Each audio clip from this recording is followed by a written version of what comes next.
V6s are a compromised design and engine development, if you really want to know. They're like how we look at hybrids compared to electric cars.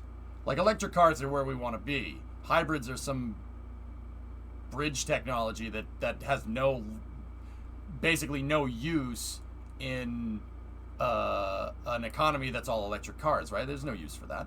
There's still application for just straight gasoline engines, like if you live out in the sticks, but hybrid tech's a bridge dead-end technology.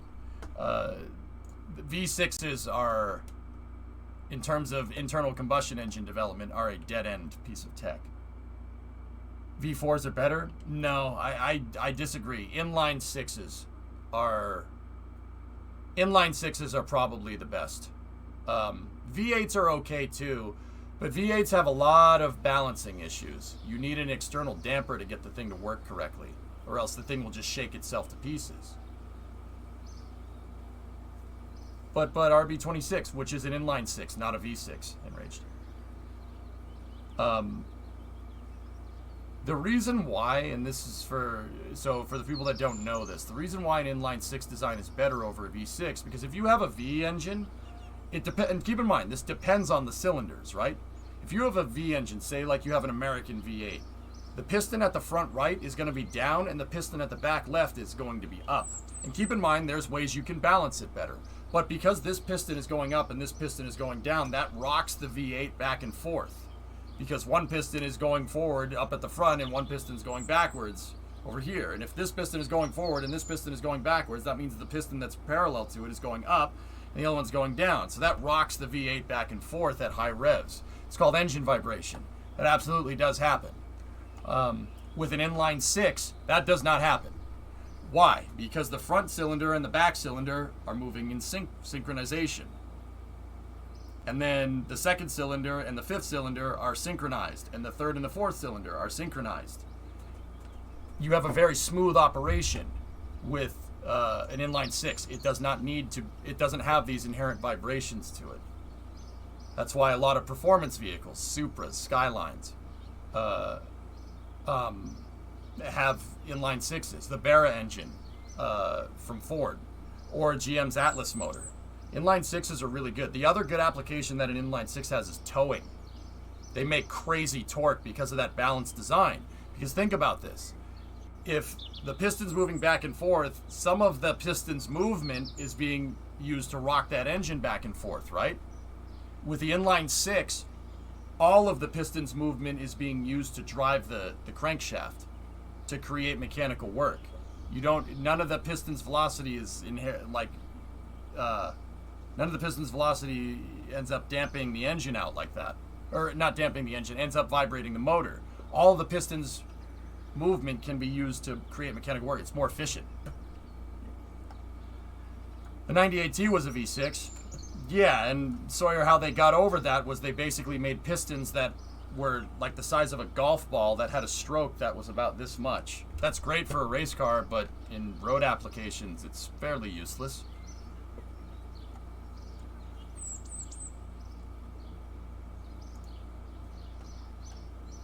To eliminate vibrations, why not use the Wankel? Wankel is another way to do that, sure. You know what? The Lego Brick Experiment channel dropped a new video about engines. Really cool. Okay.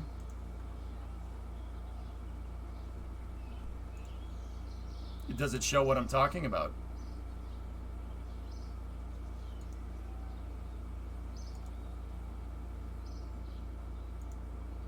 Yep, this is exactly what I mean. Same thing.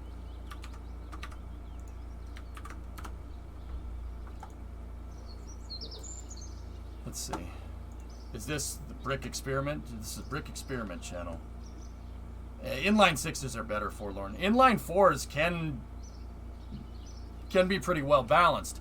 But the thing about inline fours is that they suffer from the same problems as V8s. Well, not necessarily. Inline fours can be pretty dang balanced, right? Yeah, see, watch this. This is actually a really good example here. And the bird noise is from having Kerbal open, guys. Here, we'll just switch over to that.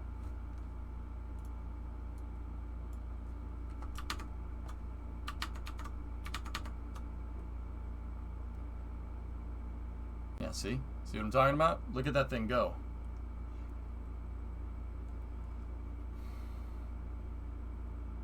See? See how, look, some of the piston's movement is being used to rock the engine around. See what I'm talking about? That's a great example of it. Yeah, oh, frickin', look at this thing. See? Look at that. The pistons.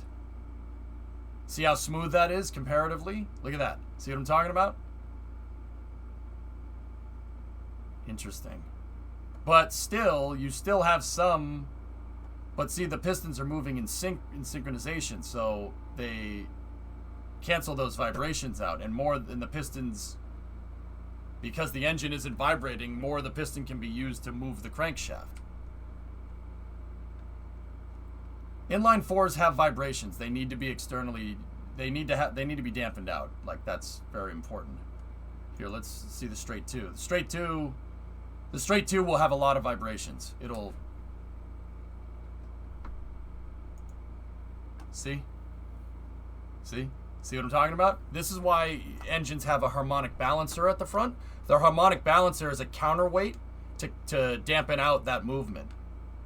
Do rocket engines have this problem? No, not really. With rocket engines, you have much less moving parts than an internal combustion engine. Yeah, I said that right. You have less moving parts in a rocket engine. If you take a regular gas generator rocket engine, there's one moving part. There's the turbine, and that's it. The turbo pump. And if you have something like the Merlin, the turbo pump is on one shaft. So it's one turbo pump spinning the RP1 and liquid oxygen. One moving part. And then there's the gimbal, so two moving parts. I mean, that doesn't mean that it's not complicated. Rockets are still complicated because you're doing other things. There's other things that you have to take into account: pressures, temperatures, material science because of pressures and temperatures. There's a lot of things you have to take into account. But rockets don't have that many moving parts. Well, the Raptor turbopumps are pretty complicated. I'm not talking about complication. I'm talking about moving parts. Engines have more moving parts than a rocket engine. Like an internal combustion engine has way more moving parts. I wonder if that turbine causes precession. It probably does in some way, shape, or form, Mando, but first of all, any of that is canceled out from the vibrations that are generated from making an explosion and shooting it out the bottom. That makes way more vibrations.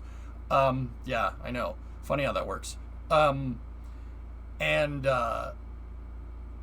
The turbines, and this is inherent to most turbines. Turbines don't have a high moment of inertia. Discovery, go at throttle up. So, like, if you picture a helicopter blade in your mind, those big long blades, right? It takes a lot of torque to turn those things, right? The turbo shaft, right, on like a jet engine, all right? So the shaft on a jet engine, even with a fan up front, doesn't take as much to move because those blades are a lot lighter than helicopter blades. The blades on a turbofan have less moment than the blades on a helicopter. Because they have less moment, right, and they're easier to spin, they don't cause as much rotational force as you might think. Look at the difference between a piston radial engine, like on a not a piston radial, or like a V12 on a Spitfire, or a piston radial on a P-51 or a TBM Avenger. They needed to make the rudders huge on these planes to cancel out the rotational forces that are imparted on the vehicle because the propellers have moment, right? On turbines, that doesn't make a difference. It's not that bad. The precession, if I'm remembering right, sorry, sometimes I don't say it right. The precession that's caused is the precession that happens is caused from the moment of the blades on the rotating assembly. The turbo pumps don't. They probably cause something, right? But any forces that they have, rotational force or anything from those things, is probably negated out by the big explosion that's happening right next to them. Just a thought. Hey, Dr. Borg, 15-month resub. Thanks, man. All right, I want to see the end of this. I want to see. So the V-twin should work. This is like a motorcycle engine. It's gonna have problems. Yeah, see, it's about as much as the, it's about as much as the inline 2.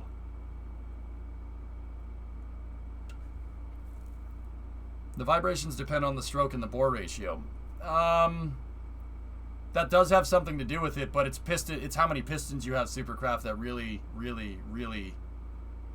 affects that. I mean, you're right, bore and stroke do have an effect on this, no doubt, but it's more the configuration of the pistons than anything. Having another piston is going to cause way more vibration than having a long bore or a long stroke. It is a thing, but it's not as big of a thing as one might think. You see the boxer engine in KSP. I've seen that, Frisian, yeah. People made engines in KSP. I've made engines in KSP. I've made gearboxes. So this horizontally opposed one should be a little more balanced here. It shouldn't move as much, but it's still gonna move a little bit. And this is like what a Subaru has. You know, having a flat engine like this, you see how the pistons are moving in sync, but they're moving. See what I'm talking about? But it's see what that's doing. That's why Subaru engines fail so much. It's not that a boxer engine is a bad design. It's all application based. Usually you'd incorporate a boxer engine like this or a flat engine in a car's design if you want to lower the center of mass. That's the reason why Subarus are good at a rally, because they have low center of mass. Low center of mass means you can go around the corner better before the car flips over. But you do have vibration problems associated with these things. Porsches have the same issue. Or at least the Porsches that had flat fours. Volkswagens too, when they did that. My Subaru engines have worked just fine. I'm talking about operating at performance, Linux, like in a performance application. I mean, yeah, if you baby the engine, of course it's going to do fine. I mean, I could say the same for the motor in the Mustang, dude. That doesn't mean it isn't susceptible to those vibration problems. And don't get me wrong, auto manufacturers have ways to dampen this out. So Linux, they have ways to get around this, and the way that they get around it is with what's called a harmonic balancer. A U2, a two-cylinder U engine. I've never seen an engine working like this. Oh. Huh.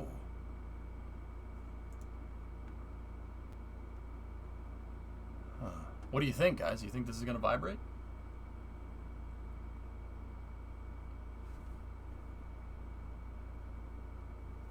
Yeah, exactly, Waldulu. That's why they put those engines in there. But I'm talking about, they are still susceptible to vibration. I think this thing will bounce around just because of the way they have this mounted. This will bounce around just because they're mounting it on an L and the motor mounts don't go straight down. If they put another one on the other side, it might work. But this also has this gear going over here. So let's see what this does. See what happens here. I've never seen an engine. I don't know the application for a U engine like this. Would this be like a lawnmower engine?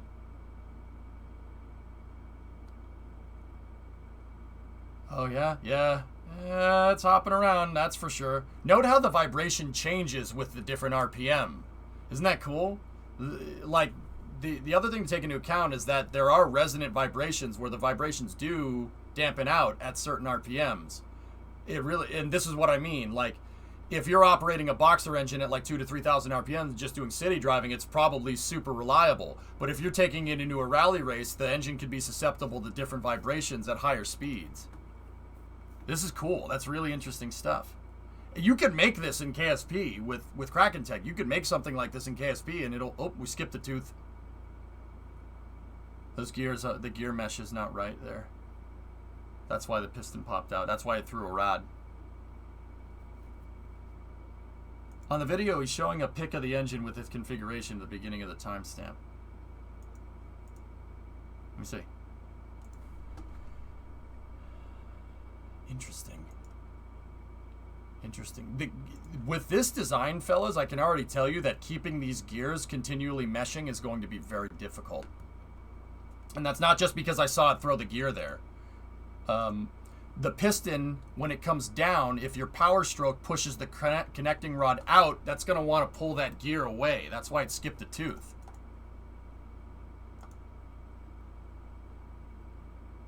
See, when the piston goes down and it pushes the connecting rod down, that's putting force on the gear going this way, and the gears want to come apart, so you're likely to skip a tooth on the gear. Getting these things to continually mesh would be really hard. Well, not really hard. You just need to build a heavier engine to get them to stay together. And a heavier engine, just like a rocket engine, if the engine's heavier, you're less efficient. Let's just get to here. We'll go to straight 4. Yeah, see? Inline 4s are okay. They're not bad because the pistons are synchronized. See what I'm talking about? The pistons are synchronized, but you still have the 4-stroke cycle here. So they are, in real life, they do have vibrations because, long story short, there's an explosion happening right here, and then a little bit later there's an explosion happening right here, and then a little bit later there's an explosion happening here and then here. So you do get vibrations from the power stroke that pushes the piston down, but they are pretty dang balanced. See? But I'm telling you, watch what so this is a flat 4 like a Scooby. Oh, that's an H engine. Wow, that's a weird design. That's not like a Subaru at all. Subaru is not like that.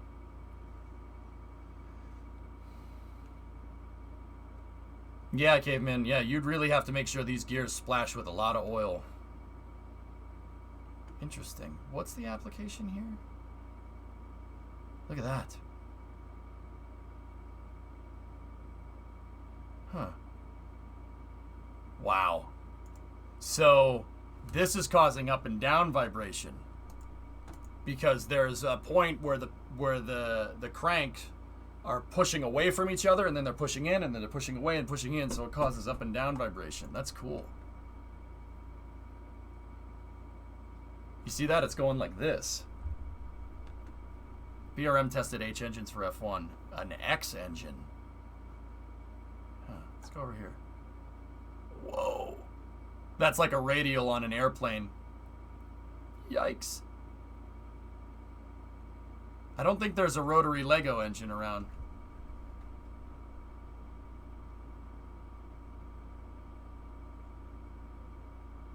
Did you see the rotary engine was making vibrations like this? Oh, here's a 6-cylinder radial. Or not a rotary, a radial. I always get rotaries and radials backwards. This shows perfectly what's going to happen. Watch this thing. This thing will really want to turn. It'll want to do this when he starts it up.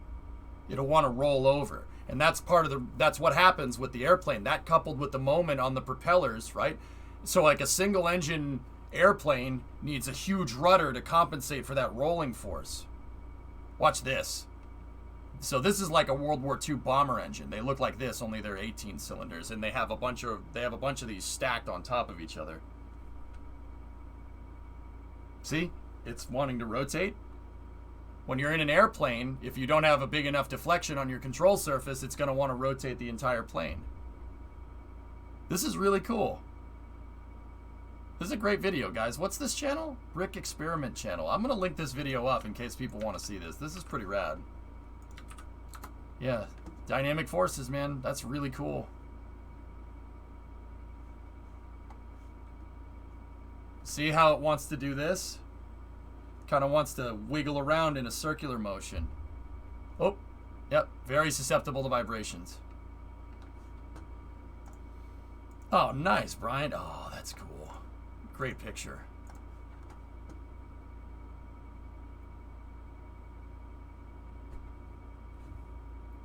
Look at that. Yeah, they're super susceptible to vibrations. Oh, yeah. Big time, Lawdog. Because once again, one piston at the top is pushing down, right? And the other piston at the bottom is pushing up because it's on the downstroke. So when one's going up, the other one's going down, and then you shift that, one going down, one going up, and you shift that, one going down, one going up. It wants to do this. It wants to rotate kind of like a squiggly line almost. You didn't do an inline 6? Oh, you should have shown the inline 6, man. Inline 6s wouldn't make any vibration. They would just sit there. The closest one would be the 4-banger. The 4-banger that he showed. Where's the 4-banger? The inline six will make no vibration. You know, it'll make nothing. Same reason helicopters have a tail rotor.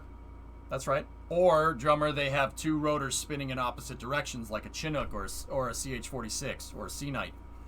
Or you could have one rotor in the front, one rotor in the back, or you could have two rotors stacked on top of each other, like what the Russians do with the Kamov helicopters. So the Kamov, the Ka-50, Ka-25, Ka-52, yeah, stack them on top of each other. That's another good way to do that. So the Russians did that with the Ka-25, which is a utility helicopter, and they did that because since the helicopter didn't have a tail rotor, they could make it smaller, right? Because you could fold up the blades, and you don't need a tail rotor. You can, on an aircraft carrier, or what the Soviet Union had for aircraft carriers, they had helicopter carriers, which were those helicopter aircraft carriers, the Kiev, the Minsk, those things, they were basically just tenders. They were submarine tenders. They were just there to support the Soviet Navy's submarine fleet. So, like, the Soviet Union never had, like, aircraft carriers like how we think of them. They never, that wasn't in their naval doctrine for the longest time. They had helicopter carriers, and the Kamov was a very short helicopter. They could store more of them on the carrier at once. Because they stacked the rotors on top of each other. See, like, once again, Soviet Union, they never had like full fixed wing aircraft carriers. They had these Yak 141s on there, and then Ka-25s. See, there they are. Look at how tiny it is. Like, it's a little tiny helicopter, a little baby. Or you design your mass balance to account for the torque, like the Rutan plane. Yep. There, yeah, exactly, Rocket Guy. There's tricks to get around it. That's for sure. Absolutely. Yeah, Ingenuity does the exact same thing, Pretzel. That's right. And that's so they could fit it. They could fit it into a smaller space because it needs to be small because space is at a premium when we go to Mars, right? Pretty cool, huh? Yeah, the tuk-tuk, drummer. Yeah, we could make something like this. No problem in KSP nowadays. Yeah, I could make something like this to replace the tuk-tuk. This would be a better design. If you really want to know. Hey, G-Nac, what's up, dude? Yeah, it's small for the blades, right? Right, G? But if you take these blades and you double the length, right? And you added a single one here and then you put a tail rotor at the back, that suddenly makes a lot more sense. But yeah, you don't need longer blades. That's what I mean. You could store these things like in a broom closet. And that's what they did, and that's part of the reason why they didn't have really big aircraft carriers. See? That's what the Soviet Union had. They had the Kiev and the Minsk. These things. And then they built the Kuznetsov, which... The Kuznetsov was kind of cool. See?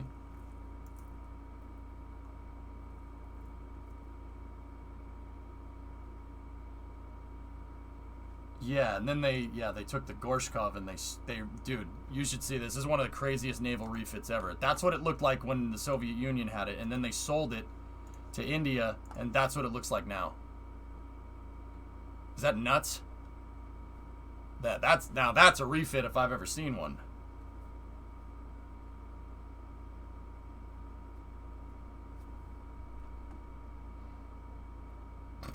All right. Yeah, you kind of went a little crazy on the whole aircraft carrier thing there, huh?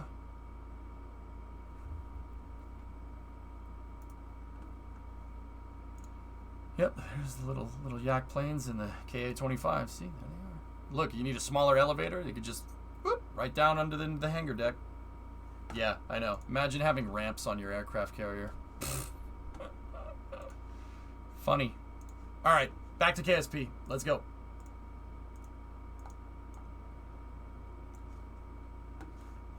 That moment when India has more aircraft carriers than Germany. I mean, they tried. You tried to. I mean.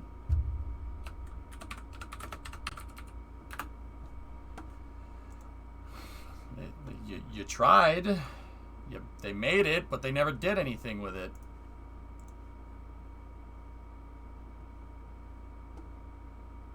The douchebags, might I add, if you really want me to go there. So Germany during World War II made an aircraft carrier, And then they promptly decided that they didn't want to do anything with that. And decided to make more submarines. Donuts decided to make more submarines. He said this was a waste of time. Yeah, how'd that whole submarine thing work out? Oh, it didn't? Oh. Oops.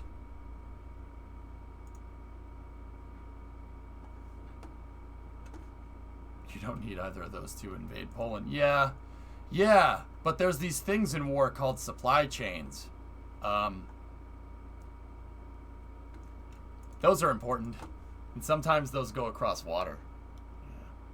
Yeah. Oops. How did the launch go? What launch, Duke? Do carriers belong in the harbor? No. Germany has so much brain power, you just don't make use of it. Yeah, Sebi, that's always been my thing. All you do is just make overly complicated cars to sell more cars. It's kind of lame. It's kind of lame. You should do better. Yeah, you should do better. Never mind, must be confusing my days. The CRS-22 launch Duke is tomorrow.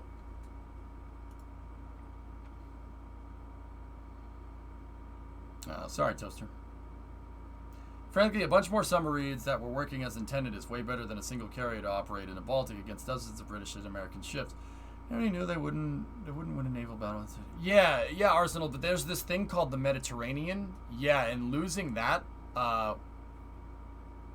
proved costly. Yeah. He chose poorly. Anyway, let's build the aeroshell. Let's go. Let me get the music up and running.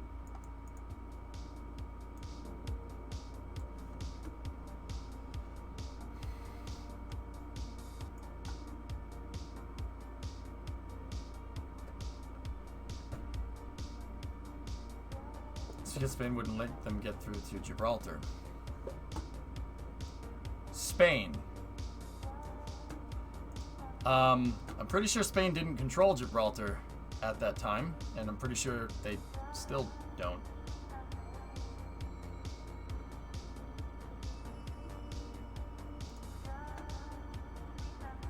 What stages are you at now? Nah, King, I just started here.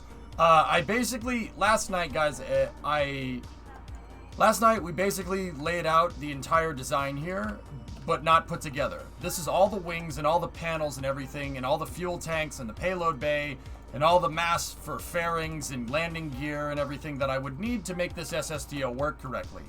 King, look at the number. Not bad.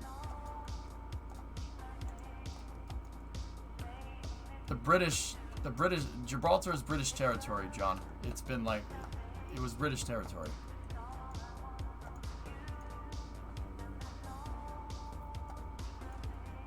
If I'm remembering correctly.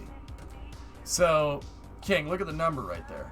3,900 Delta V. Now keep in mind, this is double the amount of wings that I think I'll need to make the aero shell for this SSTO. And I also have the payload bay, and I also have 18 tons of payload in there. So these are the numbers, and orbital maneuvering systems. So these are the numbers.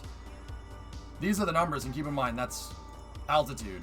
These are the numbers that we get with absolutely max loaded down with 18 tons. We launched 9 tons of payload.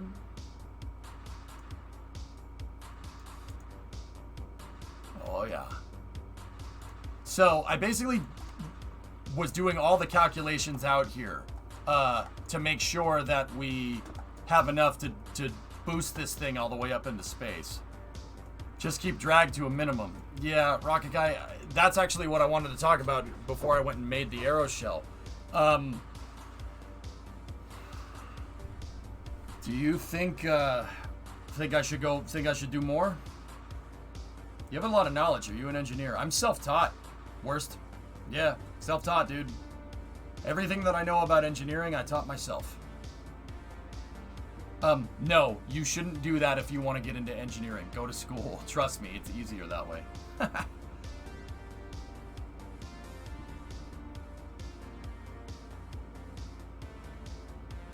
Thing is pricey. It's pricey, but it's reusable, and it can put as much into space as a Collins stack. Or at least that's the plan.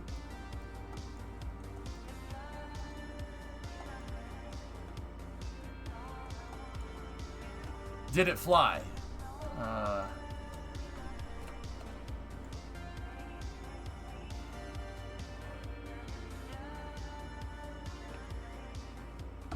Yeah, EJ, go to school. Yeah. Nice, Demon.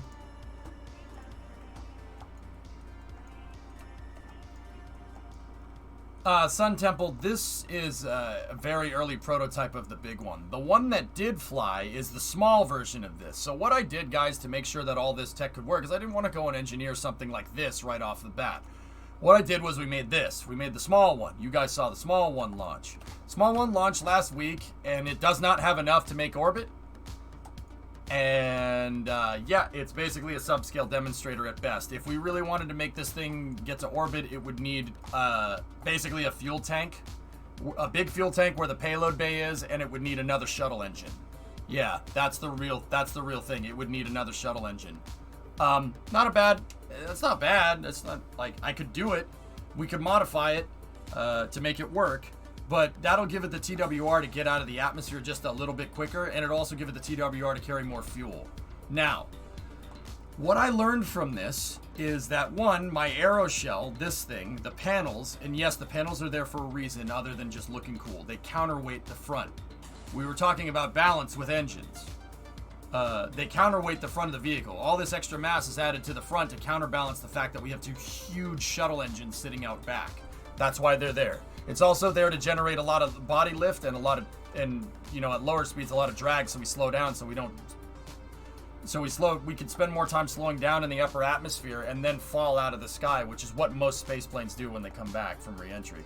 I have a master's degree in engineering, and I don't have 1/10 the knowledge you have. Really, Worst? A master's?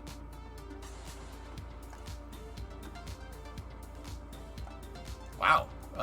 Thanks, man. That's pretty high praise, dude. I appreciate it.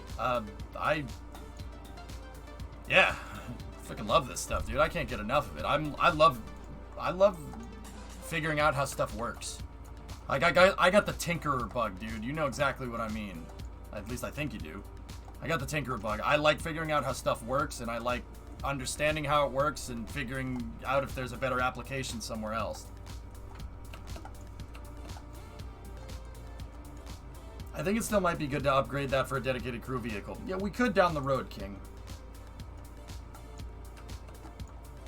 I have that same thing, but also for Rule 8. I don't know why you'd want to waste your time with that mumbo jumbo, King. But, hey, you don't choose what you like, I guess, right? But I appreciate that, Worse. Thanks, man. That means a lot. I just like mechanical things, and I like stuff that flies through the air. I mean, don't get me wrong. You know, I have plenty of different resources, and I read about this stuff. And then how I know it so well is that I use repetition. I have to explain it 1,000 times a day to people if we're talking about a certain aerodynamic principle, right? And I can explain it 1,000 times a day. It's like sitting there repeating it over and over and over again. That's how I know it cold, man. And I've been doing that for like 10 years. Alright, anyway. I think my chat took a dump, guys. Give me 1 second. I'm just going to give a chat refresh.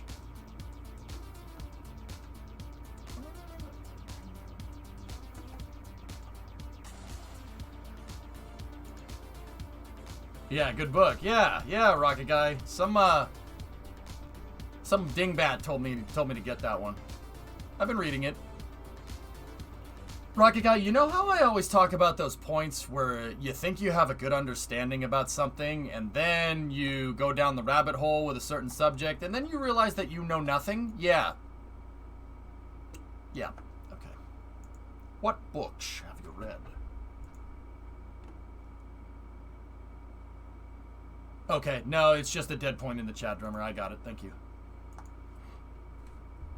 It's not just the specific knowledge, but the size of knowledge you have is very impressive. Thanks, Worst. Thanks, man. Look, if I get compliments and praise from people that are actually engineers, that tells me that I'm on the right track. So that's about the best compliment I could get. Yeah, that's pretty much one of the best things I could hear, because that tells me that I, you know, what the method that I'm using to understand this stuff and the method that I'm using to teach this stuff is right.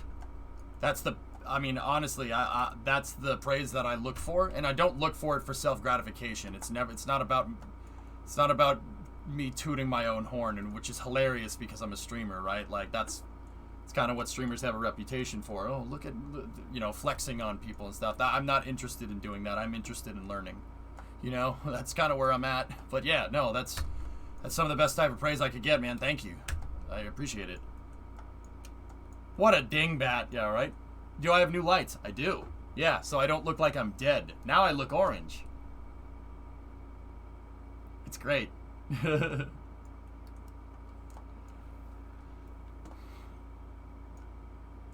What book? Just Base. It's Fundamentals of Aerodynamics.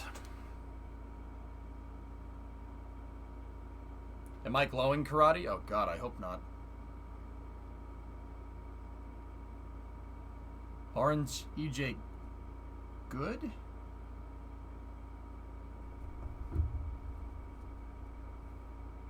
Yeah, there you go, Just Base. Right on.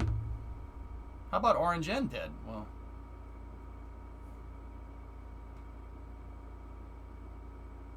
Congrats on the new John Dice filter. Always love the streams. Thanks, man. Yeah, thank you.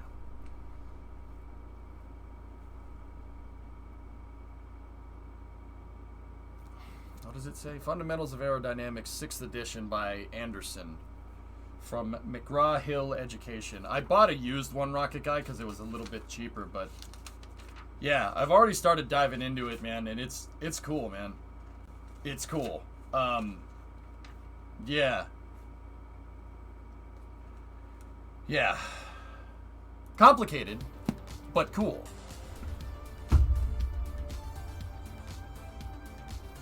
Okay, now really impress the stream and write a flight model for a jet aircraft. I'm sorry, Dave. I'm afraid I can't do that. Well, what types of flight models? Okay, here. Worst. I got you. So, part of what I do here is, because Kerbал's aerodynamics is in a fluid dynamics simulation, all right? So you're never going to get totally realistic aerodynamics. Part of what I do, and this helps me understand how the aero works, part of what I do is I figure out, I mean, in the case of the X-33, I figured out how the X-33 actually flies. How the heck did you do that? How do you figure out how it flies, EJ? It never flew. I'll show you. And this feeds into building out the aero shell of what I was talking about. It's this one right here. Nope, that's the Flight Operations Center. NASA has a bunch of technical resources. So, development of the X-33 aerodynamic uncertainty model. We figured out through flight testing here in Kerbal that this thing is that in Kerbal our model is super susceptible to side slip. Super susceptible to side slip. Sorry. So I went digging and I went looking. Did the actual X-33 have problems with this? I actually asked chat and they produced this PDF for me and we went into reading. It's not a flight model per se, right? But I went down to the section that says yawing moment due to side slip. So how much yaw force this has on the vehicle due to side slip at certain speeds. And I went and we figured out here that the X-33 going into the transonic flight regime is very susceptible to side slip. Turns out most lifting bodies are also susceptible to side slip. The HL-10, M2F2, M2F3, X-24A, X-24B, the Space Shuttle, and the X-33 were all projected to have nasty side slip in the transonic regime, but they all are susceptible to side slip. It's a control issue, right? So how they compensate for that control issue is basically, I mean, I could get into details, I could show you everything. No, keep the nose up. Keep the nose up. Seriously, that's it. That was the case with the Space Shuttle. That's the case with the X-33. That's the case with the X-37. Keep the nose up. Simple.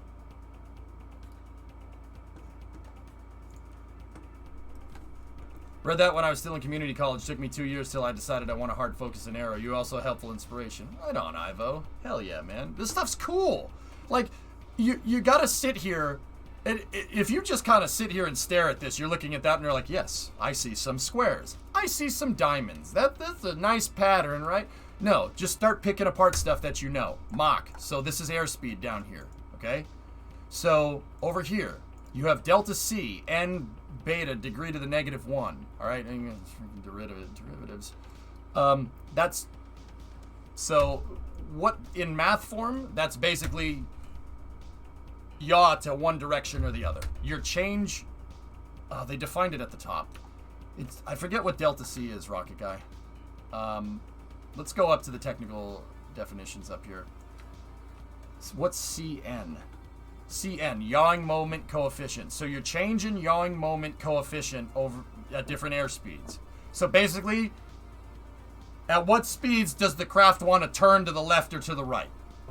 Plain English. There you go. That happens in Kerbal all the time. You ever have a craft that's coming in Kerbal and it just wants to do this? It just wants to. That's it. You can translate that right into KSP if you know what you're doing. When you have some free time, look at NASA reference publication 1207, August 1988. Derivation and definition of linear aircraft models was the reference I used in your flight simulator. That's awesome, dude. Hell yeah. Yeah, see? So, how you explain this in plain English, right? Here, we can look at, there's the X-24B. Here, we'll look at the X-24B. So the X-24B was a lifting body design that Martin made. So the reason why these vehicles are so susceptible to side slip is, okay, just look at the side of the plane, all right? It's not like Kerbal, where aerodynamics only really make a difference over wings and control surfaces, all right? Any surface area is going to cause, for any surface area of the plane that has airspeed going over, that has air moving over it, which, spoiler alert, that's the entire plane, because it's flying, just thought I'd let you know, is going to have some type of force on the vehicle, right? The reason why the thing is susceptible to side slip, the X-24B was susceptible to side slip in the transonic regime, so coming out of the sound barrier, right? Going slower than the sound barrier is because, well, if you look, this surface area on the front of the plane, that one right there, that's a lot more surface area than that, isn't it? Yeah, that's a lot more surface area than this. So because this is doing more wing, because this is more surface area, right? It's doing more wing stuff than this thing is, because it's bigger. It's a bigger surface area. This is why, like on an airplane, right? Like if you look at a 737, right? They make the fuselage of the plane a cylinder, so the fuselage of the plane doesn't mess with the aerodynamics and the air flowing over the wing as much. I mean, they still do. Everything is affecting everything when a plane freaking flies around, right? But with this design, coming to a point like that at subsonic speeds, this is pretty aerodynamic. It doesn't disrupt the air that much. The wings are what's disrupting the air, but that's what you want. That's what you want, the wings to be disrupting the air, because that's how they generate lift.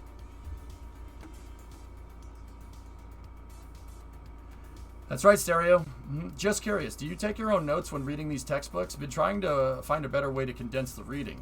I read it and then I explain it to people on stream, Just Space, and that's my studying, so to speak. Every time I explain it, I come up with a better way of explaining it, and then it just becomes concrete in my head. Yeah. So, like, the other thing is that I'm slow as hell, dude. I'm, like, dude, I don't learn as fast as other people, man. I don't learn as quickly. I have to read things 4 or 5 times, and then I have to repeat it a bunch of times to understand it. Like, I am slow. I'm as thick as a brick, dude. At least that's what my mom says. So, like, in terms of studying, writing it down does help, but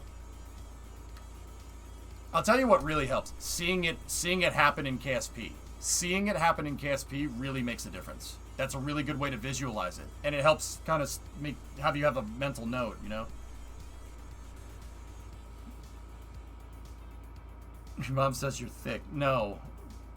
It's the old, not the non-zoomer definition of thick, K3, which means you're a moron. Go throttle up.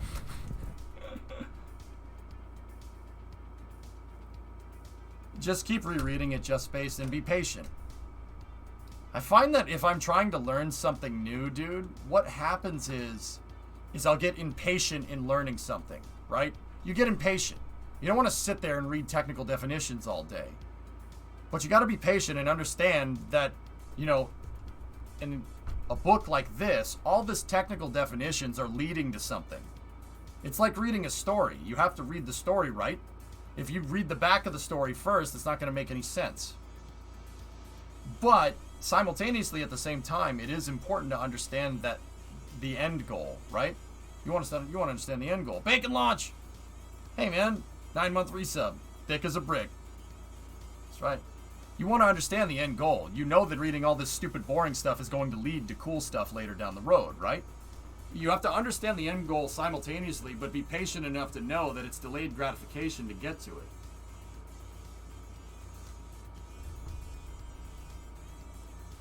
You know? Yeah, without the double CCs, yeah, just thick. Yeah, that was a way to call someone stupid when I was growing up. Now it's a compliment for your behind. It just goes to show you, man, technically, like, slang terms change over time. Dab was not doing, when I was growing up, dab was not doing something with your hands. I mean,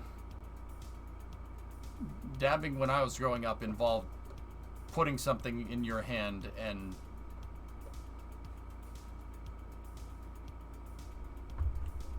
yeah, it's not the same. It's not the same thing. That's not the same thing at all. It's not the same thing. I hate Snapchat. I hate Snapchat, man. I'll tell you what. Playing an instrument. Yeah, I was playing the oboe. The bassoon.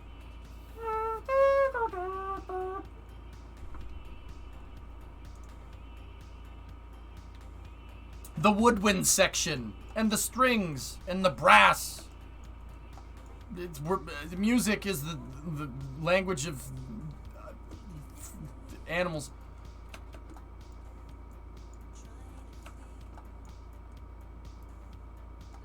What the heck is with all this landing gear in the cargo bay? I just put how much landing gear, Hokie, in the cargo bay that I thought I would need to estimate the mass of this correctly. So, let's get back to it. Where I was at was working on the forward bilobe tank, so let's load up that craft file and go. Alright, man, I want to see the new boy fly, man. I'll tell you what I want to see fly, man. New boy fly at the same time, man. Dang straight, I was wanting to do that. I figure I could hook that up. Okay, so here is the new forward bilobe design. This will make up the front of the vehicle. What I should do here is go and merge this with my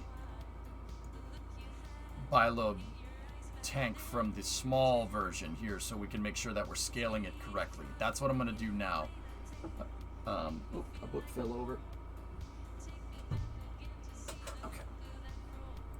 So, bilobe tank, the forward bilobe tank here, merge that. Nope. That's one of the old aft bilobes. We don't want that. That was the bilobe tank from the original design. What I'm looking for is making sure that my fairing design is very similar in shape. It should be about the same. Let me just put it over here and we'll go. That's right, Karate, yeah. And also, it's 3,900, which I'm not happy with. I would really want that thing to be 4,100 sea level, but I overestimated everything. I overestimated it on purpose. So how much fuel does this thing carry?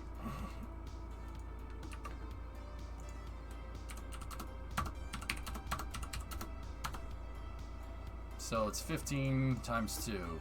3,000. So we got 3,000 liquid fuel in this one. What about you?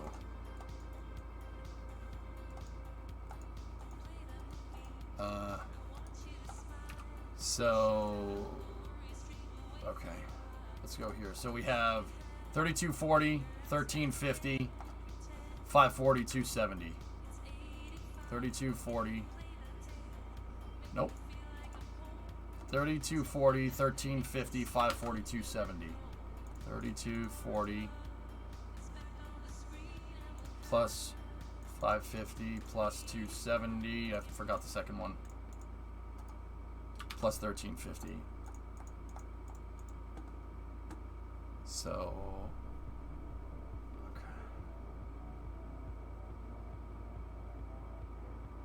okay. It is Arsenal. Yeah, just goes to show you how well thought out Von Braun's designs were. I mean, dude, he had a long time to think about it, but so we're not carrying double here. We're not carrying double the design, double the amount. Yeah, that's not. This isn't right. Something is wrong here. Let me go look at the estimated mass file here, which is down here. What tank design did I go with? Ah, okay. Yeah, I had an extra S3 3600 in there. That was the tank design for that. Okay, cool, excellent. All right. So, guys, this is a building stream. We're gonna do a building stream. You forgot to double it. You forgot ×2. Oh. Yeah, because this thing theoretically should be 4 times. Well, not. Yeah, 4 times the. Yeah, it should be 4 times performance. Either way.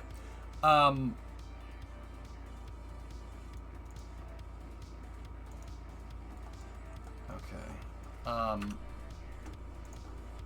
So 5410 times 2 is 10,000. Yeah, see, this number needs to be 4 times what it was. So what I'm going to do is go in here and we're going to modify the tanks a little bit. So, yeah, bunker down here for the build stream, guys. I'm going to try to crank out the arrow shell tonight. Do we have any better tank combination here than this? So if we add that, 1620, which is 3240, right? Right? Add plus 3240, 14. So that's actually more fuel than what we need. This thing, yeah, and we did estimate more fuel because we're now estimating for payload. That's what we wanted. All right, cool. Tanker, I hardly knew.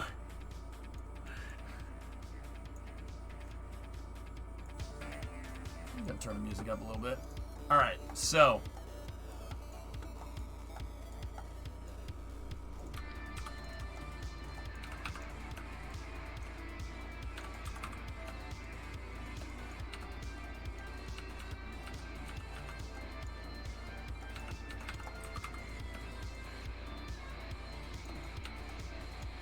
well, looks like we got to remake that fairing there a little bit.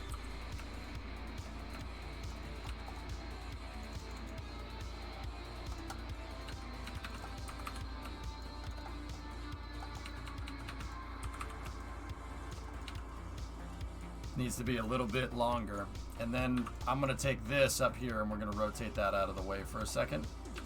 Or we'll just move it up so I can see the shape.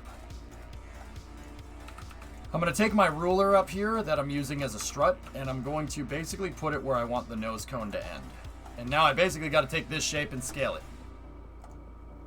We also should take into account the fairing mass here, just note the fairing mass.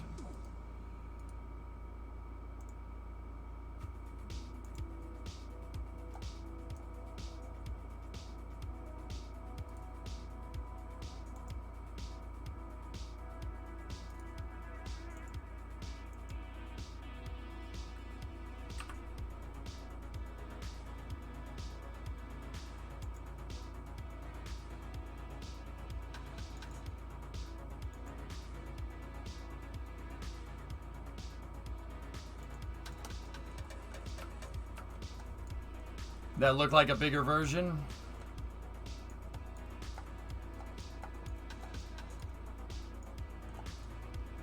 Yeah. Discovery, go at throttle. Hey, RJ. 24 months. It's 2 years. Thank you.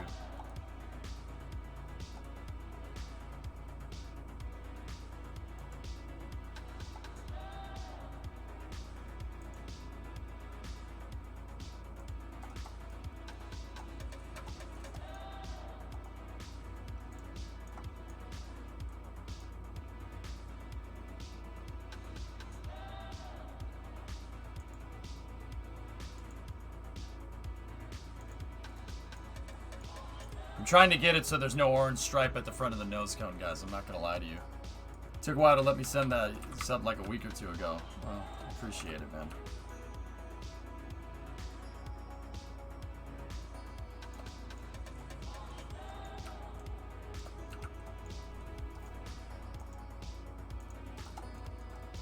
This is the front fuel tank PX for the SSTO. Yeah, man.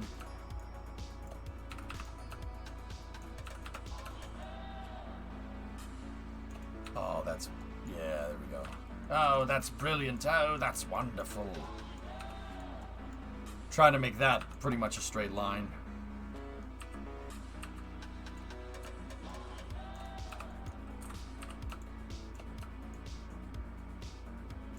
There.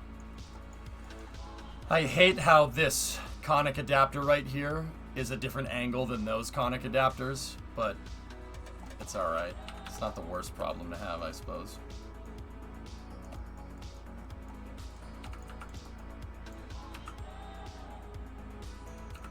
There. Alright, so this right here is supposed to be making up the forward bilobe tank. So the shape that I'm trying to go for, I can't zoom in on that, that's great. Unless I totally missed something. See these, the aluminum oxygen tank? See how it's really pointy? It's like kind of cylindric here and then it just goes really pointy. That's the shape that I'm trying to make. Now, don't get me wrong, this is clipping fuel tanks in KSP. What I do to compensate for that is, you know, I try to make the surface area that is clipped here, take the surface area that's clipped on these tanks and try to make that compensate. So in my mind, like compensate for the amount, for the volume that the tanks are clipped together. So in my mind, everything that you see highlighted here is fuel tank. And that makes up for the fact that they're clipped. Like that's my kind of justification for doing that, because I can't change propellant density and I can't change tank dry mass here unless I mod the game. So I don't want to mess with it too much.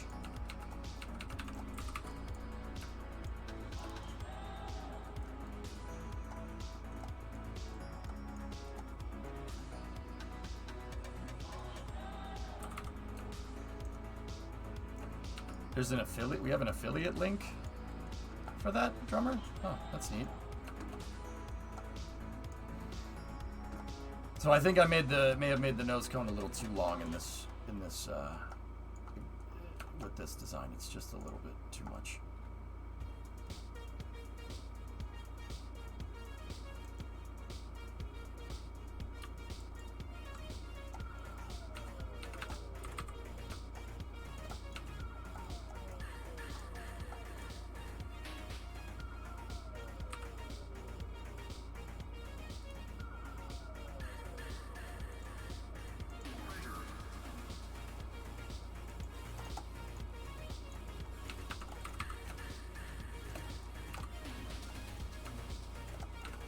You know what the frick you can do with an aluminum tube? Aluminum!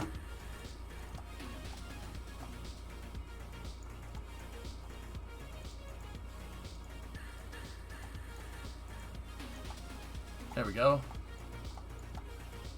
That's looking really good. All right, I'm gonna get rid of the old fuel tank, and yeah, I think we're good here, man. This looks really nice. This is going to be covered inside of the aero shell, so yeah, not really too concerned with it. All right, cool, excellent. There's our forward bilobe tank, and now we're going to need the aft bilobe tanks. So what I'm going to do is take this exact craft file, right? Just duplicate it over. Actually, you know what? It would be better to make a new craft file. LV5 5B aft bilobe. What did I call it? Aft bilobe tank. And then we'll overwrite what we had.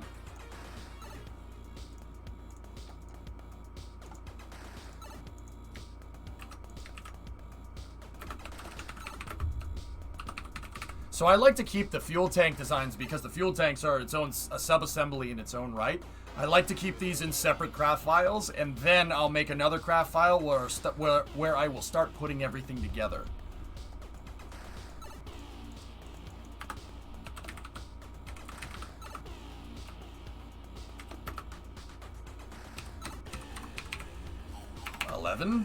Nice.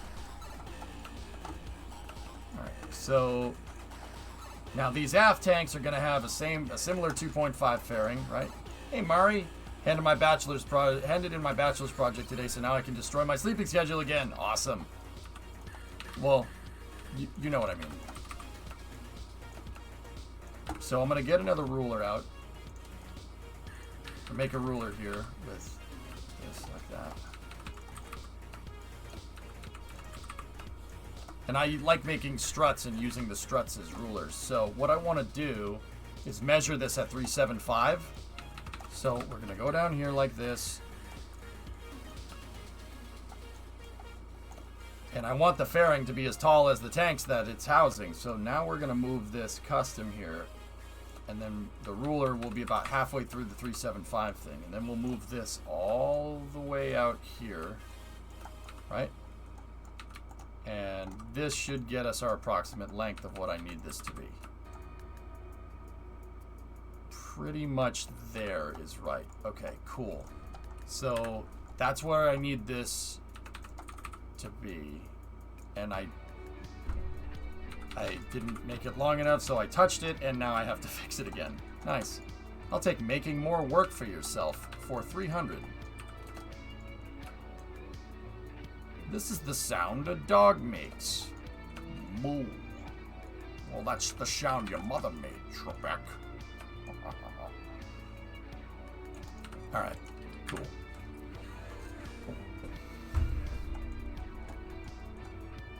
Alright. Excellent. Now, let's make the fairing. Once again, I like taking the tanks in order to get Kerbal to understand the aerodynamics a little bit better. I take my fuel tanks and I put them inside of a fairing, so to speak.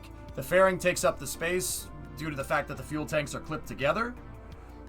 And also, I don't have the inside of my vehicle, inside of the aero shell, generating all kinds of weird aerodynamics. Having these fairings on here makes it so the vehicle, because these fairings for these tanks will be at the back, and then the fairing for the other tank, the front tank will be attached in a hierarchy to a fairing plate at the back, makes it so all the aerodynamics on the inside of the vehicle, all the fuel tanks and everything inside of it, all that aerodynamic stuff, all the aerodynamic forces get applied to the vehicle at the back. Like drag, for instance. The whole vehicle doesn't generate drag. Drag gets generated out back. Right? Makes sense. This color ends in nurple.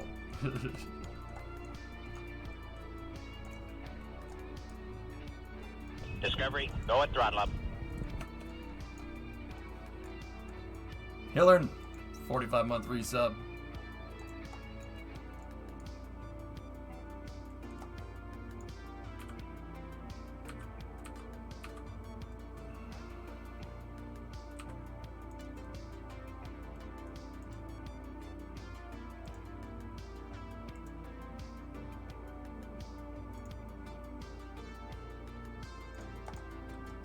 Alright, so now this one doesn't need to look as kind of aerodynamic. It just basically needs to be a cylinder with a nose cone at the top. Now what we're going to do is I'm going to grab the tanks that I need here, like this. And I'm not going to attach the tanks inside because I need them to pick up off a symmetry node, right? But I will clip them enough to where the center of the tank, where the aerodynamic calculation is applied, right? I want to make sure that that's inside of the fairing. If we do, right? If I do make sure, that means this will be aerodynamically occluded. The game thinks that this tank is inside of the fairing, right? Because it is. The origin point of that tank is inside the fairing, so the game doesn't know any better. It thinks the fairing, it thinks that this thing is in the fairing. So Kerbal's not going to apply aero to it, and it's the properties that it would create, the aerodynamics that this would create had it not been in the fairing would be applied to the fairing plate itself. This makes it so I can basically make vehicles work like they do in real life by getting the aerodynamics to make drag in the spots that it would make drag in real life. I mean, don't get me wrong, you could also use this to abuse the trash out of Kerbal aerodynamics. Because, once again, that tank, it thinks that tank is inside of the fairing right now. Yeah, that's not how that works in real life. Yeah, no. No, sir, yeah, you got away in that rocket. That looks like someone's privates! We have reports of an unidentified flying object. It is a long, smooth shaft, complete with 2 balls!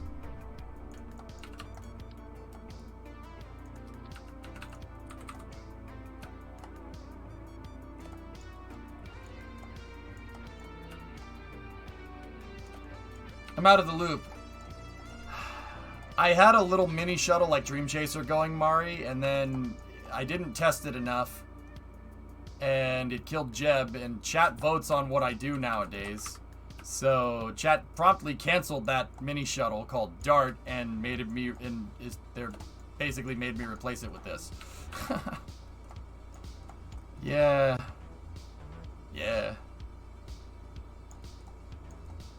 Yeah.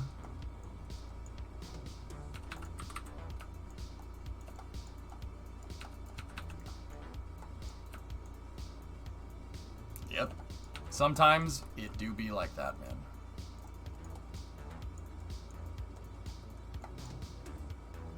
Thoughts on the Neptune Odyssey mission and the SLS Centaur rocket it will launch on?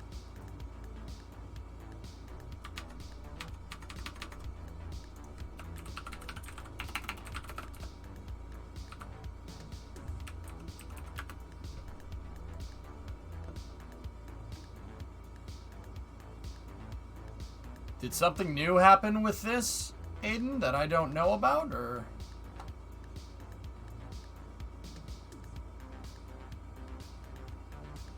Huh. I don't have any particular thoughts about it, not since I heard about it previously. Can Dart fit in the payload bay area? Woodbite, I'd have to clip its wings, I think, but yeah, if I just took its wings in Kerbal construction and folded them up, I guess, that would do it. It's possible, yeah. Oh, the other thing I have to do is I have to go strut the tanks. So, let's go real quick. I'm kind of fragmented today. Let's go in here. And these tanks aren't strutted together. There's nothing holding these 2 columns of tanks together. We got to make sure that we do that.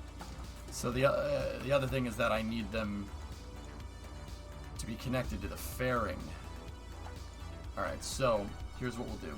Let me get a strut.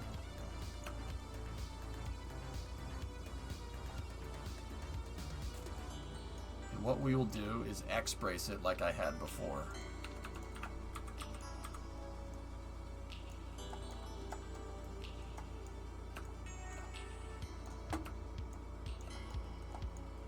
Why would you transport Dart in this thing? To get the one that's up there back down? I mean, you could, Drummer, but I mean, I wouldn't. If anything, this thing's gonna have transfer vehicles in it.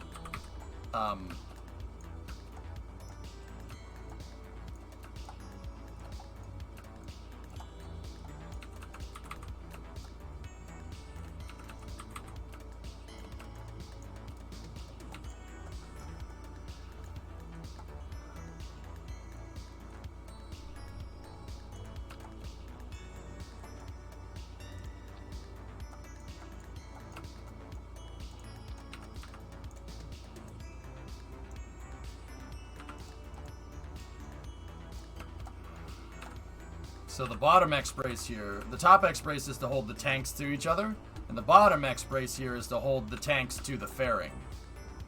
Like that.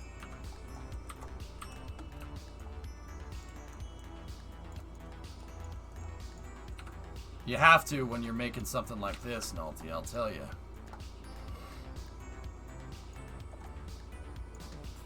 Now this X-brace here can be a little bit different. I can have kind of an internal baffle here, so to speak, that holds these 2 things together like this. And I know what you're asking.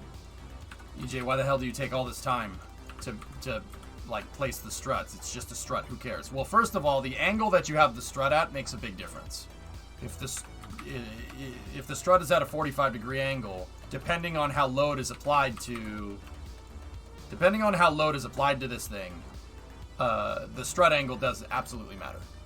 Second of all, I go and place these nodes, the strut ends. I place those ends in a way that lets me know that I meant to place that strut there. Sometimes struts in KSP just end up running all over the place. I don't like that. It's annoying. So me taking the time to place the strut is a good kind of user experience thing to show that I know that the strut should be there.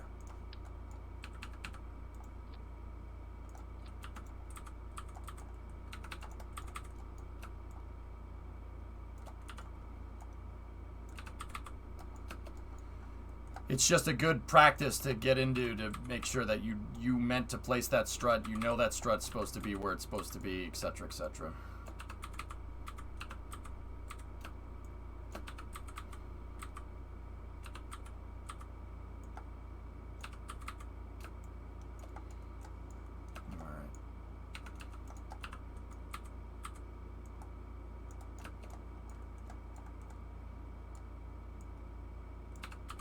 So these are where the tanks are going to connect back into the fairing at the very front, like that.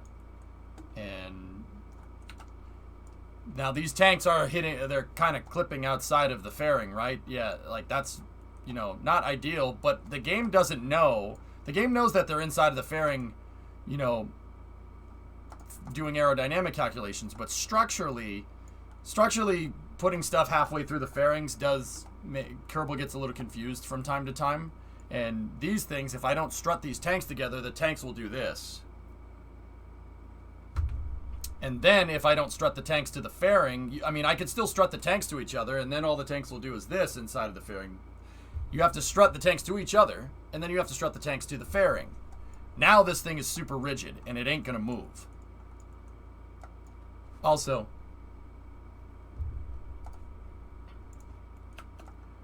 and then when I finalize a strut, I remove it from symmetry because the symmetry transforms get a little confused over time. If that made no sense to you, long story short, this tank is going to be more or less in symmetry with another tank on the opposite side of the vehicle, right? And stacking symmetry nodes, having something that's mirror sim and then mirroring that mirror sim again, having two symmetries built on each other. Kerbal doesn't like that either. Yeah, not a good idea. Yeah, that's how you invite the game to croak. The Kraken be lurking there. Yeah, quite, yeah. Freaking Jello tanks, man. It happens. Don't have Jello tanks happen to you. Only you can prevent the Decepticons from coming back. Wait, what? I feel like I just crossed 3 or 4 references. The references are merging.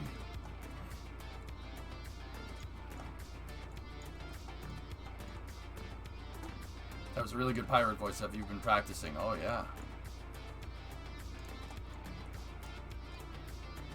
Only humans can prevent the Decepticon. Are you Samuel James Witwicky, descendant of Archibald Witwicky? How did you find me? eBay.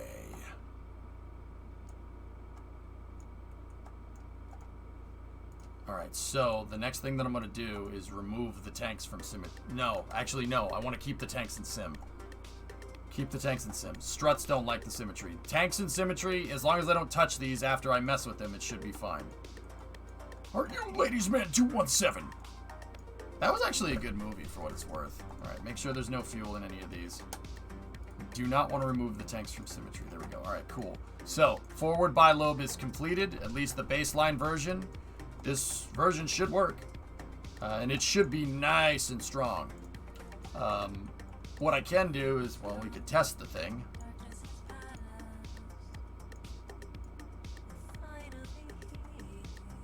We can test the thing to see if it wiggles.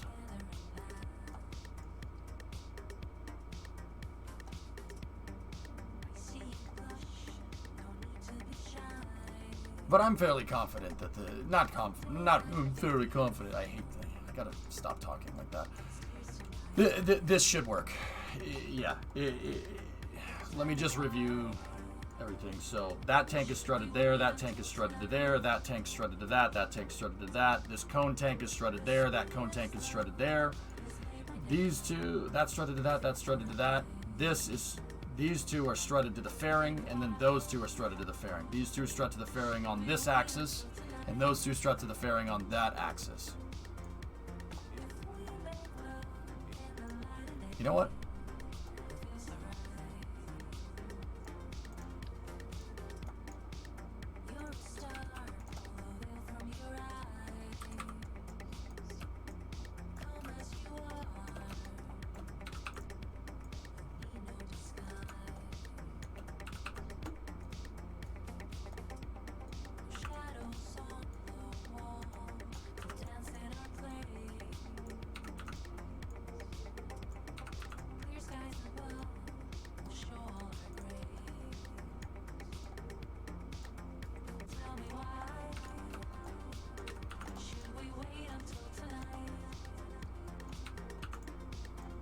I took those out of symmetry after I remembered that I wanted to make I like making the struts point at each other. Once again, it's just one of those things that I do to make it show that I made these things, that I took my time and I placed these struts. Because sometimes Kerbal runs random struts in different spots and it's really annoying.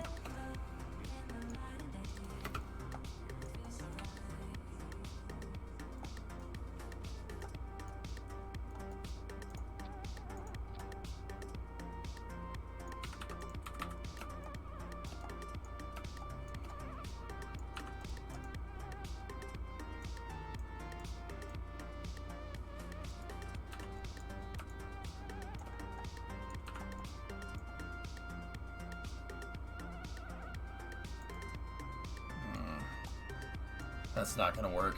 Did you test out the small scale version? I did, Edel, yeah. How far back in the VODs? It was last week, Edelwise, last Saturday. Yeah, I did some flight testing with it and a small test. It turns out it doesn't have enough delta V to get all the way into orbit. It's I messed up the estimation, but Edelwise, I'd rather mess up with the mass estimation this way.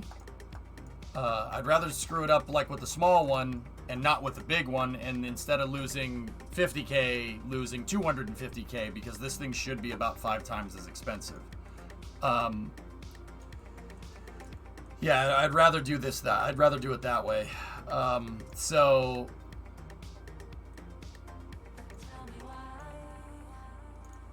Discovery, go at throttle up. yeah, it doesn't make it all the way into space, but it did teach me enough about how to build this thing. It gave me a pretty good workflow and a pretty good method for building this. And so, honestly, guys, like it's only 20 past 6. I should be able to bust this entire thing out. We should have a baseline version by the end of this stream. I'm serious about that. It's not going to take very long. The arrow shell is what's going to take the longest, but I got to build the tanks around it. Hey, Ismik, I'm doing all right, man.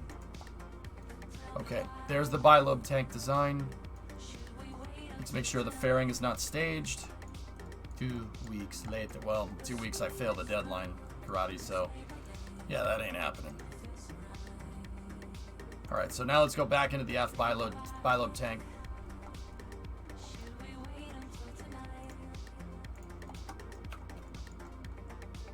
I'll tell you what I do, man. We launch 2 SSDOs at the same time, man. God dang straight, I always wanted to do that. Figure I could hook that up. Alright, so I don't want to make the struts go this way. We'll start at the front. Are you pulling an Elon on us? No?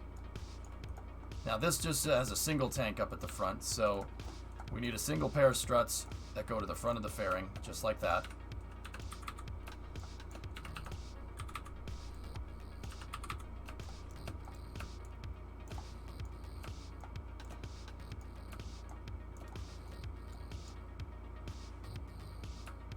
The day I tested the prototypes was 154. Heck yeah, man. Alright, now these two. So this one is strutted to the fairing. Now, what I would really want to do is strut this to this tank. So how are we going to do that? Let's go in here, see if we have the space to do it. Let's see, what happens if I... Oh.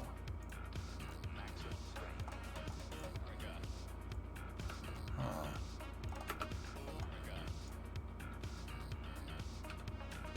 Alright, well, let's do some tomfoolery this way. How about we attach that to that and make sure that those can strut correctly, right?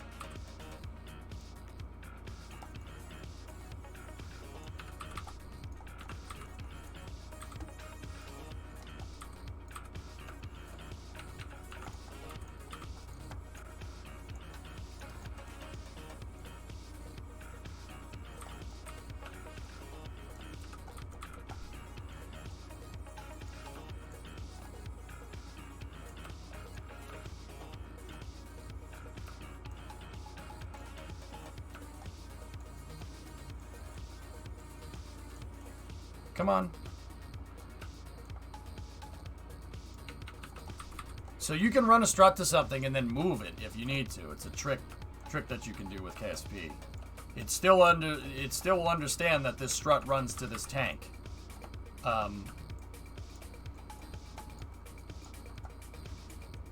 Discovery, go at throttle up. See, the thing is, now I gotta make it look like it's just floating in 3D space, which is annoying.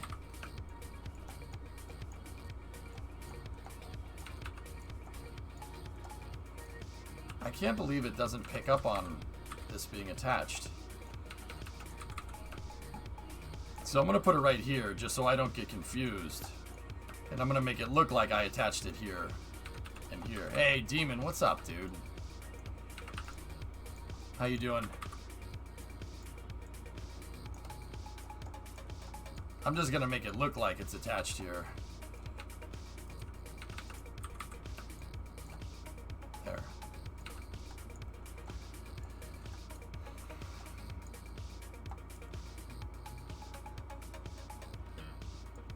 Now I can strut, we X-brace these like that, right?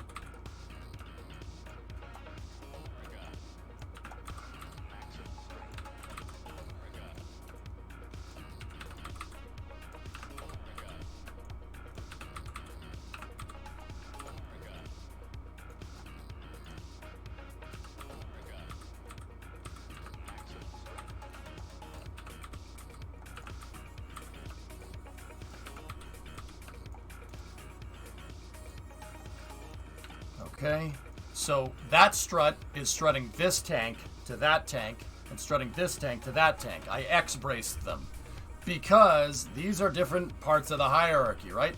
How this hierarchy works, if I just, like, if you attached all these parts and every part was an I-beam, fuel tanks, but every part is an I-beam. How I made these things is like this. So that part represents the fairing plate, right? And then I have a 2x symmetry, mirror symmetry node, right? And these two parts right here are my fuel tanks, right? The fuel tanks are node attached to each other, like so, right? And then I have a fuel tank at the front, like this, right? So the thing basically looks like somebody holding up 3 fingers. You have that fuel tank at the front, and then you have 2 branches on either side, like this. So how did I do this? Well, you take all 3 of the branches and you strut them together, right? That's what this strut is right there. Okay, that one. And then I take the forward tank and I strutted it to the fairing. That's like doing this. That's what these struts are right here. See those? They're strutted to the fairing. Okay, that's like running a set of struts there. And then these cross struts that I put in here are like strutting this like this.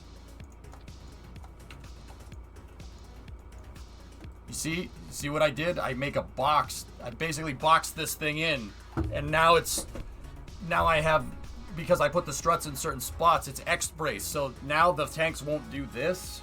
They won't do this. The whole thing will move as one piece, even though it's 3 branches of a hierarchy like this. See what I'm talking about? This is how I go about building things. And then on top of that, we have grandparents strutting, right?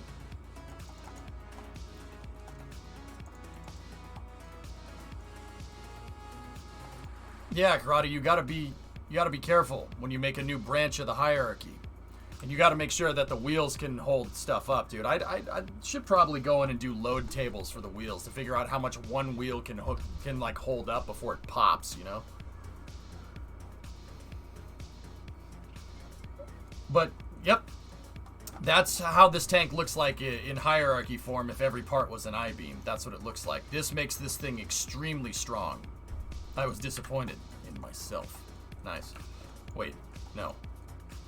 But actually, yes. Now, I could do one set of struts here from the fairing to the fuel tank if we wanted to, but that part is connected to that part, so it's kind of redundant. I'm only going to really put those in there if I have to. So, the next thing I'm going to do is take the fuel out of these things,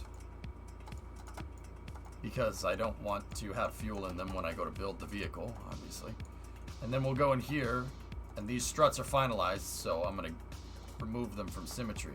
Now, because this is a little bit less complicated than the other shape, right? You don't need to... I don't need as many struts. The other one's hierarchy is a little bit more complicated than this.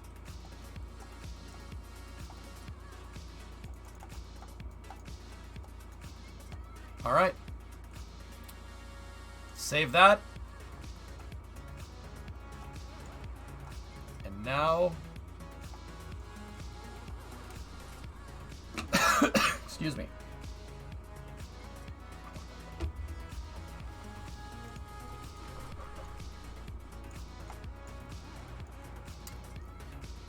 Now I think we're good to build the main tank assembly here. I got the struts, that's strutted to that, that's strutted to that, both of these are strutted to there, that's strutted to the fairing.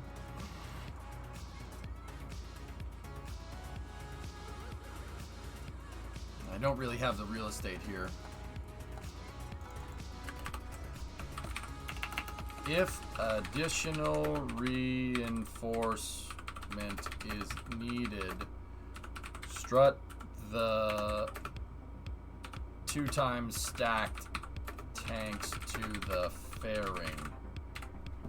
That's the only struts that I didn't do. I could, for additional reinforcement, I could take these 2 tanks and try to find a way to strut them to the fairing to hold them in place like I did with the other design, but I don't think I need to do it here because this has a single tank right here instead of 2 tanks next to each other. So I don't think I need as complicated of a structural holder for this thing, or as complicated as of a strut design to get this thing to stay nice and rigid.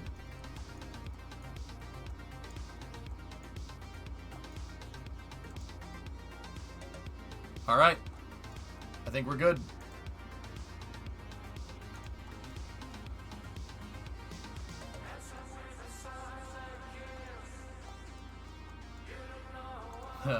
Nice, girl.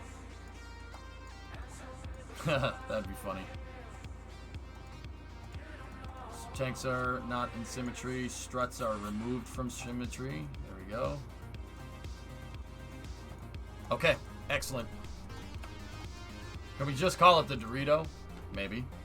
So, I have my tank designs figured out. So now we're going to go in here, and since the bilobe is the front of the vehicle for the most part, let's go in here like this.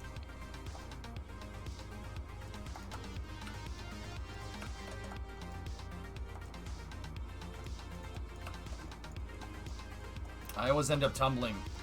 Karate, your center of mass is too far back. Yeah, you got to move the center of mass forward. That's the reason why with these I made the front out of panels to weigh the front of the thing down. Tail-heavy planes don't fly well. Even tail-heavy hypersonic planes, they don't fly very well. Now the shuttle, they got around it by putting everything that wasn't needed in the back all the way in the very front of the shuttle. This is part of the reason why the shuttle has the landing gear all the way up at the front and it has a little tiny landing gear. Because a little tiny landing gear at the front would have more moment. It would move the center of mass forward than a larger landing gear like underneath the payload bay like a regular airplane, right? That shuttle's landing gear, the space shuttle's landing gear, is all the way in the front to shoehorn the mass as far forward as you possibly can to get the thing to fly correctly. And even then, it still needs RCS. The reason why you need RCS, because when you're flying through the fiery stuff, you still need to fly the thing. All right, you're not on autopilot during re-entry in KSP. In real life, yes, you are, right? You're not on you're not on autopilot during re-entry. In KSP, you don't just heading lock the thing and kind of go. Fly it.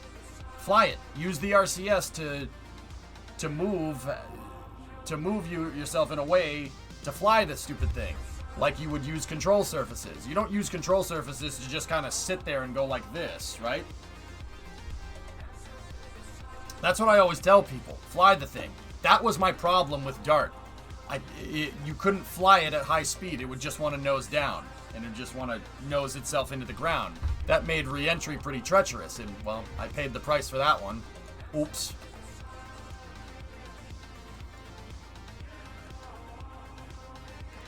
All right.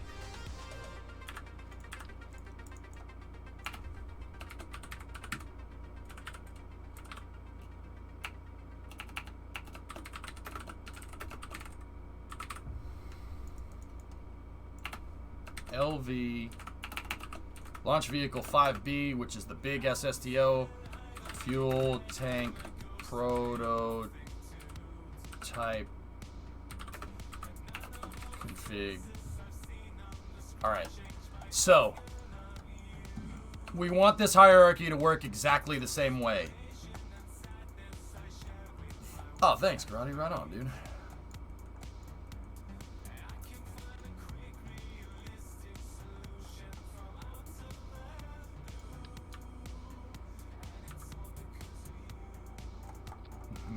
Yeah, I have an I-beam connected right here. Now, that's a small node attachment to a large node attachment.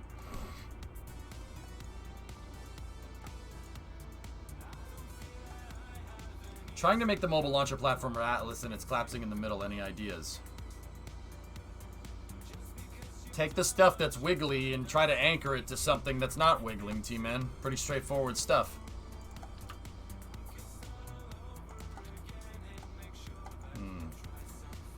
So the other one had this attachment point because I had a 1.8 meter fairing. Oh. Those attachment nodes are different sizes. Huh. We probably want something different that has a similar attachment node.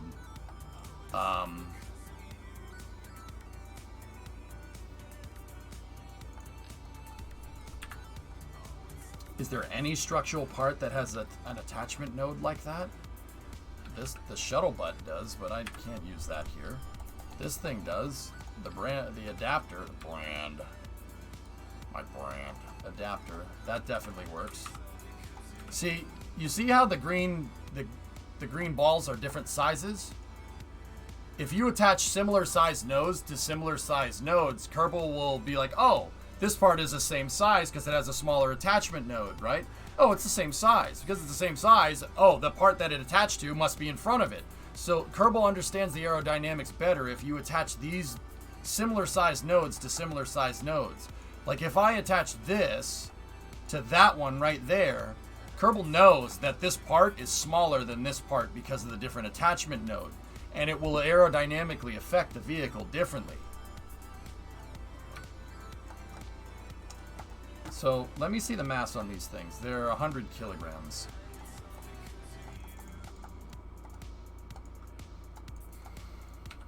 So what we should do here is this adapter should go down like this. Even if you gizmo this down like that, Kerbal will still understand. Kerbal will still think it's right in front of it. It won't mess with the occlusion too much. See, now I made it go down to the adapters that I made it go down to the adapter size that works. That's probably something I should have done with the other vehicle, but yeah, I mean, I don't know. I'm not sure if that would have aerodynamically affected it too much. Let me check something. Does the 1.8 fairing and the 2.5 fairing have a similar attachment node? They do. Okay, hierarchically it won't make a difference. I have a small node attached to a big node like this. And yeah, that should be fine. So move this back here. And then at the very back I had another 1.8. Which has a very similar... Okay, so I had a 1.8 fairing that makes up the very bottom. Now, with this vehicle, that 1.8 fairing was fine for a vehicle that weighs 50 tons, but this thing is going to weigh 150 tons, so my math tells me that I should get something 3 times the size to make up the bottom of the vehicle where it's going to be physically resting on the pad. So, that has a...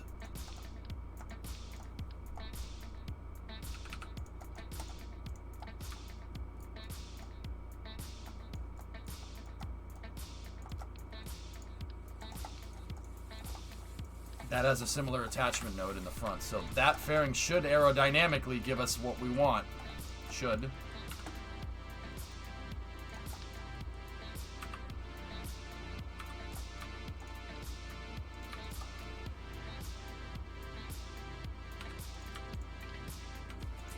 I'm just making sure these are all lined up. Yeah, see. Hey Dyer, what's going on?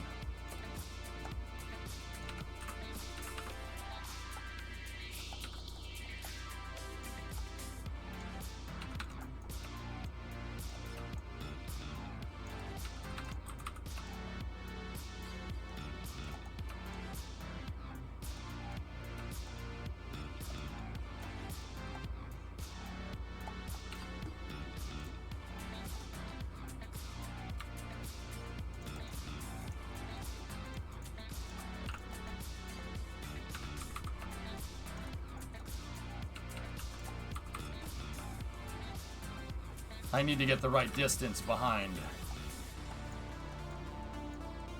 Nothing much. Right on. So I have the approximate size of what the aft fuel tanks would be.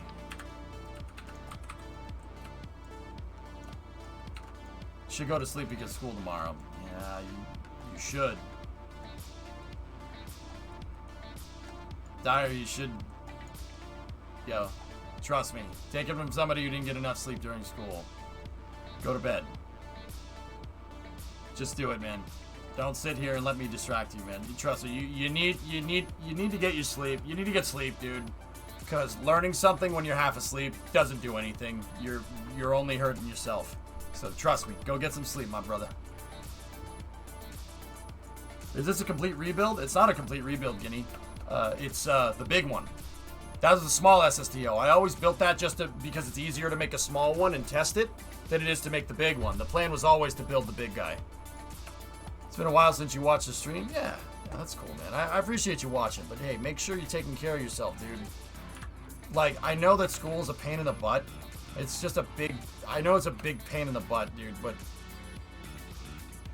trust me, you're gonna want to make sure you go in with a good night's sleep, because this kind of stuff is, I mean, dude, even if you don't want to like do math or something, Dyer, like, you know, if you do better in school, your options are like when, you know, you go out and don't have to deal with school anymore, which is really nice, by the way. If you got good grades, you can kind of do whatever you can kind of pursue whatever path you want, you know what I mean?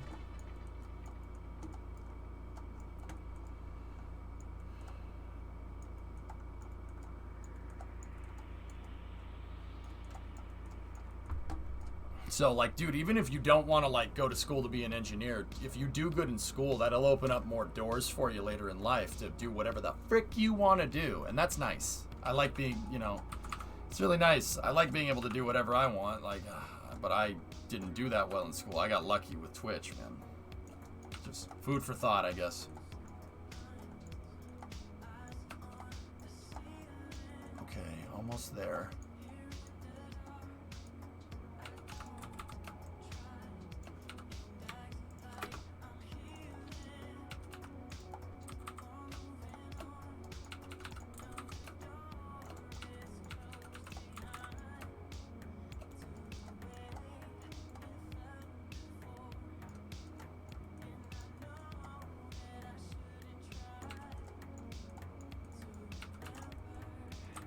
I'm just measuring stuff out, guys. And making sure everything is in the same spots as the big one. Not sure if you've seen this diagram yet, but I think it might be useful for recreating the back of the vehicle. I have that diagram saved, yeah. I have to design that a little differently because I don't have linear arrow spikes just space, and because of Kerbal's single branch hierarchy, it's better to have one part connecting everything together. Like that. Like, there will be one piece that holds this thing in position. It's better to do this way.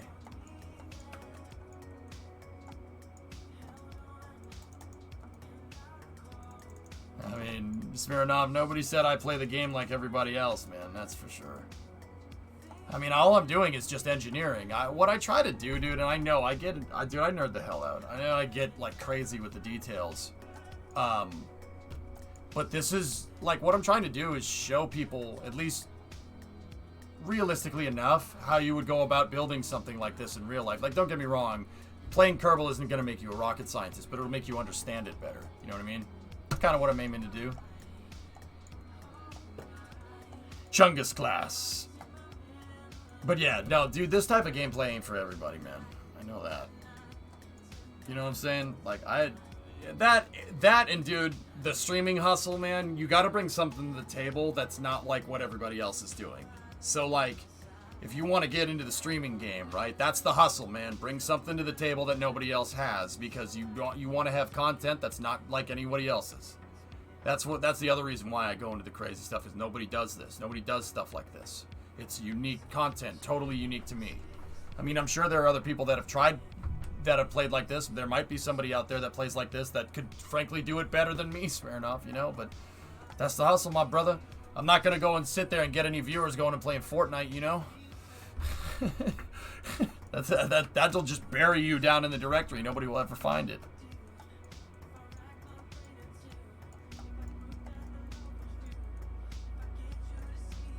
Alright, so let's get the big tanks in here. We got to come up with the engine mounts here for the tanks, though. I play like this, but in my dream, at least I'm safe inside my mind. Sorry, off-topic question. Can a shuttle pilot land the shuttle if the commander was incapacitated during the mission? Yeah, of course. Look, you have a pilot and you have a commander. Do you know why you have a pilot and you have a commander? Because nobody wants to be called a shuttle co-pilot. Yeah. The commander is the one that's flying the space shuttle, just like the pilot and the co-pilot. So the pilot is the captain, right? The captain's flying the airplane. Co-pilot is there just making sure that he doesn't do anything dumb, right? The guy that's flying right seat in the shuttle is the co-pilot, but he can fly the shuttle, absolutely. Yeah, it's redundancy, right? Yeah, so if the commander's like, oh, I have a bad case of diarrhea, I gotta go poop. You know, the pilot can fly the shuttle and land. Yeah, sure. Redundant capability. Ah, I have a bad case of diarrhea. Can't you hold it? No! Ah! I mean, how much would that suck? Doing that during re-entry? That wouldn't be fun. I don't need, yeah, you know what? No, I didn't need that in my, no, that would, yeah. Oh my god, that would be horrible. I actually don't want that in any way, shape, or form.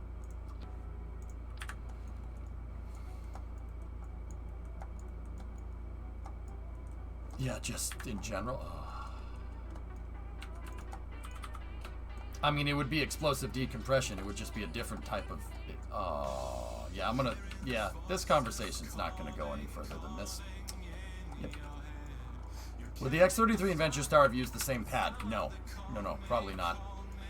That would be like saying Falcon 1 and Falcon 9 would be using the same pad. Nah, probably not.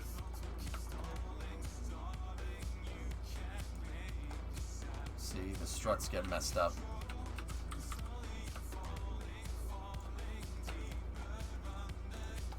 The tank's compromised. I don't want that. Yes, Mr. Man.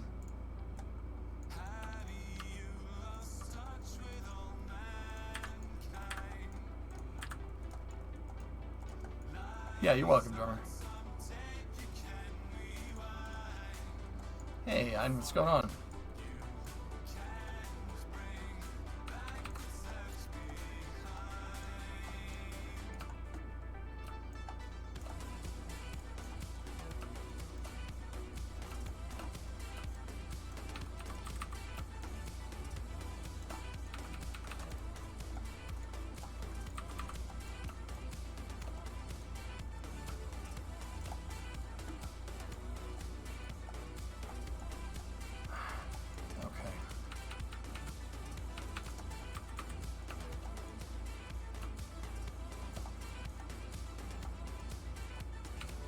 So what I'm going to have to do is turn that tank inward here.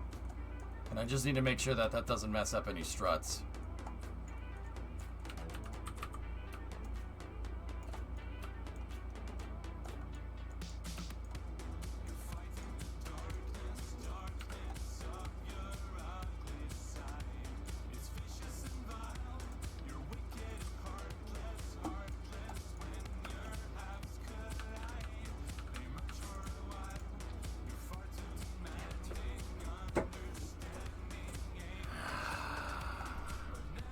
Yeah, okay.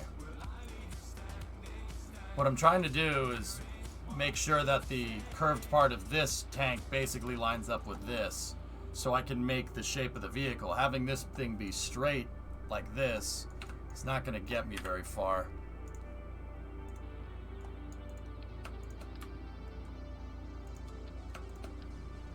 Oop.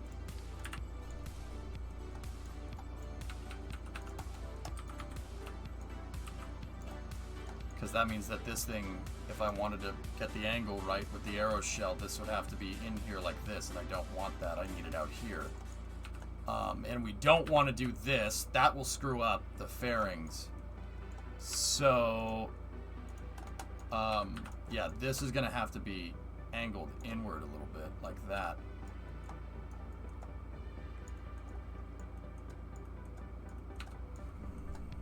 I did a brief space news during State of NASA Crafter. It's nothing useful. It's probably, yeah, it's not really anything that's too incredibly useful, I suppose.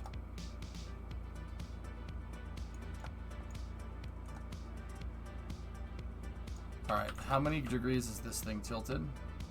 5, 10. So let me just delete the fairing real quick. I need to make that fairing nose just a little bit smaller, and we can move the node here inwards a little bit.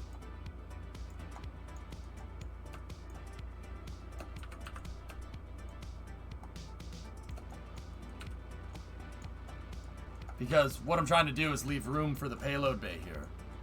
How'd that go? Anything interesting? You know what, Ivo, it was cool, but it kind of sucked. Like,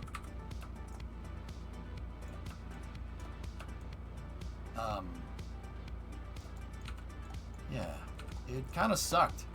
NASA, so in State of NASA, this was like the first thing that they talked about. They led with climate science, which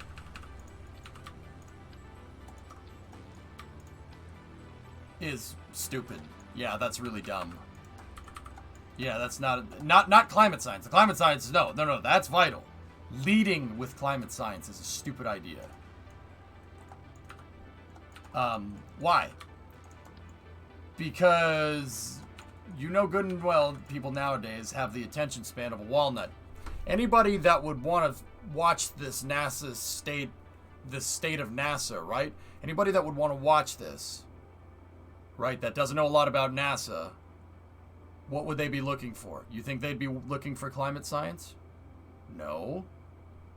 No, you lead with strong stuff. You lead with you lead with the strong stuff, going back to the moon in 2024. It was a 45-minute presentation. They spent 30 minutes of it, and at the very beginning, talking about climate science. And don't get me wrong, I don't have a problem with climate science. It's a good idea. We should do that, and we can do both of them at the same time. Anybody that says anything differently is a moron, right? But NASA's usefulness is entirely tied to public perception. And I think that and in that point you're basically selling the idea of NASA with the state of NASA, at least I would think, right? It doesn't make sense to lead with climate science. Why? Because when somebody buys a car, you don't guilt trip them into buying it, right? They basically open the thing up with our planet's changing and everything's different and we're ruining the environment and NASA needs to monitor it so we can fix it because we're screwing everything up. That's how that's how you start. Okay. Yeah, it just didn't sit right with me, to be honest with you. It seemed just, I mean, it was boring. It was boring. And once again, I ain't trying to downplay climate science, but you have to sell it. You have to sell it and you have to make it cool, all right? Because if you don't and it's boring like that, despite being a vital capability, people will see it as not needed. And it is needed. It's very important.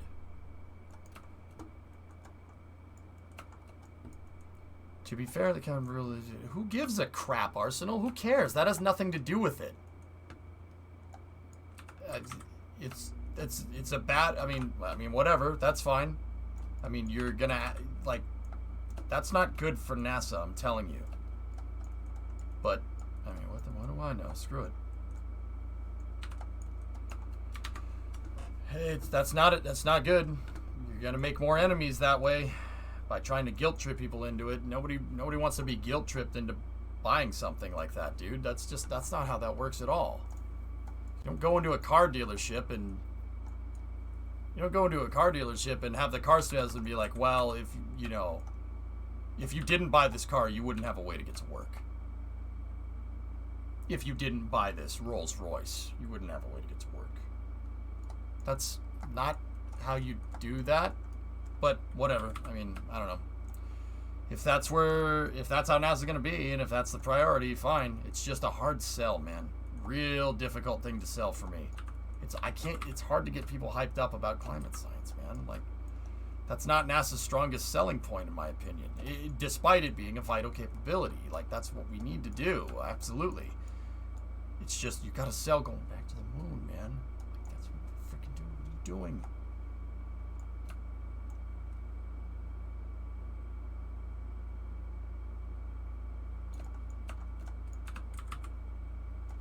Hang on. This should be a 70 degree. The X-33 had a 70 degree sweep on the fuselage, so let's see if we can get that too. It gets the base hype for that party and power. Yeah, I know. Because polarizing space can have no bad repercussions, can it? Nothing bad will happen from that, right?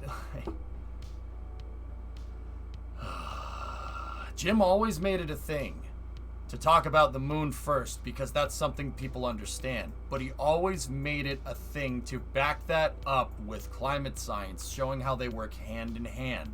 He was very good at explaining that. And he was very good at getting more money for the Science Mission Directorate.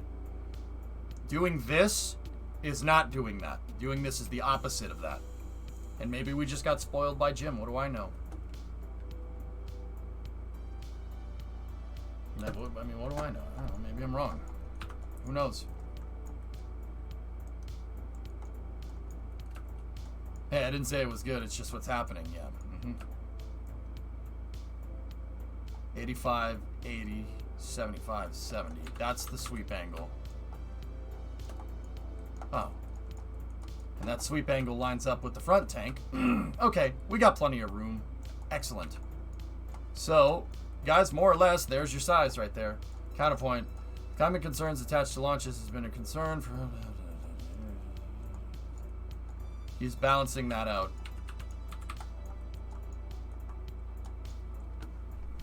Counterpoint. Let me see that.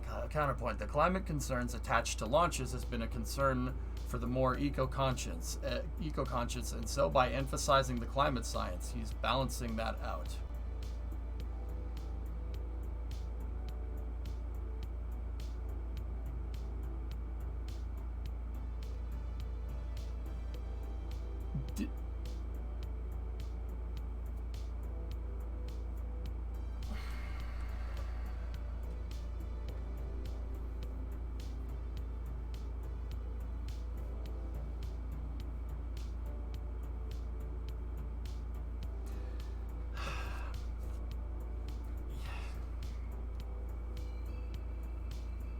That's not a good way to do that, Kyle. It's not. I'm sorry, man. I think that's dumb. I think that's really stupid.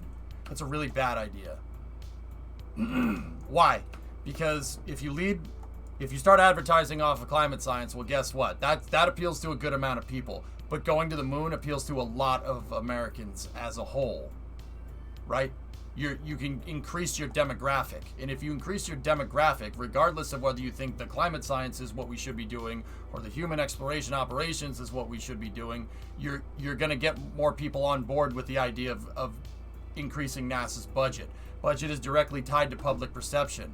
If you try to go after a small contingent of people a smaller contingent of people, and I'm not trying to say that that's not an issue that we need to look at. Once again, I've been saying this entire time that that's just not a good way to put it, because you're going to make more enemies.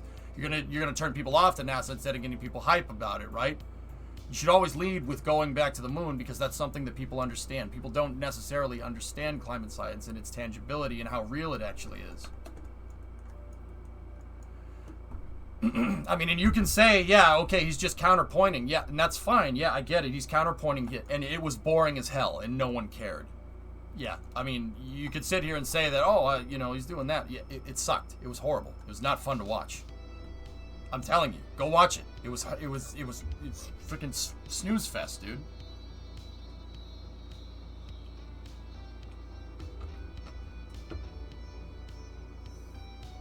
I don't think the conference was anything meaningful. It's not main news. It's literally called the State of NASA. Like, the State of NASA. Shouldn't that be like an in-depth explanation of everything that NASA's doing in all facets? And in that regard, if you're telling people what you're doing, shouldn't you lead with the strongest, most tangible thing? Like, so this is what I had a couple people in chat say. Oh, well, it's not. That doesn't mean anything. It's not a big deal. Yeah, it's called State of NASA. How is it not a big deal? I'm confused. Now I don't understand. Like, so what was this? Just a useless opportunity to just do what? See what I'm talking about, man?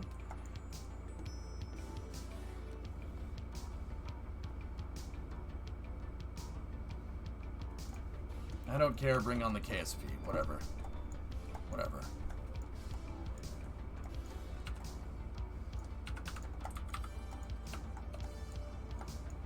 Whatever.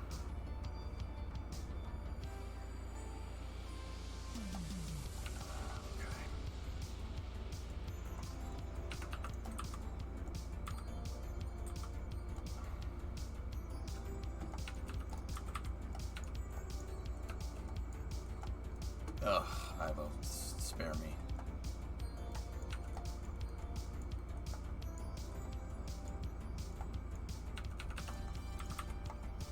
Yeah, I guess, Yarg. Discovery, go at throttle up. Night, Dyer. Go to sleep, man. Hey, I told you to go to sleep like an hour ago. What the heck, man? Big SSDO go brrr. What's up, Pulse? How you doing? 57 months, dude.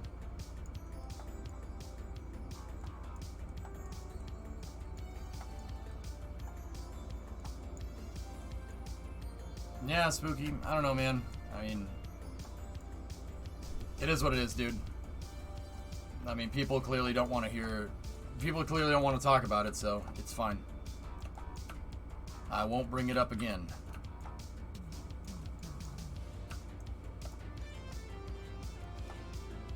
I'm not sure how well that's going to fare. Get it? Because it's inside of a fairing.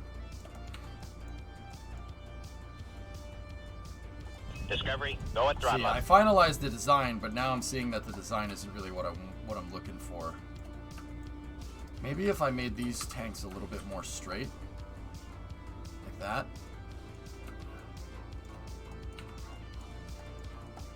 And then you don't want to turn the fairing plate either.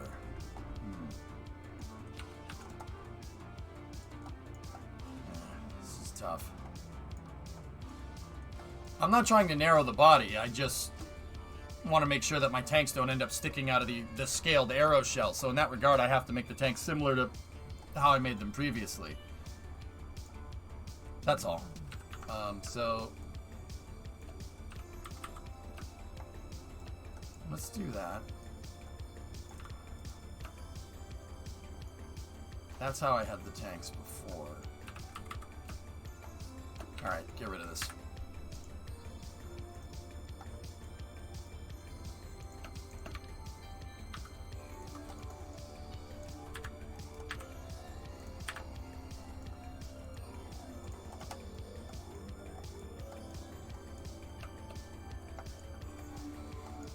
Yeah, just space. I mean, I get it. And I think everybody here is on the same page, but look, I've been in the spaceflight outreach business for a long time. I literally make a living off of hyping up what NASA's doing. Yeah, I think I have some pretty good insight as to into this. That meeting sucked. It was horrible. It was boring. No one, yeah. I just hope that that's not par for the course, man.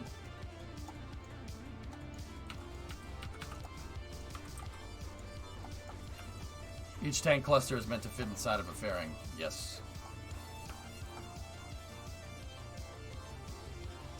Is there a particular reason why we're making a bigger SSTO? Well, that was the plan.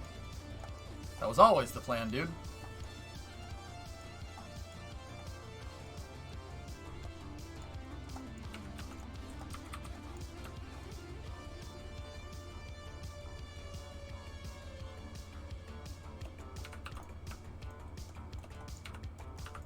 So, offset that at 10 degrees. And then we'll make the arrow shell go around that. I'll just change the shape up a little bit. Is this still inside of the fairing? Yeah, it is. Okay. I wonder what Jim was thinking. Don't know.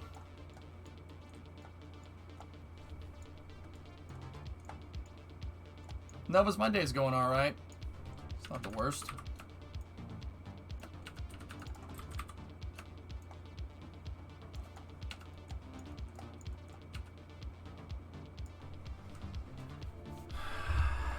I also got to remember that the back of this thing kind of tapers off, so hang on. This thing would be straight right here, right? And then, so that's 85, 80, 75, 70.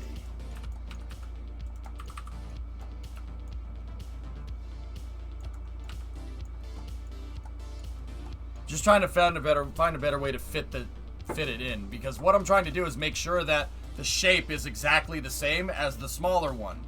And I did need to modify the tanks previously to make that happen.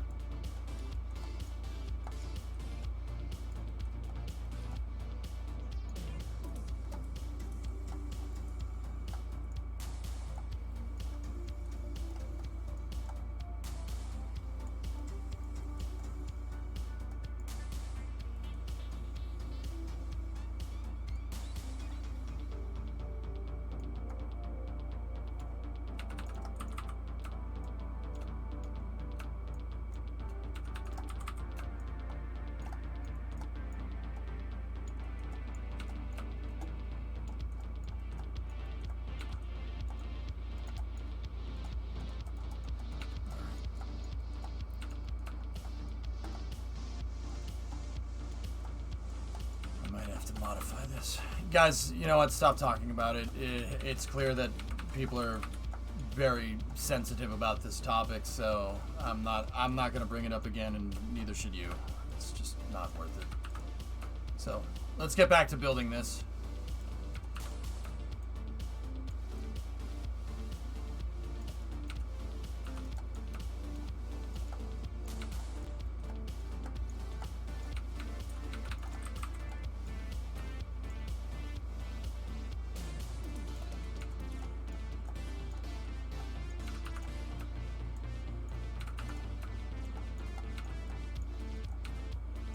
Okay, I'm gonna have to redesign this tank a little bit. I gotta make the fairing a little bit smaller, basically so it just encompasses the center of mass of this, and then that means I need to redo the strut work here.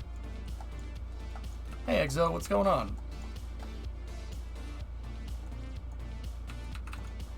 Ah, Zen, I said stop talking about it, dude. It's pretty clear that, you know,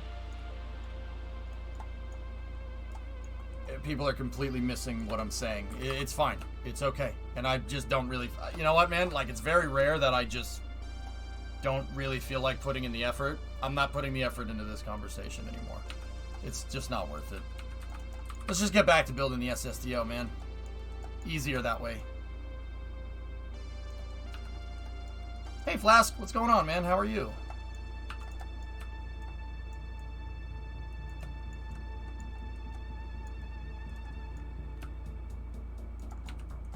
Okay.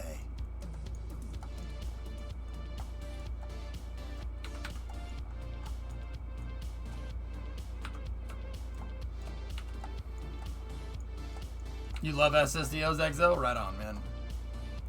Jaka, I'm working on it. I just need to redesign these tanks just a little bit, but yeah, we're definitely getting there.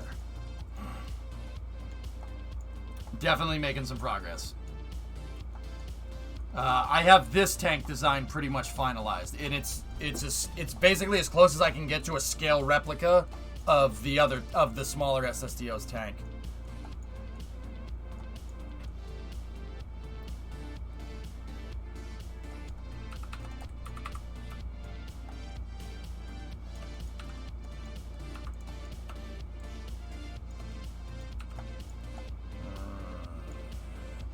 Let me go look at the prototype here for a second, and then we'll, let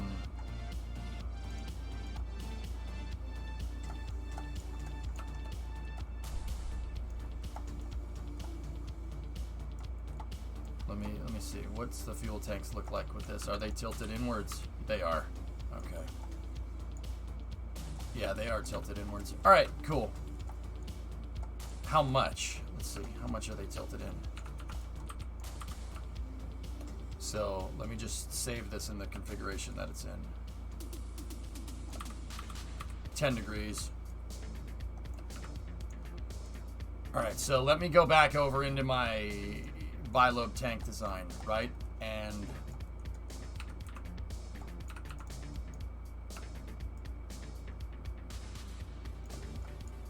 move that in 10 degrees. And then with the fairing, we got to change that up a little bit.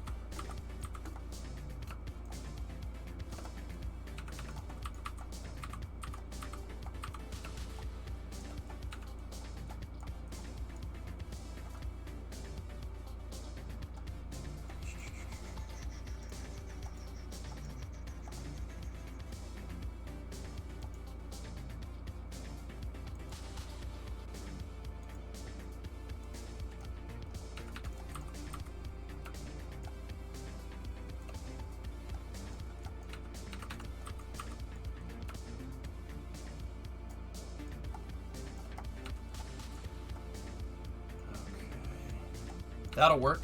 I have to redo these struts, though. Got to figure out another way to run those things. These struts should still be run just fine. Okay, they are. How are we going to run struts to the fairing?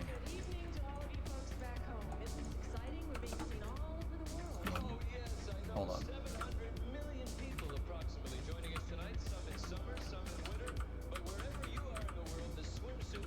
How about we try something like this? Will this work? Yeah, that should work. It's not at the angle that I really kind of want, but it's all right. That'll definitely work.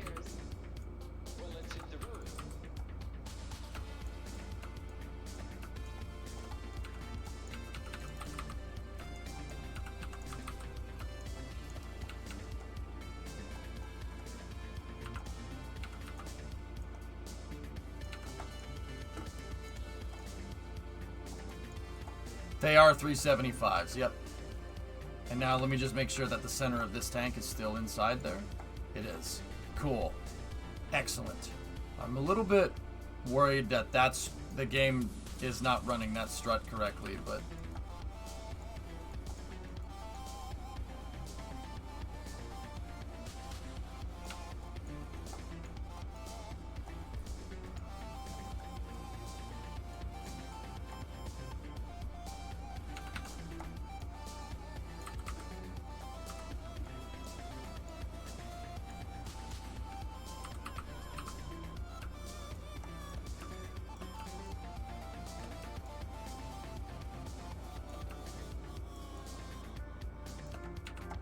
Right there is good.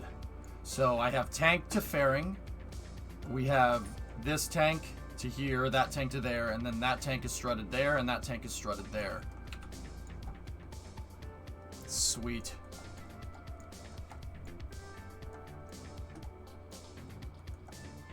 I'm almost wondering if I could... Here, let me save this, remove that from sim, and see if I can...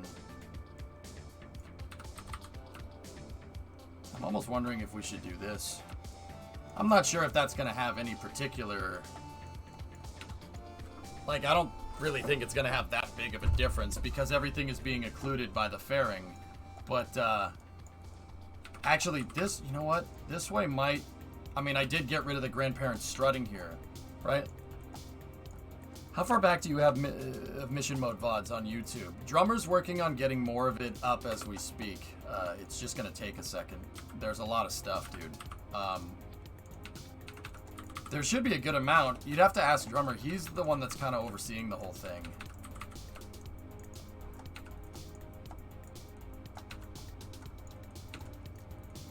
Okay, more news with Veritas and Da Vinci coming in. NASA awards $500 million for the development of each project, and Lockheed Martin will design, build, and operate both spacecraft. Both will launch in 2028.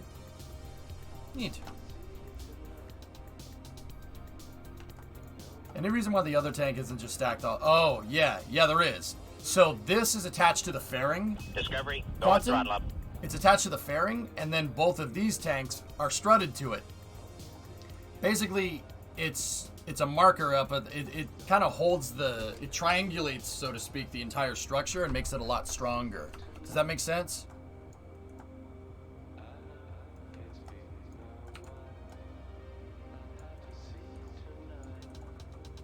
And now I can afford to put this strut out here to make sure that both of these are stacked correctly.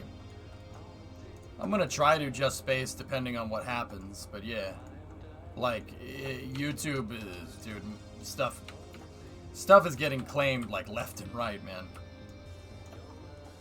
But, shouldn't... I mean, it's not that big of a deal.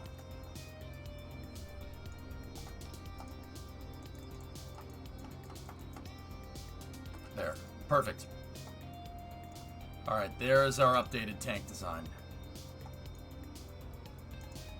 Now let's go back into fuel tank configuration here, right? Get rid of this. Go in here, don't save, and then merge the bi-lobe tank design here. Get rid of that, and then do that. Get rid of the ruler, we don't need it. Get rid of that.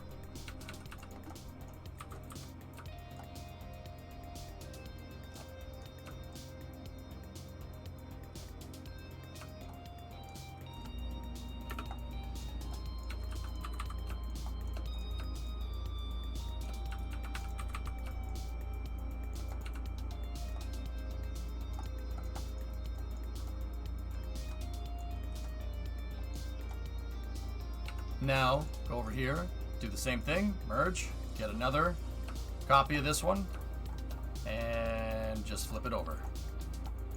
Don't attach it like that, because then all the struts are going to get all messed up.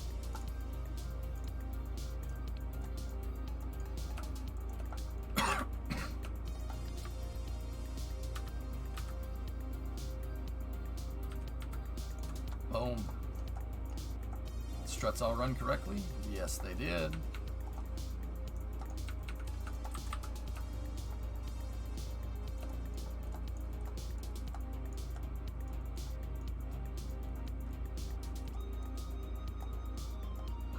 Okay.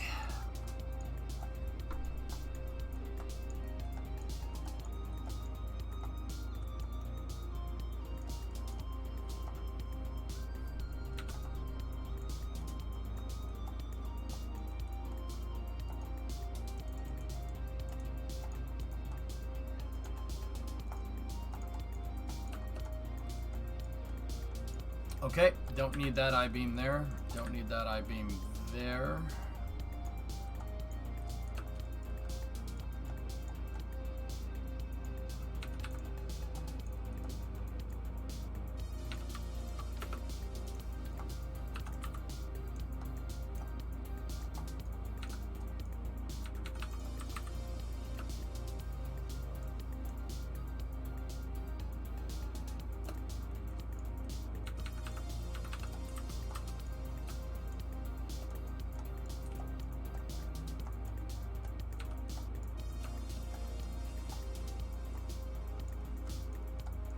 we could place the ohms field there.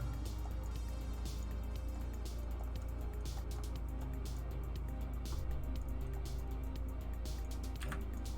These I-beams are just there to make sure that everything lines up. Perfect. Okay. Yeah, I could put the ohms field out here if we wanted to.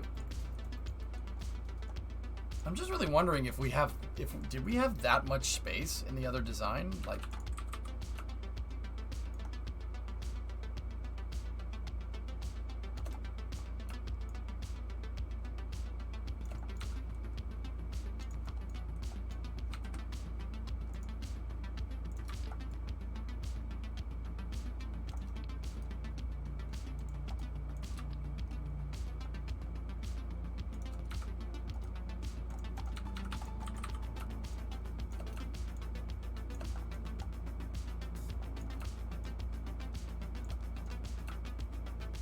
sweet. Oh, that's so cool. This thing's gonna be legit when it's done, dude. Reposting. I think the left tank is one tick off from the right. Check the rear girders. It's this.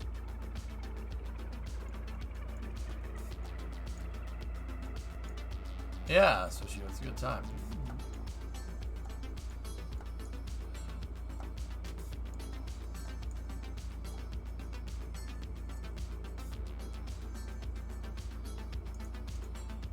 Let me go check, Jacka.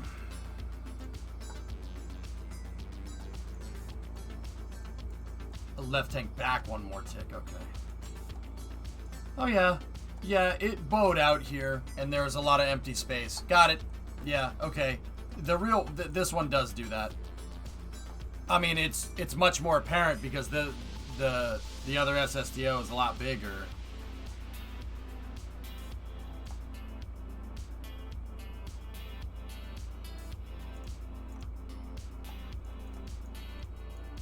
Nah, but it's not that much, dude, right?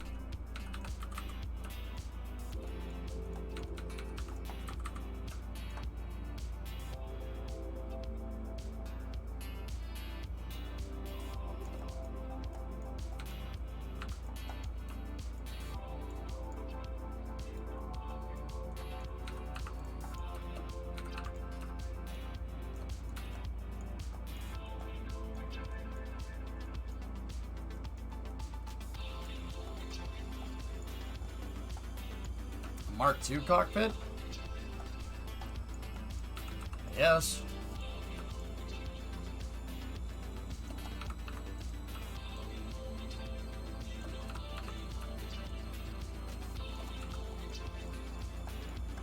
There we go. Cool.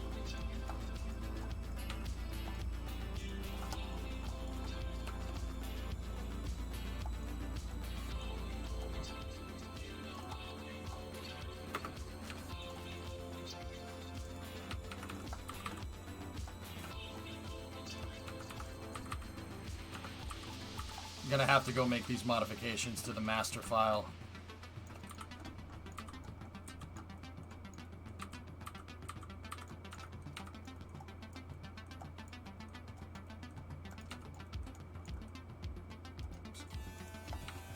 I basically turn these out 5 degrees, and yeah, that's basically it.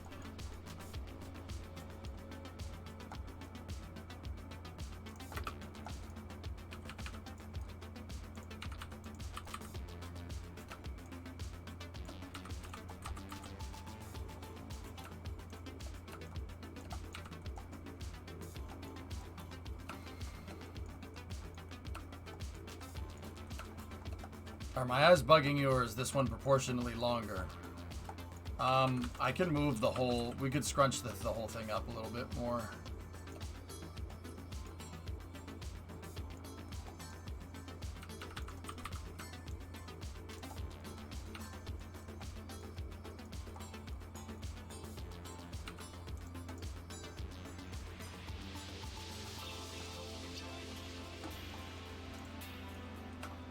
Take a look. You tell me. Here, let me get it out here.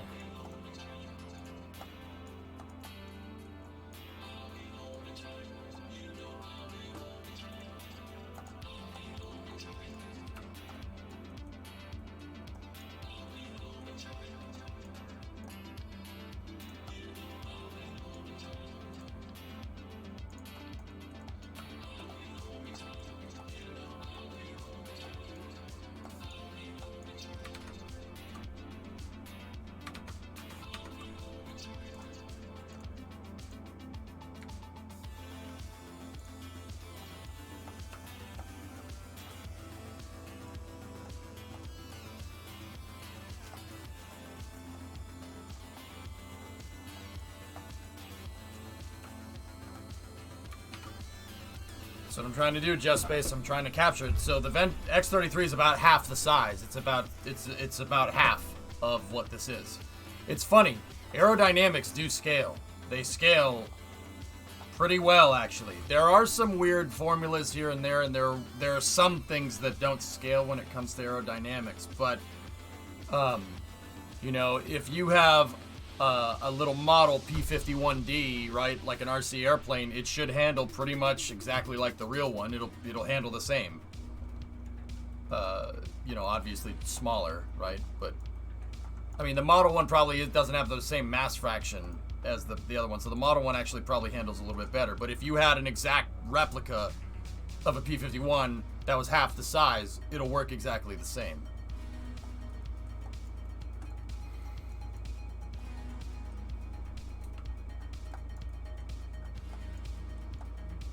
Yep.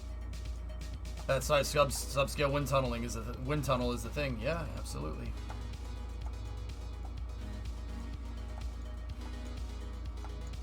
Yeah, there are some things that don't crash, but a lot of stuff does. Subsonic aerodynamics definitely scale, but they that obviously starts to get a little bit weirder at transonic and, you know, boundary layer thickness. And I mean, once you start getting into transonic, it's like a mushroom trip with aerodynamics. It's like, yep, okay, yeah, it does that. Yeah, all right, sure.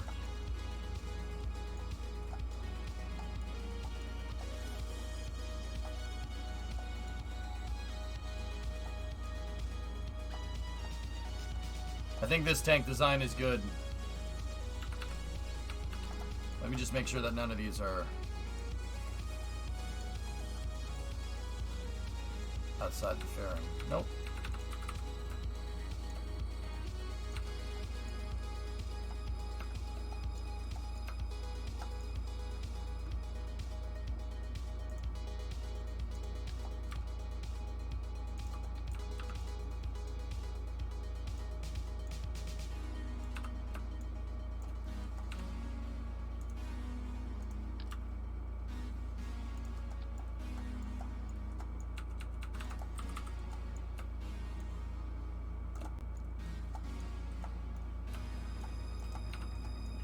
There, I'll leave that in here. You just need to get some extra fuel behind the payload bay. Nah. Nah, I don't. I mean, I could if I need to, King, but I don't think we need to because of our tank analysis. We don't need to do that.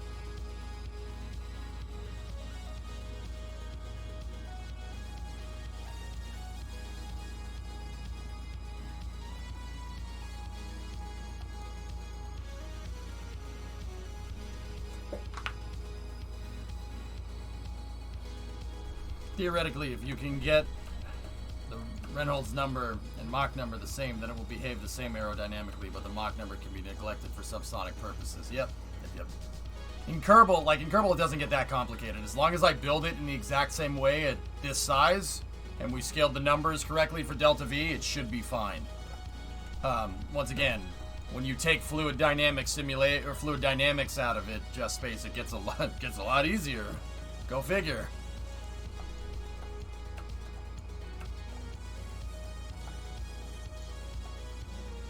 How much did the fairings end up weighing? You know what? I didn't check. I probably should have.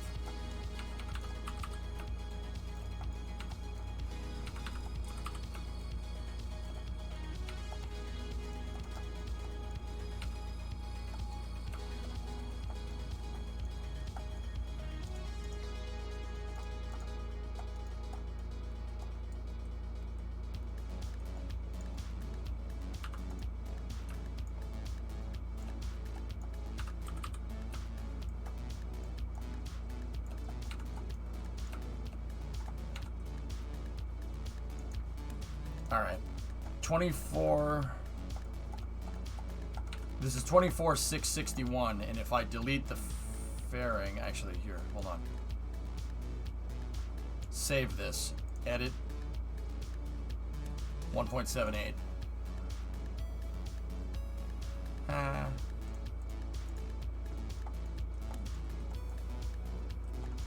1.78. So we estimated 2,000 kilograms per fairing, and that thing's 1780. but I overestimated on purpose. So yeah, we're yeah, right in line with our mass estimates. Perfect. Like I said, this is not going to take very long. And if I did everything right and we measured all this stuff correctly, it should come out correct. It should words. If I did all this right and we measured this all correctly, it should come out, we should end up having a surplus at Delta V, a high surplus, because my 3980 3900 Delta V was overestimating everything. So we should be right at around 4,000 atmospheric. So 4,000 specific, 4,000 Delta V, 4,000 meters a second Delta V at sea level, which is an over-engineer. That's an outright over-engineer. That should be right. So we have to build the pad from scratch. We'll be able to adapt the previous design. I incorporated scalability into the design as well. Hierarchies, man. Yeah, I could make the other one bigger. It's no problem. I can. That one was for figuring out the kinematics. That, and I needed something to launch it with, but that's another story. Yeah, right, exactly. Yeah, so it should work. Should. All right. Okay, so save that. Go back into fuel tank config. Alright, now dump these. I just want to make sure that my design is the same, so I'm going to put 2 new tanks in here. Because I don't want to... it's hard to use symmetry because of the struts, and stacking sim on sim really messes this thing up. So...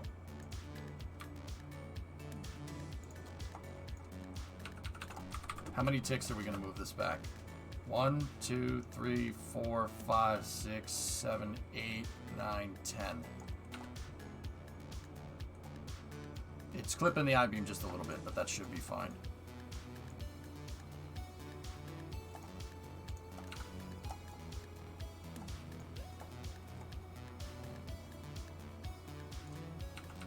Yeah, I mean, if we just move that out a little bit, it'll be... maybe I should...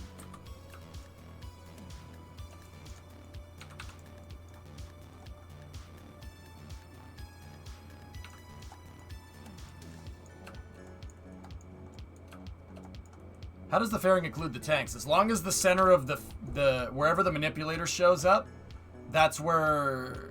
if the gizmo is inside of the fairing, the game thinks it's inside of the fairing. So, yeah.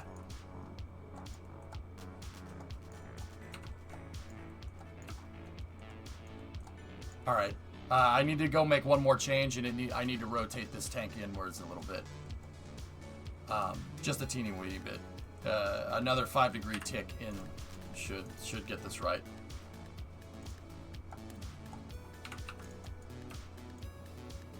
I just got to be careful that because every time I go and mess with this, I can move the struts around, and I don't want to move the struts.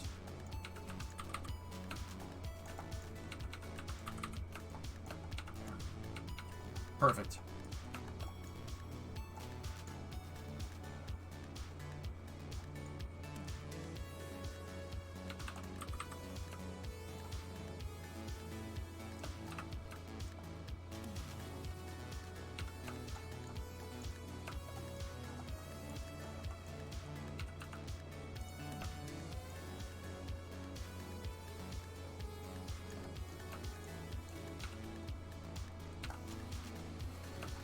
How much could you carry to low curb in orbit with Freedom 10?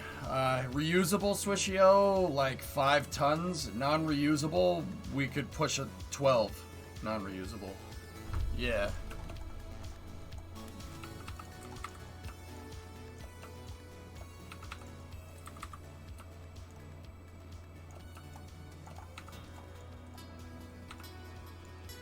Thanks, Word. What does that say? Warden Seth. Oh, alright, right on. Thanks, Seth. I appreciate it, man. Yeah. It's coming, dude. I really take my time when I engineer my craft. What I try to do, it's kind of... because I'm playing... I don't have infinite money here. What I try to do is show people how you can do tricks to literally put a rocket on the pad for the first time, send it, and have it go into space, or at least perform pretty well. Okay, so why are you complaining? Why are you complaining about the 18 tons? Complaining? Wait. Who's complaining? I'm confused. You know, Seth, you know, when you've played Kerbal as much as I have, it, you know, when you go to launch it, it blowing up on the pad, that kind of gets old after a while, man. There's only so many times I can watch Jeb just get knocked into oblivion.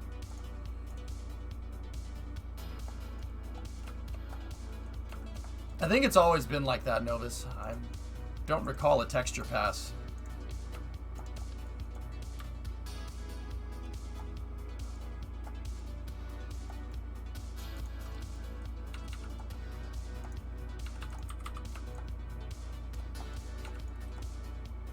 Oh yeah, baby.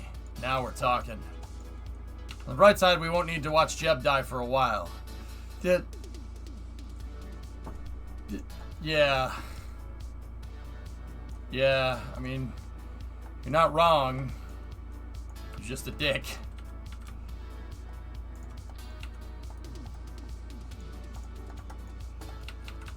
That one hurt a little bit, chat. That one hurt a little bit. But I'll be alright. I'll recover.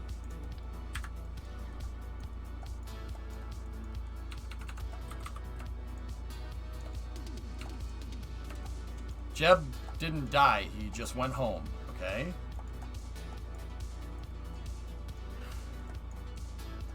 What was that mass trick you figured out? I only caught the end of the stream yesterday. Panels, if you use the bigger panels, it's more efficient. It's actually less mass. This panel, we did basically, so like this panel, you need 4 TO6. You need 4 TO6 panels to make a T12 panel, right? Right? 4 of these. So 1, 2, 3, and 4, right? 4 of them. So this panel should be 4 times the mass, right? 10 kilograms, 40 kilograms. Makes perfect sense to me. Now, if I take this big boy panel right here, the T25 panel, right? This thing we know is 40 kilos, right? So 1,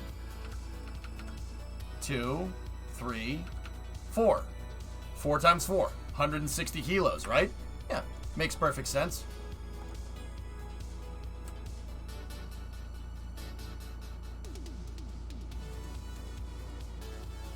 Oh, okay, John. It's 150 kilos. It's actually less mass. That should be 160, but for whatever reason, developers didn't put it that way. And you know what? I don't even want them to change it. That's fine with me. So, the more of these big triangles I use for the aeroshell will actually end up being proportionally a little bit lighter than this. That affords me to add other things like ohms, the orbiter maneuvering system. We could add a payload bay. Could have a bunch, like, it affords, we did the math out, it affords me about an extra 500 kilos for other components that we're going to need, which is pretty nice. So I got that going for me, which is nice. Alright, Sun Temple, see ya.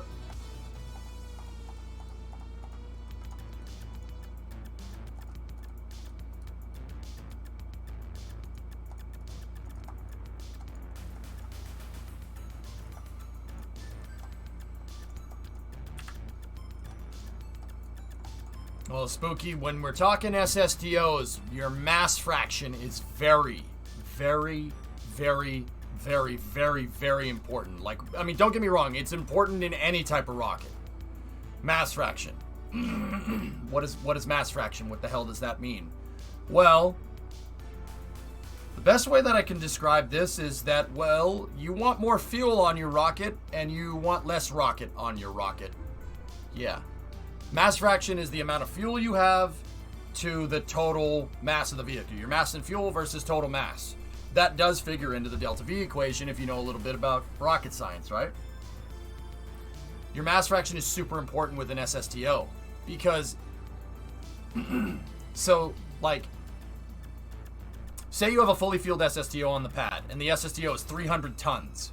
If 1 ton of that SSTO is SSTO and the other 299 tons of SSTO is fuel, that's going to go very far, right? It's going to go very far because 99% of your craft is fuel, right? If you even take that number by a little bit with delta V, right? With how delta V works, you take that number by a little bit and say you increase it to 5% dry mass, 95% fuel, your delta V number will start going down exponentially. Oh yeah, mass fraction is a big deal with SSTOs because I don't have the benefit of jettisoning dry mass like an upper stage, right? I can't jettison a first stage and just have the upper stage make it all the way into space where your mass fraction goes down because instead of having a full upper stage, right, I'm not towing the first stage all the way into space, right? So mass fraction is very important. The thing is, parts like in KSP, these tanks, the funny thing is that these tanks they're not made out of aluminum. They're not made out of titanium. Heck, they ain't even made out of steel. These tanks have the mass fraction of a tank that would be made out of a lead. Yeah, they're very heavy.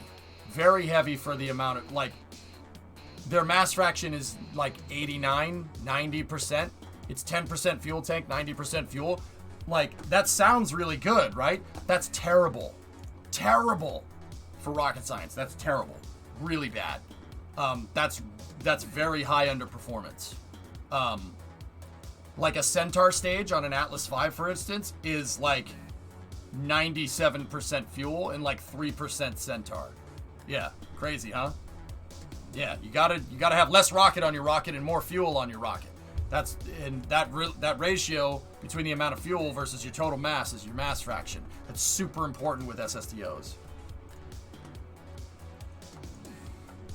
What's up, Dan?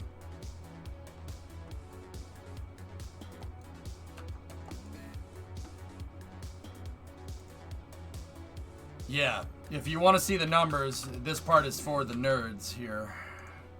For the nerdos in chat. Let me get rid of that. I don't need that. Yeah, thanks, Spray. You know what? I'm going to save this, and I'm going to put this in my Venture Star research folder compilation. This is going to go in my cringe compilation. It sounds like Squad confused mass fraction and volumetric efficiency. It's for gameplay purposes, Crash. It's for gameplay purposes.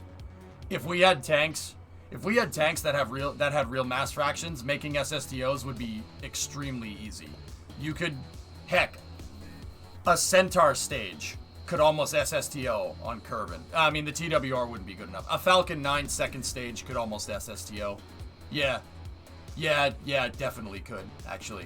Falcon 9 second stage, if you just take an actual Falcon 9 second stage, you transfer the specs, you made a mod, transfer the exact specs and more or less the exact same delta V with a Merlin 1D vac, and you put it on the launch pad, it'll make it into space. I'll bet you it'll make it into space with some payload on it too.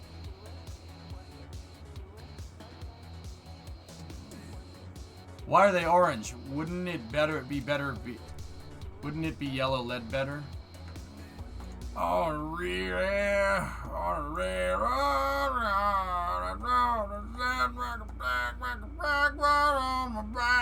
Oh yeah. Yes, it would. That's a great song. You can do Eddie Vedder karaoke, Dan, and just not say words. That's what me and my friends did, like long time ago in college, right? We had this theory that if you do Pearl Jam karaoke, like, who could make it through the most without like saying anything and have nobody realize that they're just going.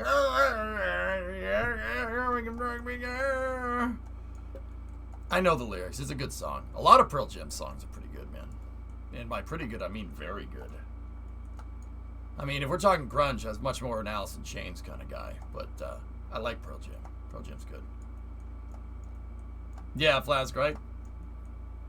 So basically what country music sounds like to non-Americans. Yeah, but drummer, aren't there some people in the UK that like country? Aren't there like country bars in the UK? I'm pretty sure there is. All right. Now, we have the approximate shape. We have the approximate size. Country music here has no lyrics. I think the Swedish Chef from Muppets could sing Pearl Jam. Yep. It's all folk dancing.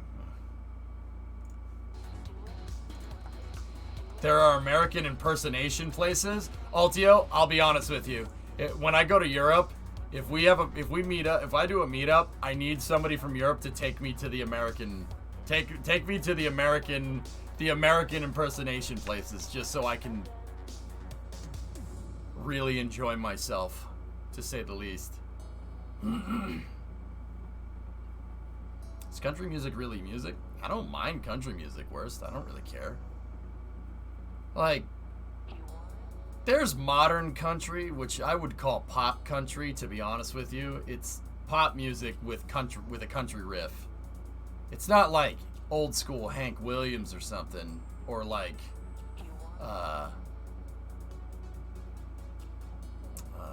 what's the guy's name? It's not old school. Like there's real country music, that kind of music I like country and blues, because that's the music that like Led Zeppelin is based off of. Like, that's country music, man. That's real backwoods stuff.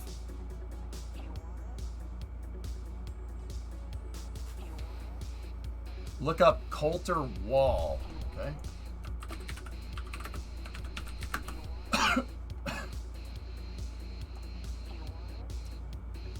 I would play it, but I don't want to get DMCA'd, so, yeah. I'm gonna go to a couple of country music clubs over here, but they do play more pop country. Yeah, the pop country music, guys, is the country music that people don't like. That's the like, I love my pickup truck, and I went to ask a girl out in the cornfields, and it didn't work, and now I'm upset.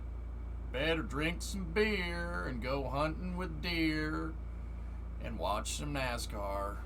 That's pop country. That's not country. That's, ugh. No, thank you. No, thanks. Yeah, no, that's not country music. That's poo-poo. That's poo-poo.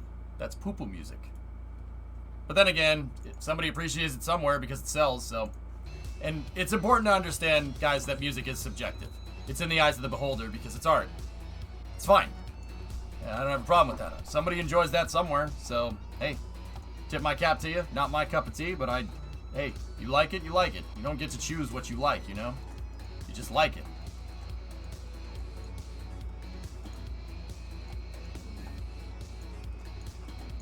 Hang on a minute.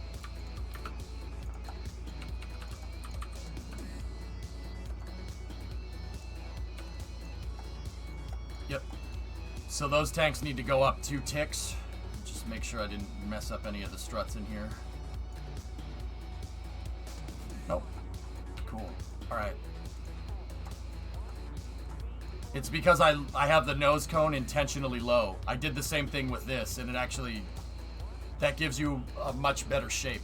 See how the nose cone low, like if you just kind of sit back and use your peripherals to look at the shape, it looks a lot more like it. So, let me go back here into the forward byload master craft file, and these need to go up. 1, 2. Perfect. There we go. Now these are saved. Yeah, Kenny Rogers is good, man. Yeah. I like Johnny Cash, too. I tell you, I'm mighty proud of that ragged old flag.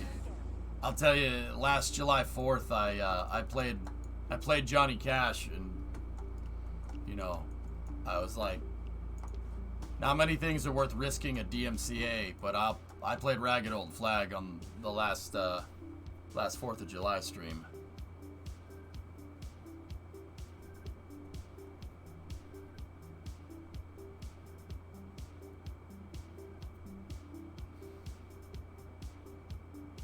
Die working like a dog. Nice, Flask. Not Spanish or Chinese or British. Hell, freaking Dutch. Frick the Dutch. Pisswasser beer. Awesome. Awesome reference. Nice, Flask. Cowboys in the heartland, bankers in the city. We love cars, guns, and big old plastic Nintendo controllers.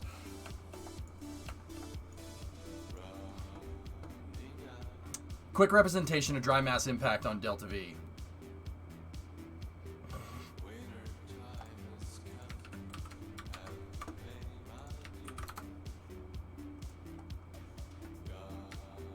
Big old Twitch biddies. That's right.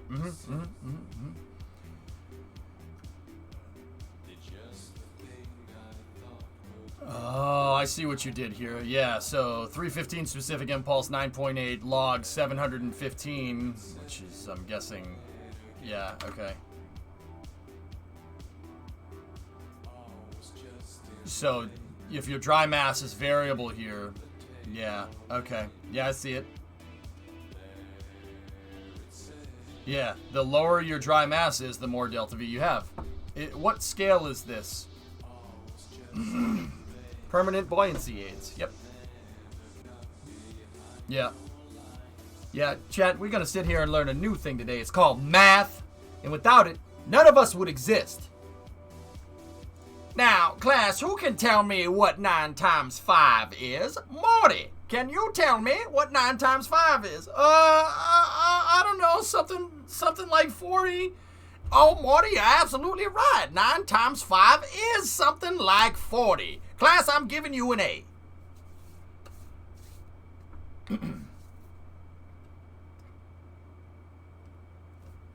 No? All right. 5 more minutes of this, I'm going to get mad. Not my fault this is happening. Complete side tangent. That's this. There's an actual flip-flop shoe that's called the... Oh, that's good, Zeppelin. I didn't need to know that, but all right.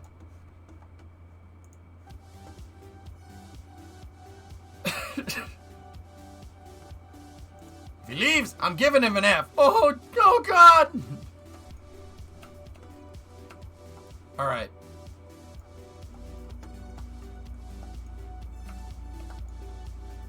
I like having this thing here. Having the other SSDO here is going to make it easier to duplicate the arrow shell. All right, so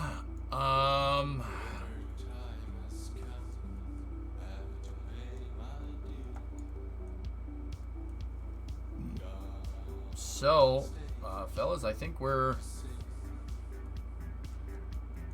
Yeah, Dan, you're just mad because you can't talk like Mike Tyson. I sit here and talk like him the entire time because Mike Tyson my hero, man. You can't stop I Am Mike, man. He's gonna go kick your butt like a tiger ripping somebody in half.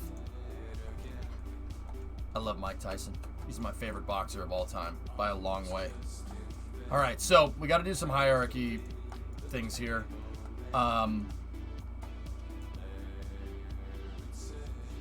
So we can go in sim off of this, right? Like that.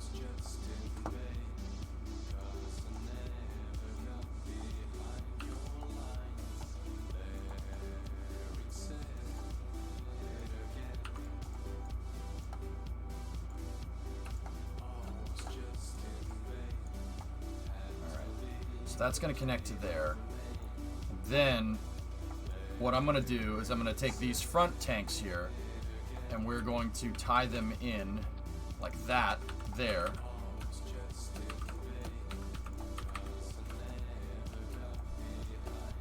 Right? So now that basically, so we have fairing connected to that tank strutted to there. Now what I want to do is take the fairing right here and do a 2x symmetry strut off here and have that go right to the fairing. So now we have fairing connected to the front fuel tank, right? Fairing connected to the front fuel tank will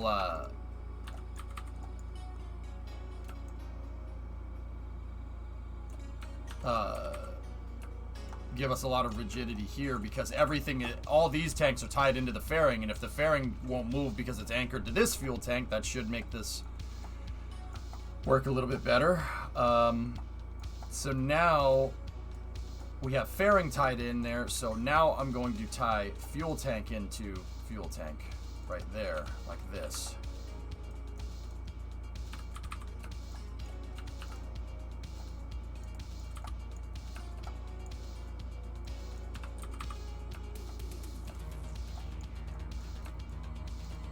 that. And then we really got to make sure that this connection doesn't move. So what I'm going to do, I'm going to go right here. I'm going to put that thing in that position right there. So down 1, 2, and then over 2. Perfect. Okay, cool. So now let me go like this. Make sure that this strut is facing the right way, like that. Now let me absolute snap like that. I want to make sure all these struts are pretty much in the same spot. Once again, making this look nice and uniform, dudes, is my way of kind of letting future me know that these struts that I placed are supposed to be there. They're not some random strut that I forgot. If I take the time to see that the struts are all oriented nice, right? Like this, that means I took the time to make that look right.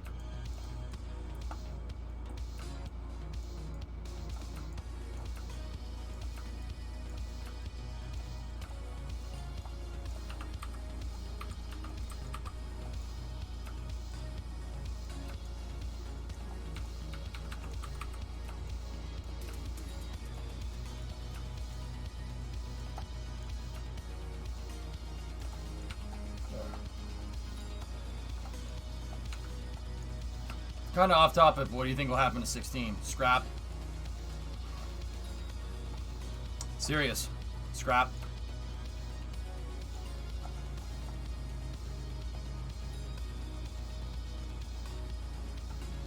Alright.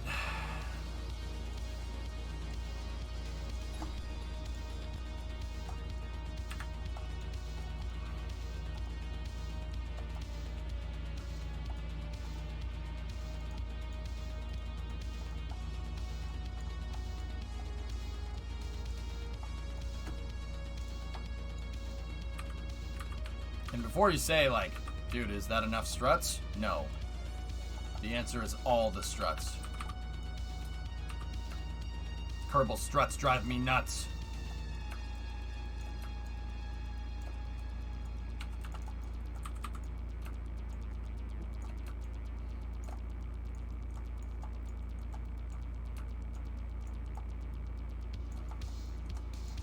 How much mass in struts? I figured in I figured in about 100 or 1.5 tons. So yeah, I figured in 1.5 tons of strut mass.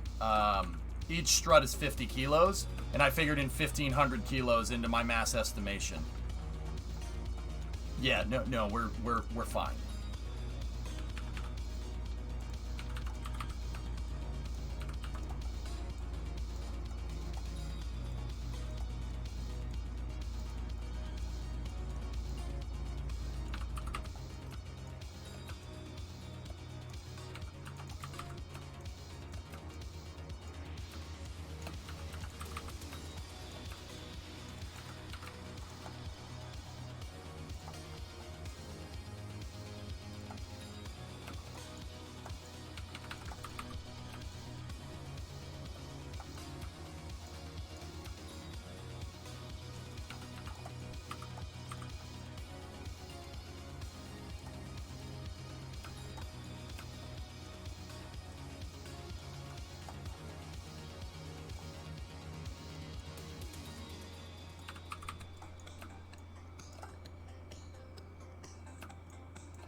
Okay.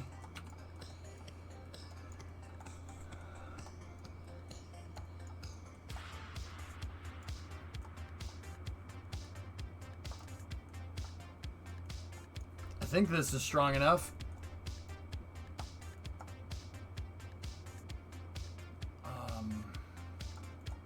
You know what? Because the payload bay might be here, I'm going to take these struts and I'm going to attach them like this. Well, not the payload bay might be here. It will.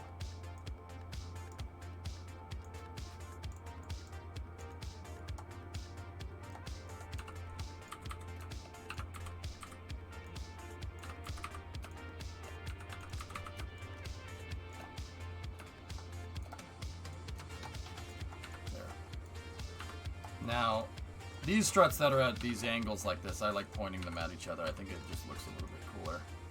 It ends up making them look like actual struts. Struts usually don't have like a ball joint at each end like this. They're usually, I mean, some of them do. It really depends on the strut, I guess.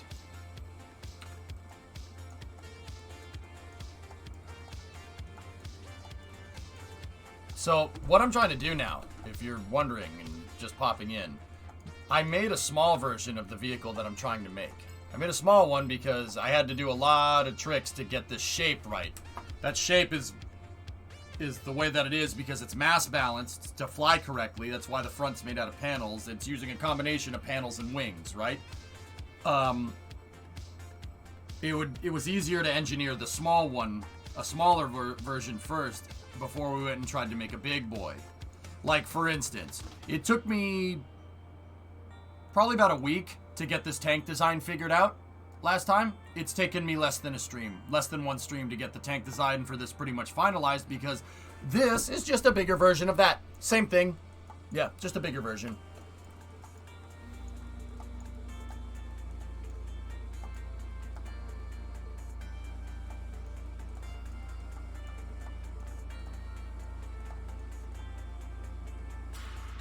All right, cool.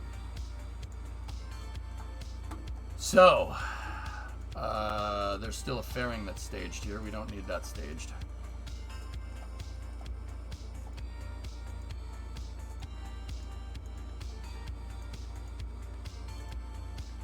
Yeah, keep those dark. And then this one's gonna have to stay dark as well. Perfect. All right, there's our design.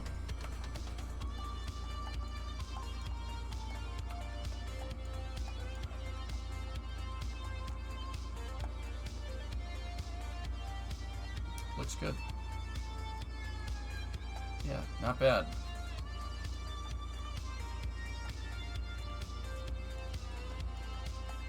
Well, we did run into some things, RJ, but yeah, it scaled just fine. I don't think anybody ever gave me crap about the scalability, though, RJ. But yeah, I mean, it won't scale correctly. Yeah, right.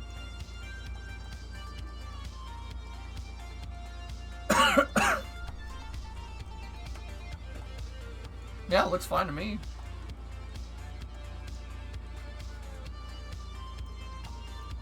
All right. So, I actually have to get rid of this. And actually, I have to get rid of that too. And what I'm going to do now...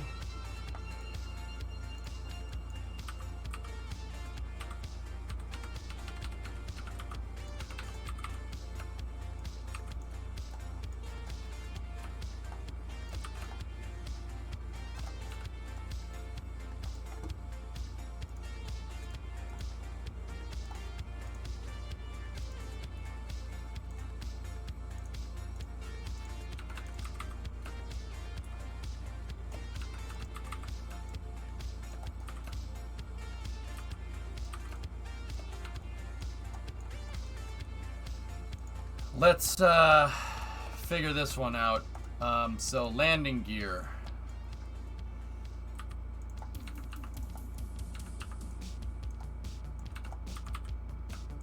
Oh, crap.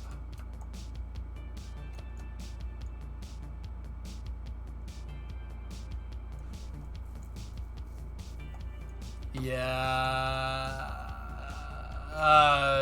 What will this use? It'll use shuttle engines. It'll have 8 shuttle engines in it, Milo, instead of just 2. Landing gear. Landing gear. Landing gear.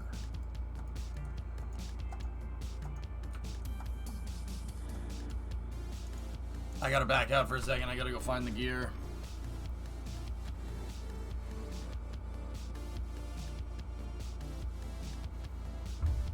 Do we have 300 to unlock the bigger stuff?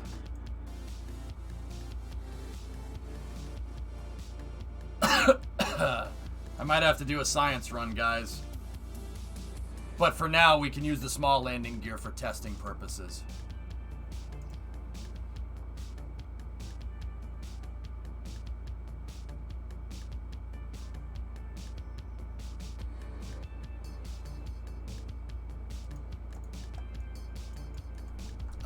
So this is going to be too much. So basically what I'm going to do out here is go and do a structure test. I'm positive that on the vehicle's long axis, on the vehicle's main axis, so this way, the long one, the blue, right? On the vehicle's long axis, I'm positive that this structurally will be sound. I'm wondering about on the minor third dimensional axis, up and down. Left and right on the minor axis should be fine. Not should be, I know it will be fine. I just basically got to make sure that there's no tanks moving around. Well, tanks for nothing.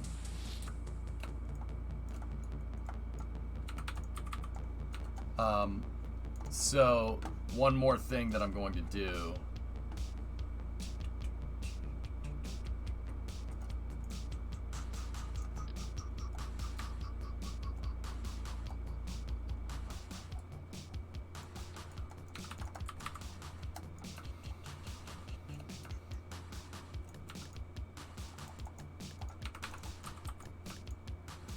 One more thing that we'll do here is I can use this as an engine mount, the quad coupler. We can attach it to the back of that, and now we have a really nice engine mount right there.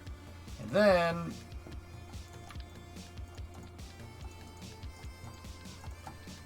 oh baby. Alright, where did that put our center of mass? Oh, dude. Look at that. Right in line. That's perfect. Oh, excellent. Very good.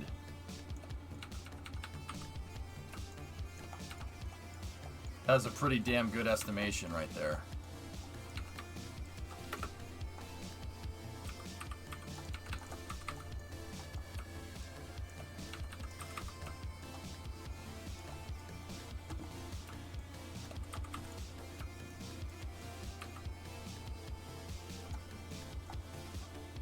Yeah, this one might have to do a little bit of a nose down job when we go to actually use the thing.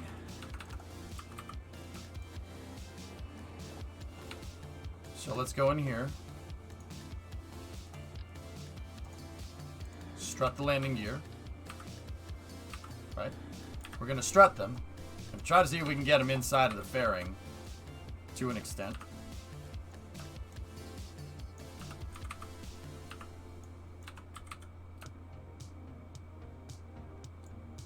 The further back the better, but that we'll have that as an approximate. Deploy shielded is enabled, steering is enabled. Alright. So now, this is the approximate kind of height, I think, that the larger landing gear would be. Something like this. Should be right. And what I'm going to do with this landing gear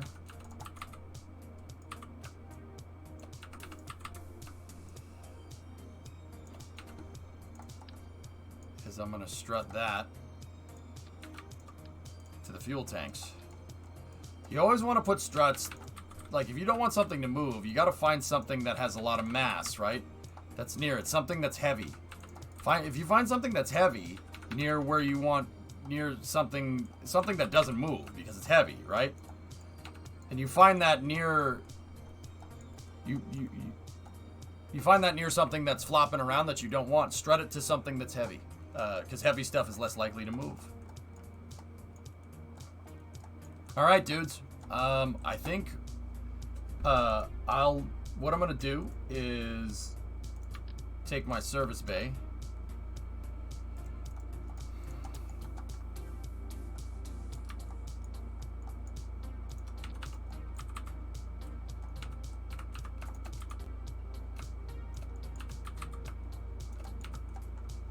So strut to the nearest black hole. I mean, ideally, that would be very useful.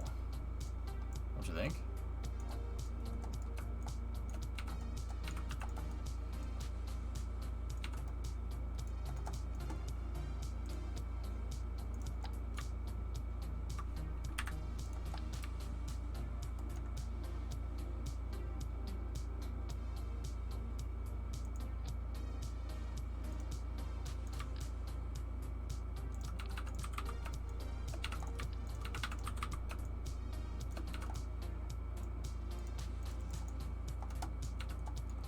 Okay, we have a small avionics package in there, and I'm just going to put this thing out on the runway. And we need to hope that it doesn't pop. Hey, Neb, what's going on?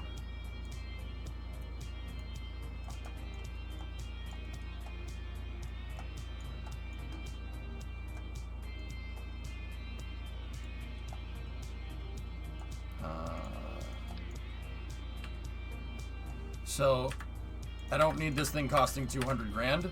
So what I'm going to do is an ore tank. Ore tanks are about the same mass. They're 3.5 tons. The shuttle engines are 4. It's good enough. I'm going to put those there instead.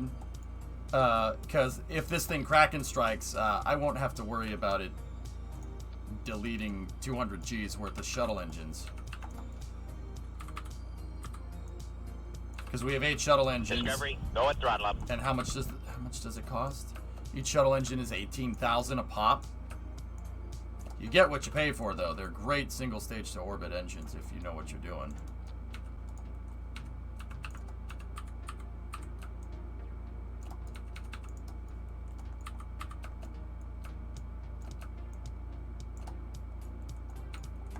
Hey, DIA, 42-month resub.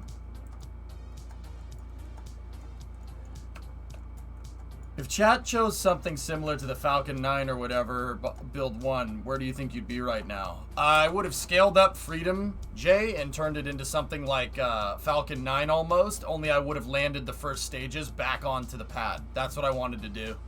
Yeah. And then that would have paved the way to building a much bigger launch vehicle to do the exact same thing. Yeah, that was my plan. Yeah. I had a plan kind of fleshed out. All right. Here we go.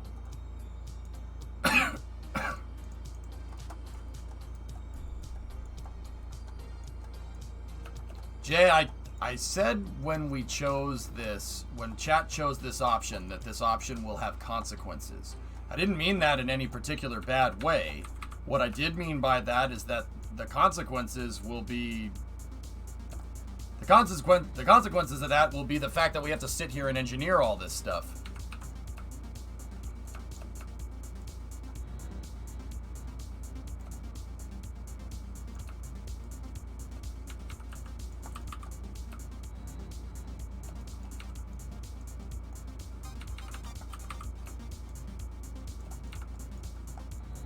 I mean, that's it. Nothing more.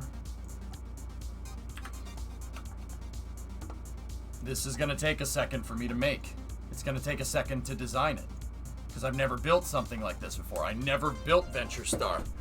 I mean, I did build something like it in 2014, where I literally made an entire craft out of panels, but I didn't understand the aerodynamics in Kerbal well enough to make that thing do anything useful.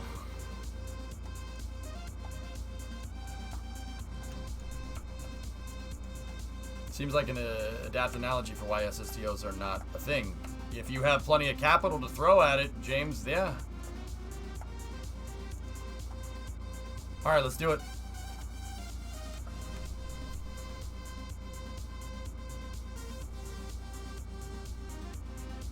I mean, chat, it was close. I mean, guys, when a vote gets that close, what I've been noticing is that you guys, it doesn't really matter exactly what I want to do.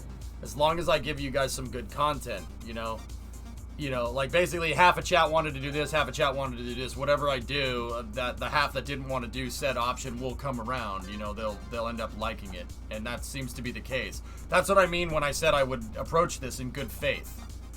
I'm not gonna sit here and just build like an orange tank with a mainsail at the bottom and send stuff into space SSTO style. I told you I would approach this with good faith, and that's exactly what I'm doing.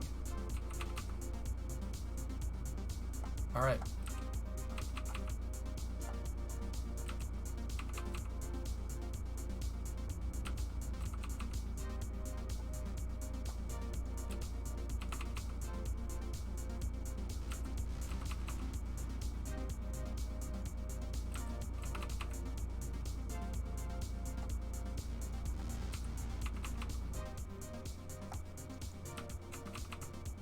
Guys, see anything moving? When I drop this thing, when I put it on the landing gear, right, it's bouncing a little bit. What I'm looking for is secondary action. I want to see, like, the landing gear bouncing. When the landing gear bounces, I want the whole vehicle to move. I don't want to see something moving independently like that. That's what I'm looking for. I'm looking for anything that might be bouncing around on its own. Discovery, go at throttle up.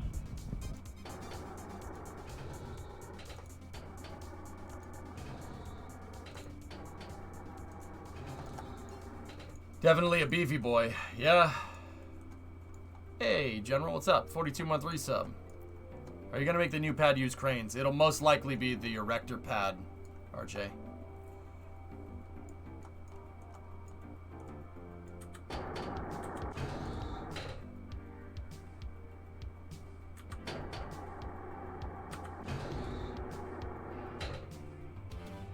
Looks to be the landing gear is the only thing that's kind of freaking out a little bit.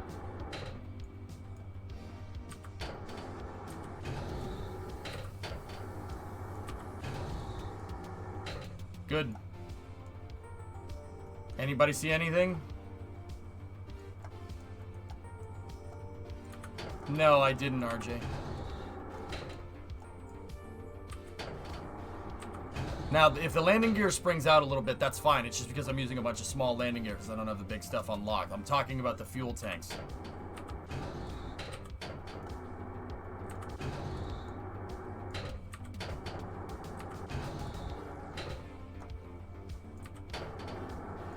Discovery, go at throttle up.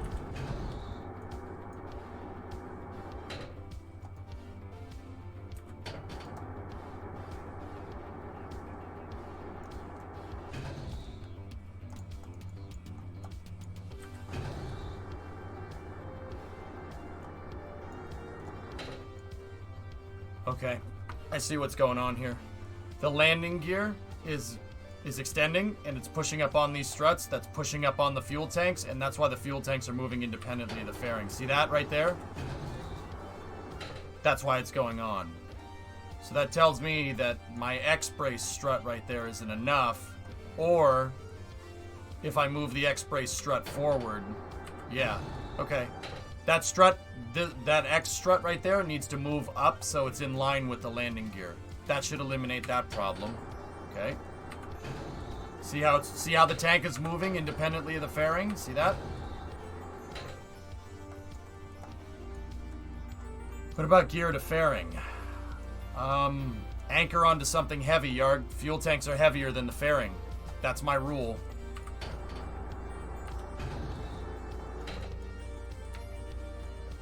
Yeah, it has some rake. The real Speedy when I finish it, I mean, this landing gear is probably gonna stay there.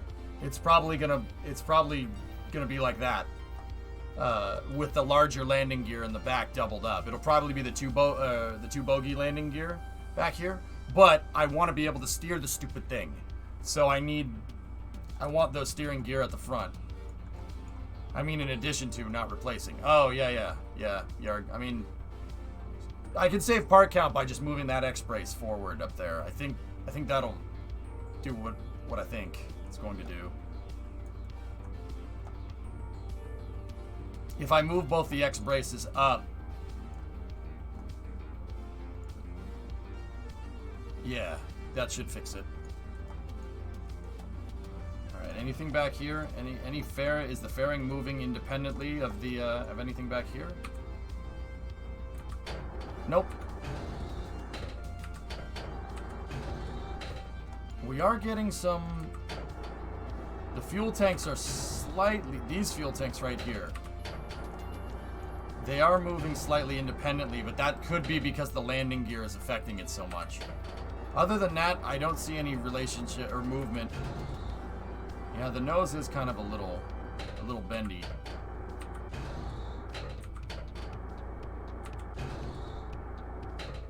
The reason why I don't want this, I need this thing to be like super strong, is because when you go through re-entry, if you have something, like if your whole craft does this during re-entry, like the whole thing's coming in, right, and the whole thing bends like this during re-entry, because it will, because there's crazy aerodynamic forces being put on it, right?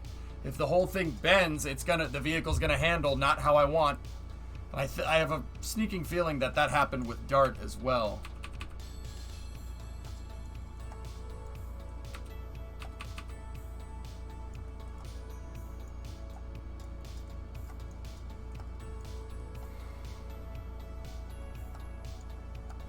Alright, good test.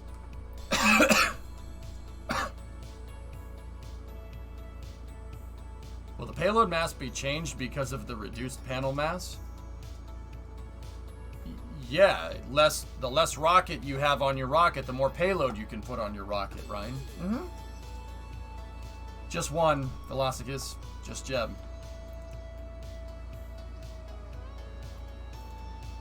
I gotta get back into a habit of every test that I do takes 4 days. Could I fit in the payload bay if I clip Dart's wings, Jay? Yeah, yes it could. It'll fit if I clipped its wings. So, like, I can't just take a Dart and drive it right into the payload bay and be done with it. No, I can't do that.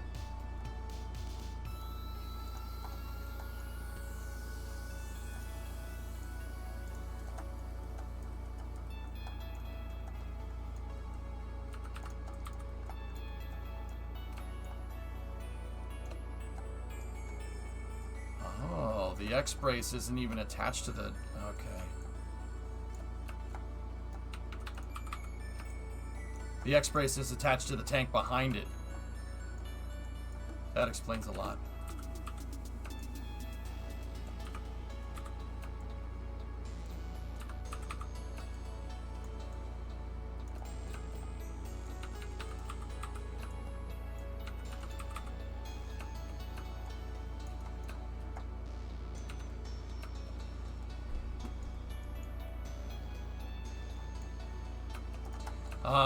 Actually, Yarg, with the X-braces being on this A215 fuel tank adapter and not on the front fuel tank adapter, I'm gonna do what you want, what you said.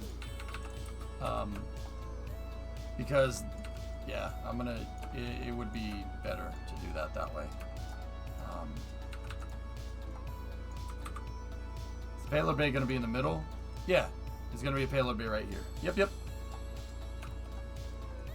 Can you strap Dart on top of it? Yeah, sure, if I wanted to.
Those struts at the back, those struts up at the front connected to the fairing.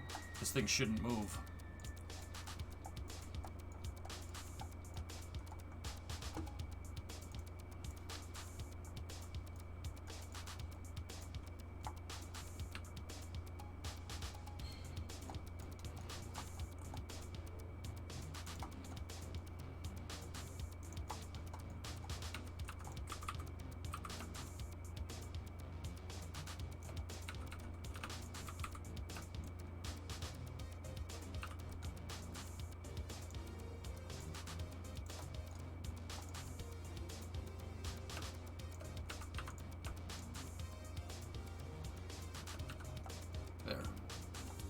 Yeah, Velo, see how quickly we threw this together? We did it in less than one stream, dude. You remember, dude, this took me a week to figure this out before. Took me a week to figure it out. Now it took me a day. See what I'm talking about? Just keep doing it. This is part of the reason why Elon just has SpaceX cranking out starships. Just keep making them. Just keep making them. The next one, we have a big design change? Okay, change the next one. Just keep making the damn thing. Don't shut off the assembly line. That's really frigging smart, man. That's really smart.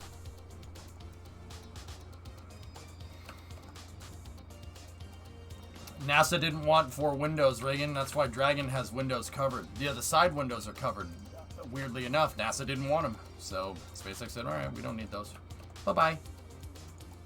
All right, let's put this thing out on the runway again and see what it does. Stupid idea. You pull a SpaceX and use DART for resupply missions. We cancel DART for manned flights, not anything else. What are they going to resupply? That's what Sigma does. Yeah, exactly, Swishio. Yeah, I'll cut the wings off in space and then reassemble it down here. That's exactly what I was thinking about doing with this thing. Would be pretty good for a first operational mission. We're gonna have to do a couple of flight tests, though. All right, let's take a look. Ready?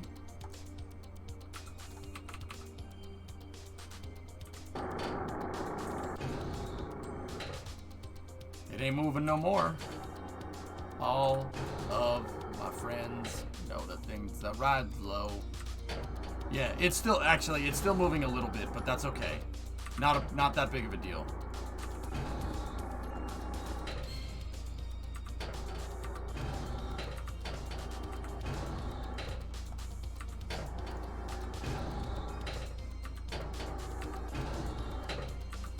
It's still moving a little bit, but it's only when the gear cracking closes, like that.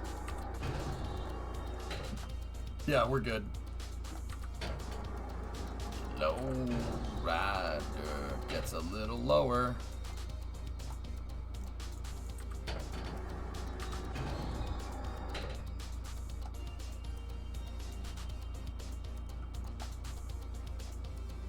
I can hit the switch and make that butt drop. Had to stop at a red light looking for my mirror. No jebs in sight. And everything is alright. I got a beep from Val and she can launch all night. Called up my homies and I'm asking y'all, which pad are y'all launching to the mall? I don't know. I lost it. It was good for a second.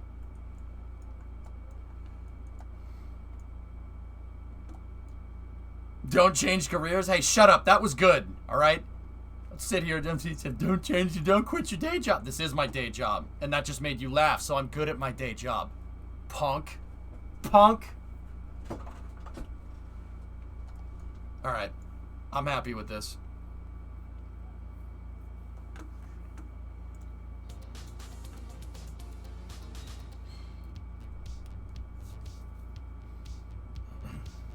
What? Looks like it's going boing down the runway. Boing down the run. No. No. Love the bounce. Yeah, we got the switches in it, man. It's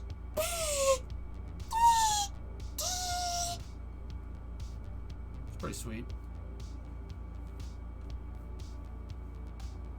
This one's going into my cringe compilation. All right.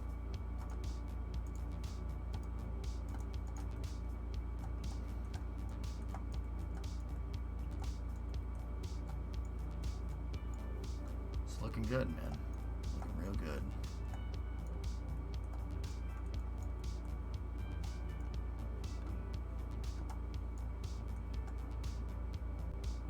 I think it's time to build the arrow shell, dudes. Yep.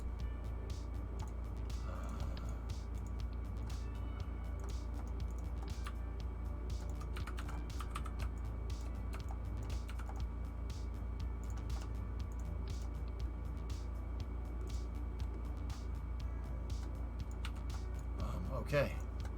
So, let's move into here. Fuel tank configuration is passed. Prototype.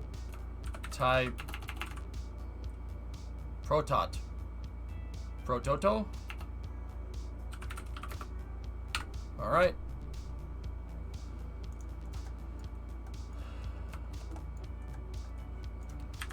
Let's get the prototypes figured out. Protato. Prostato. Wait, what?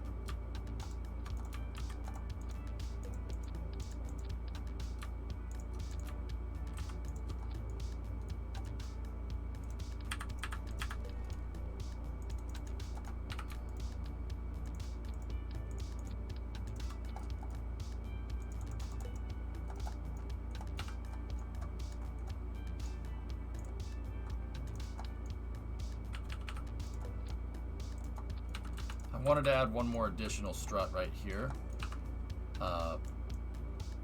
For the force that these shuttle engines are going to put up a lot of force, so I need to make they're going to be putting out a lot of force, so I need to make sure that the thrust structure doesn't move. And now with one shuttle engine, how we had it before, grandparent strut should do it. But with all this stuff, the way like this, it's all this stuff the way it is, like with 4 of them going into one thing, I really need to make sure that that thing doesn't move. Because once again, if you're ascending up into space and you bend the thrust structure because of too much thrust and it bends, the vehicle's not going to be as efficient. It'll, first of all, it'll try to careen itself off course, and that's not very cash money. So yeah, it's not very cash money of it.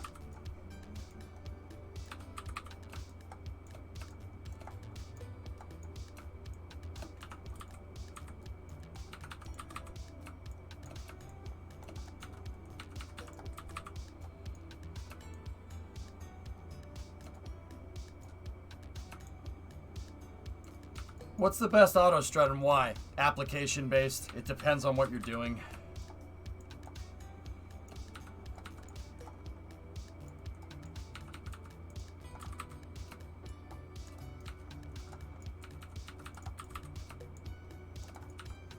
I should probably go and retest the thrust structure, but I know that the thrust structure is gonna be okay. With what I'm doing here. If anything, I'm reinforcing it, so I'm pretty sure we don't need to requalify this.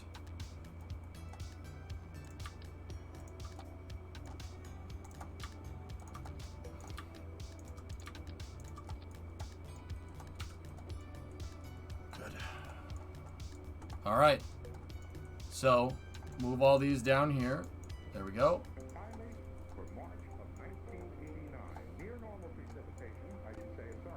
Famous last words. Nah, Swishio, it's fine, dude. I'm 100% sure. I can tell you that with 100% confidence. This isn't going to change anything. If anything, it's going to make it stronger. Okay.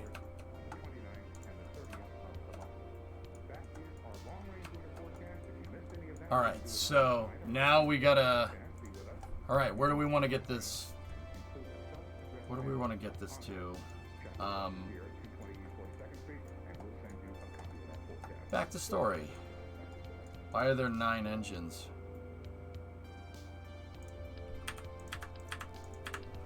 You know what? Yeah, let's...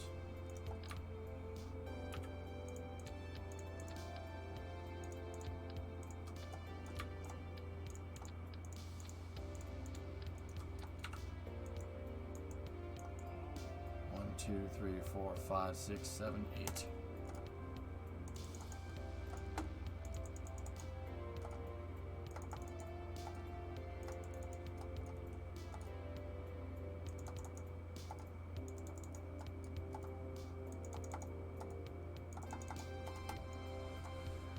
Cool. There are 4 flights. Alright, so now we gotta put in the ohms orbiter maneuvering system. Where's our center of mass? Good. Very good. I gotta put the orbiter maneuvering system in. But yeah, we have to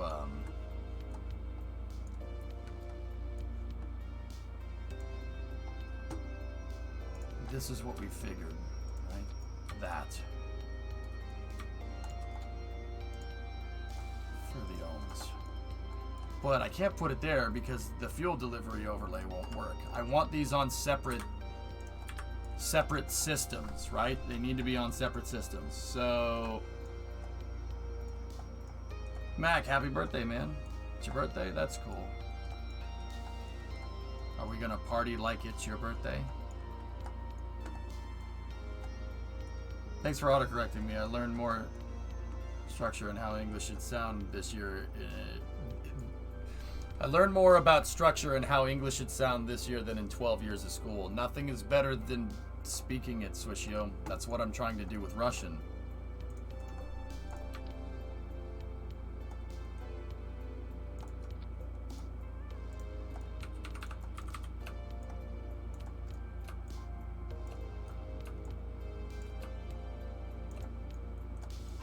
there a key I need to press sometimes when I go to move the part off my rocket, it just duplicates it?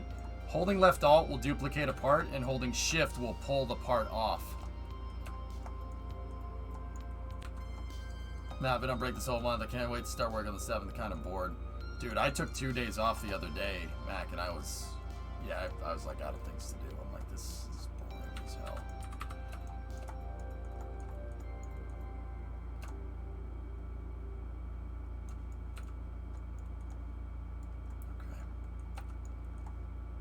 Alright.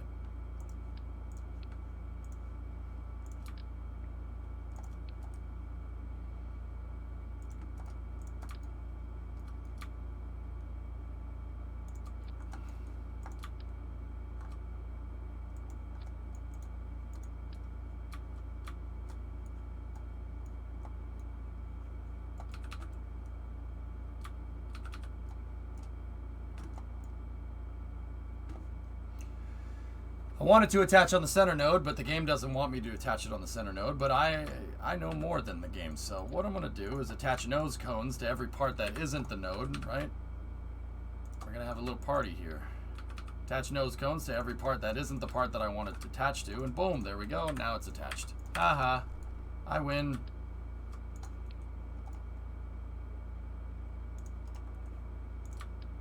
Now...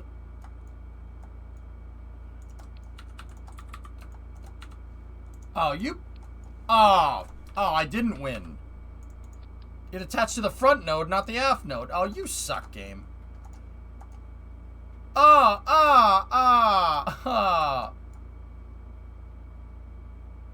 There. That right?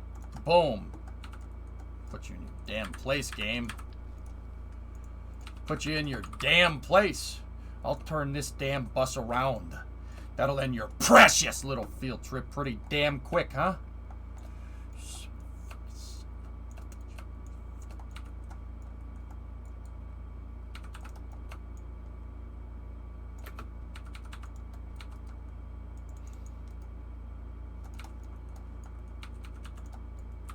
Getting a little aggressive? No, not at all. It's Chris Farley.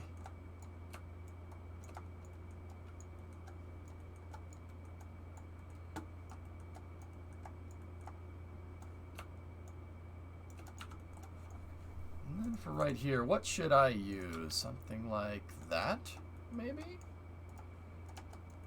Huh. Huh. Huh. Huh. Huh.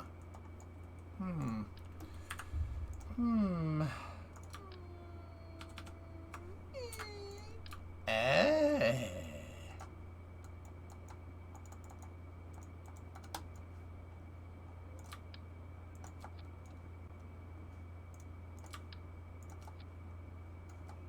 No.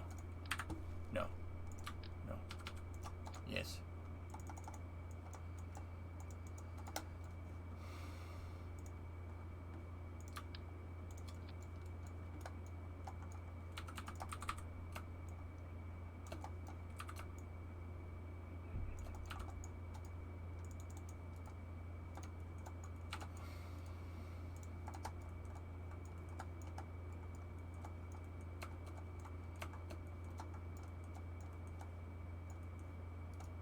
The thing is, I'm worried about that thing being way too heavy. What's the mass, like how much mass is one of these things with no fuel in it?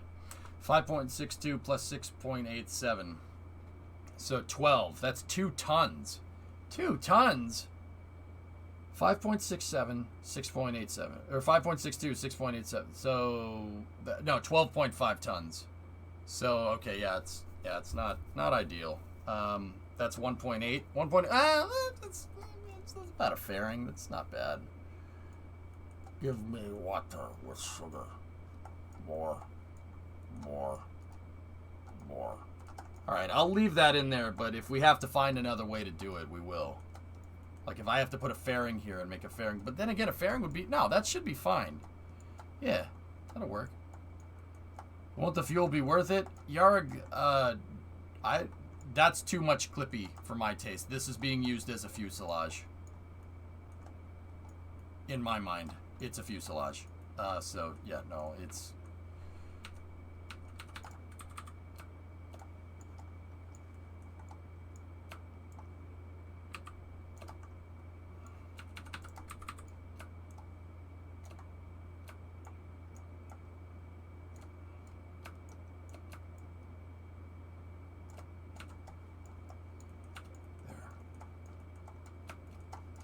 Nice. Give me water with sugar. More. More. So now what this thing's gonna end up looking like, something like this. Ready? Oh man.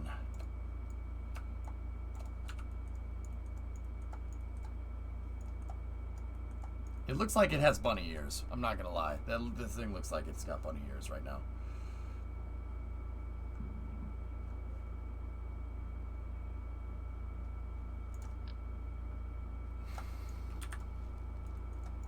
What in tarnation happened to the X-33? Oh, nothing. Nothing, Pete. You want to see it? Here, look.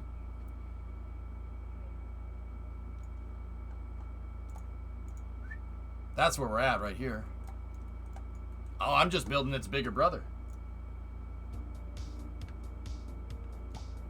What's the Delta V now? I don't know.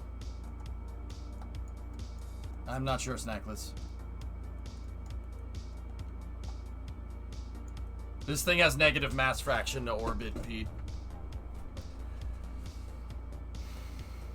Oops. But I took that into account when we started working on the bigger tank structure. This is a lot of crass. Similar, I have thousands of them. We've made like 10 new craft files just today.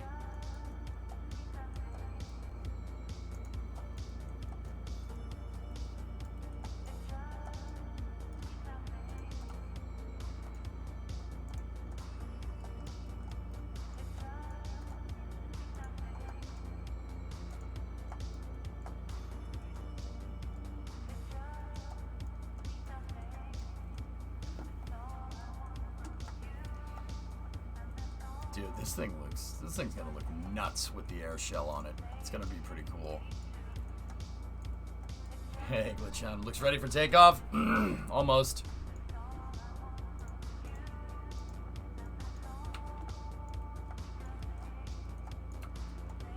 Probably get funded these days. Oh! Oh, the bants! The bants! Ah! That's so bad, man. That's horrible. Funny, but horrible. Ooh!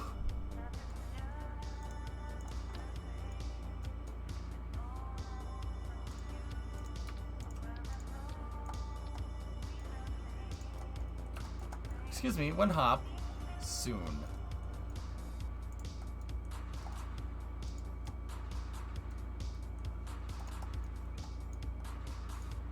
This thing's gonna be pretty cool.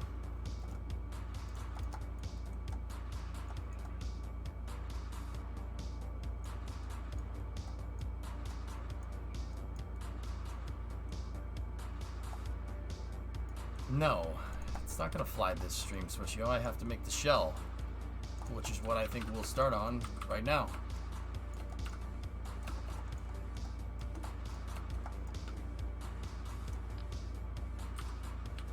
I don't know if it's gonna fly.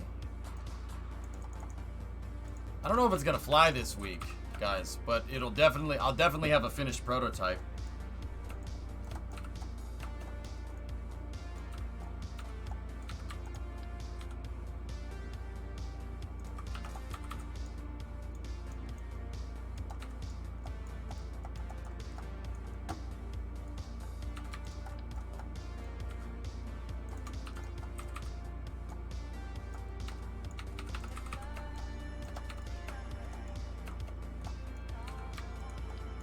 It'll look fly this week. Goat 'em.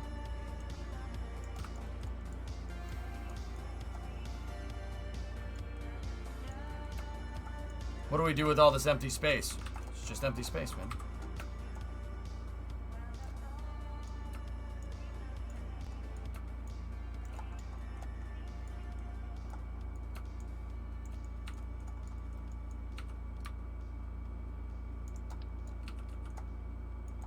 One, two, three, four, 5, 6, 7, 8. Okay. If we did this right, this should be 10 panels long. These 2 panels should go all the way to the fairing, if I scaled this correctly.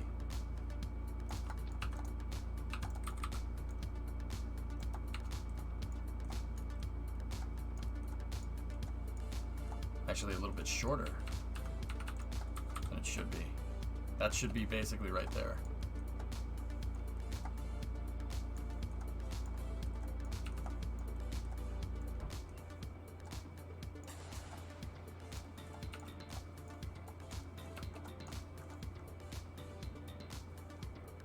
It's a little short for an SSDO, huh? Huh?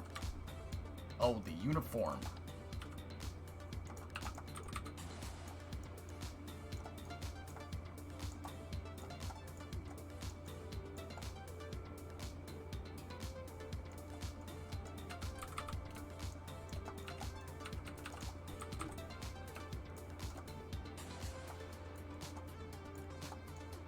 Huh. Huh. Huh? Yeah, I actually made it a little bit shorter than it needs to be. Yeah, for the most part.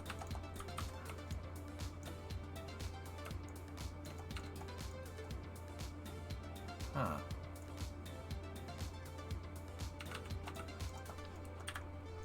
Okay, that doesn't need to exactly be like that. That's not bad. Alright, so...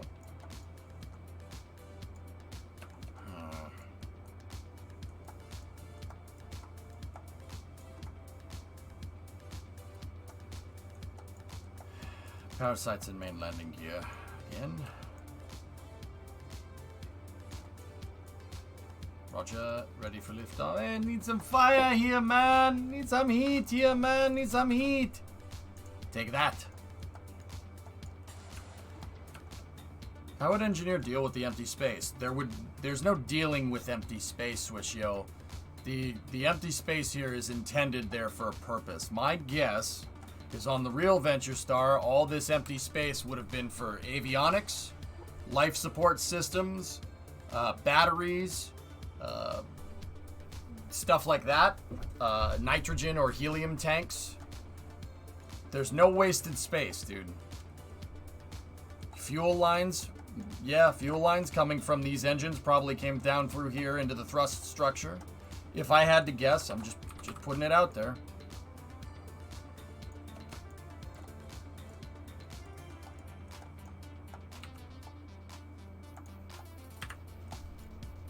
Yeah, all those pipes and stuff cost mass. Cost mass in real life, dude.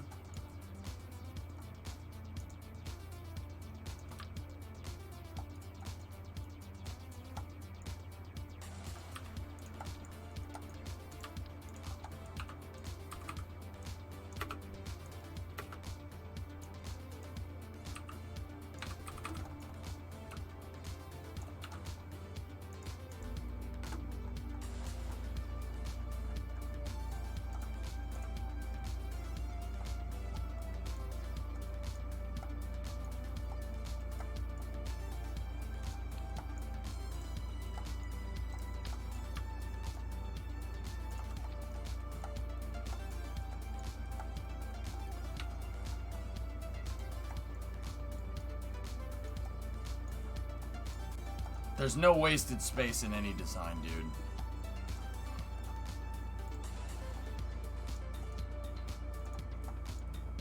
Was Venture ever considered a crewed vehicle? Lockheed sold it as it being able to be crewed, yeah.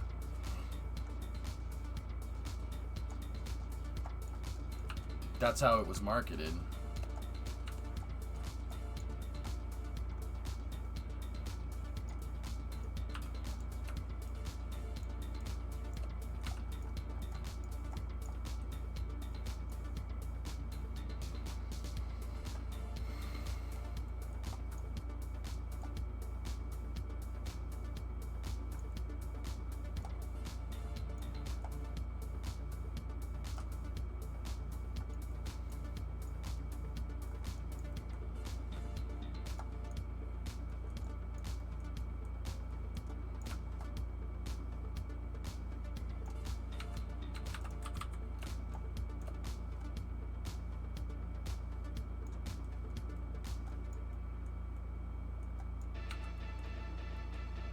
One, two, three, 4, 5, 6, 7, 8. Oh, okay.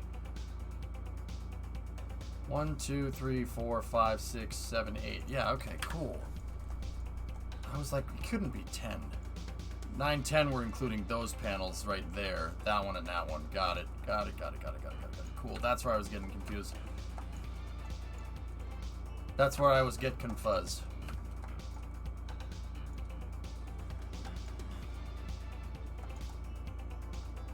So I had that one marked as the TE. This one right here, second panel right here, is going to be marked as my TE forward bipod. So what I'm going to do with this right here is run 2 struts like that.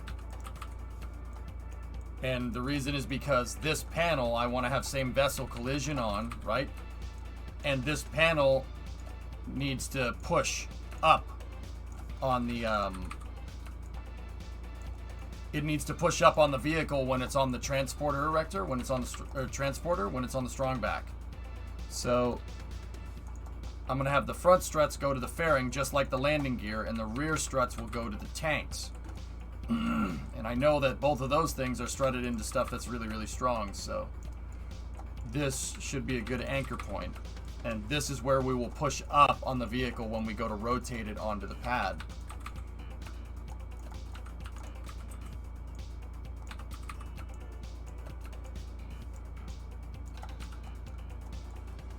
Okay, cool. Thanks, Gam.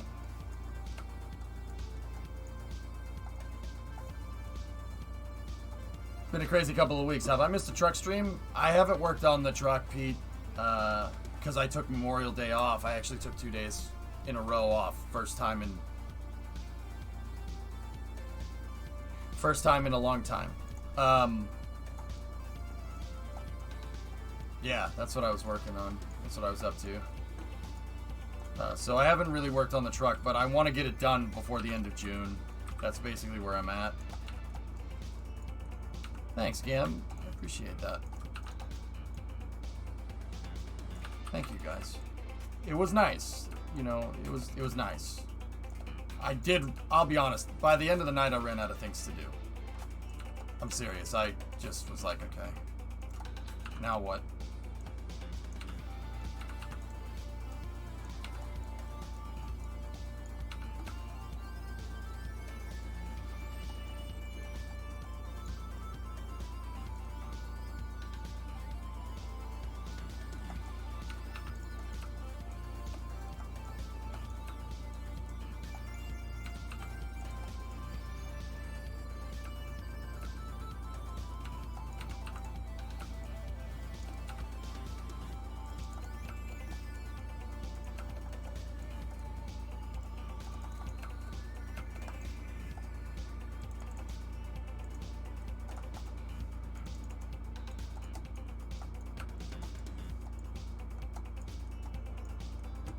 That's when you sneak in a little non-stream KSP time. I try not to do stuff without people seeing it, you know? But yeah, I gotcha.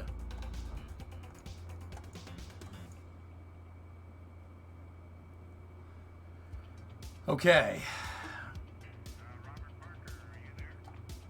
That's affirmative.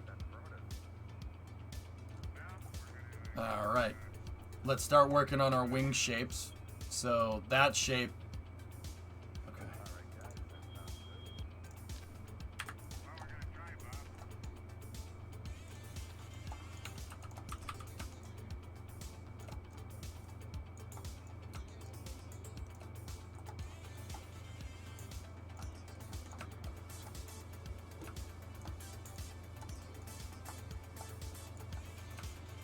Pete, how's things been with you? Everything good?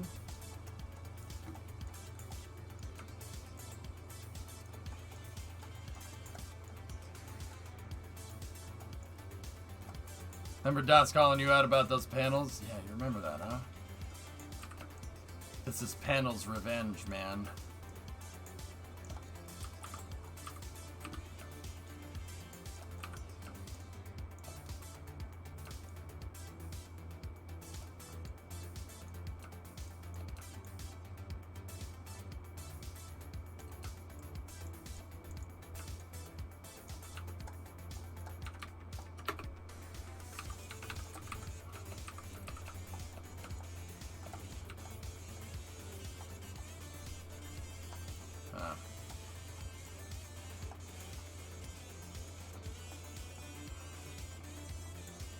Going amazing. It's getting crazy. Good, man. That's a good thing. That's cool.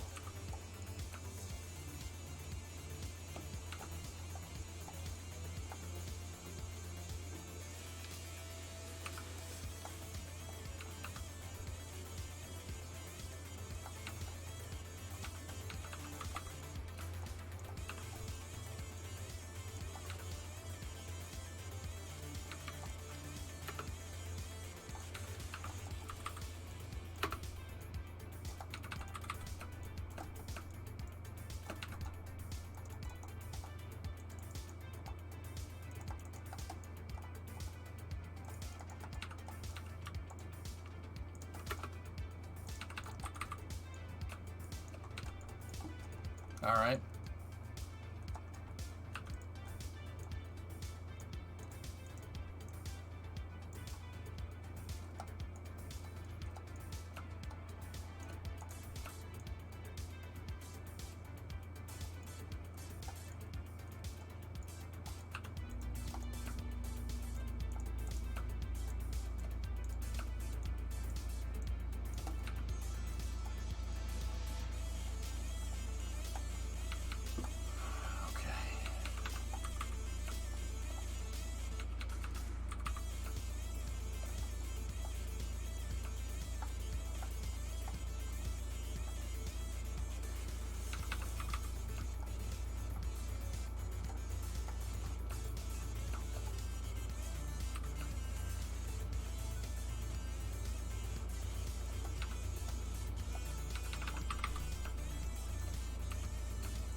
I'm trying to copy the other vehicle as much as I can and scale as many parts as I possibly can.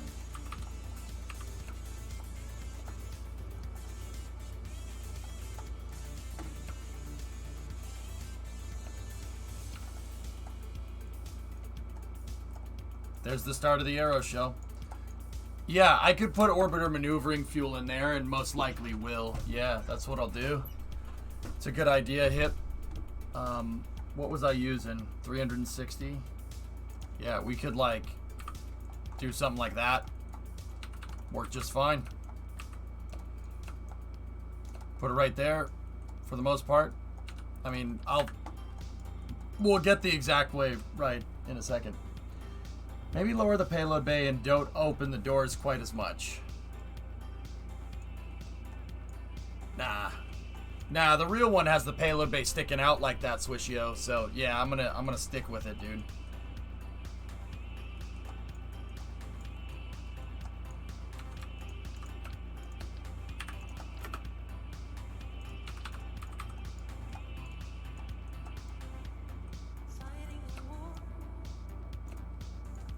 Guys, so far everything is scaling pretty freaking well.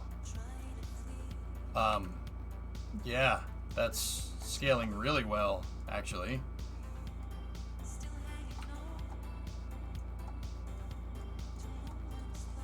Yeah.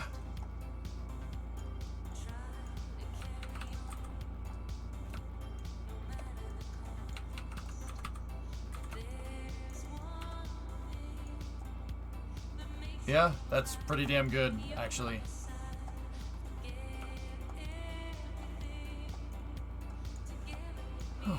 Well, that's nice.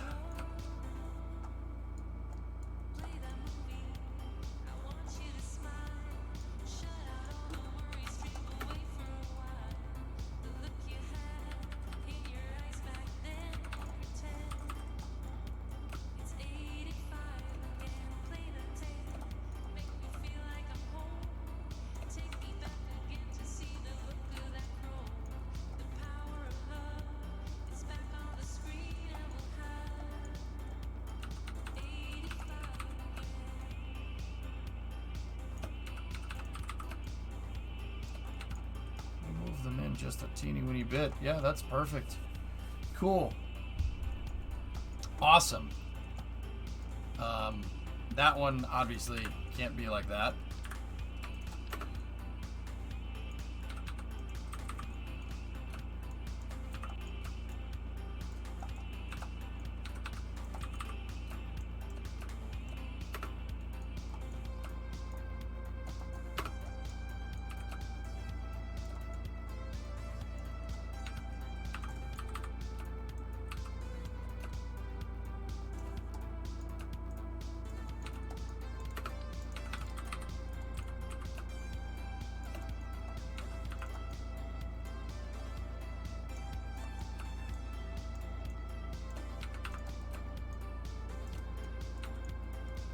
Nice. I'll have to find something to butt up against here, but that should be fine. Look, that should look really good. Cool.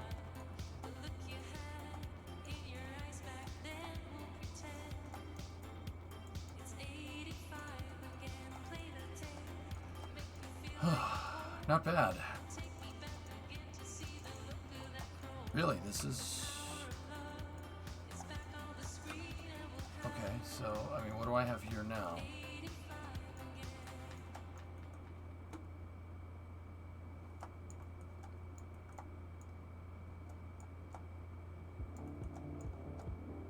Let's see if we can get this figured out today.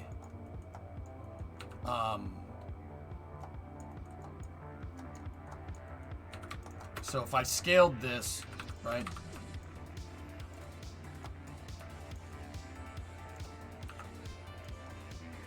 Right? How this would work is not like that. We wouldn't do that. I have one of these guys, a structural wing type C. So I'm gonna need to double that over if I'm looking at that right. But I fit that in after the fact. Let's work on this shape right here. That one.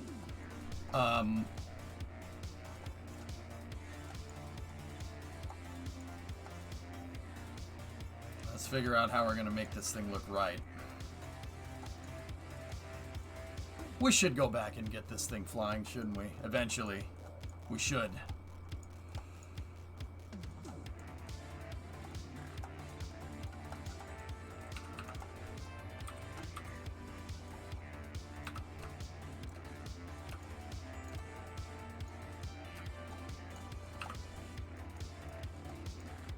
So what I'm going to do here with this piece, right? This is going to be the start of the underside, the underside lifting surface. I'm going to give it a row of I-beams, and this will make sure that we this way make sure that we have the right angle, the correct angle here. Because part of doing this is getting that correct, getting that angle right, which is super, super important. And the angle can change here, for the most part. But, here, hold on. Let me just see what the angle was here. I think it was 70, I'm pretty sure. 5, 10, 15, 20. It is. Okay, cool. It's 70. 70 until I braced it up with the corners there. 5, 10, 15, 20. Actually, it's moving the wing. And if we did this right, that should line up perfectly. And it does. Excellent. Yes. And then from here, this will go in like this, right? And then up like that.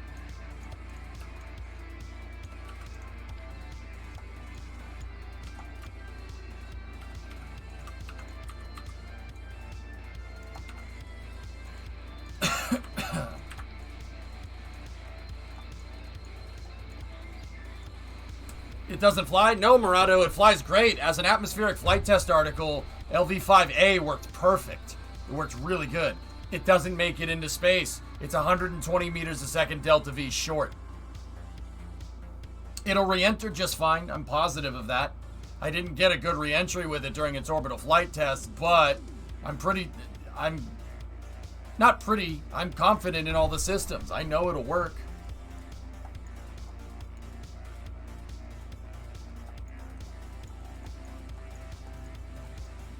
Swishio, I know what you mean about moving that payload bay down. It would be kind of nice. I mean, if it was up to me, I would just put the payload bay right there. But that looks really stupid with how the door's open, you know?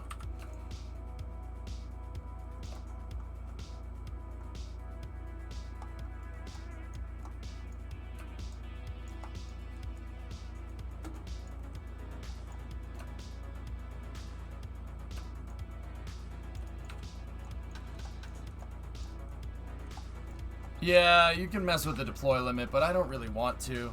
I'd prefer to have the space. Like, we could have it do that, but even if we have it do something like that, I mean,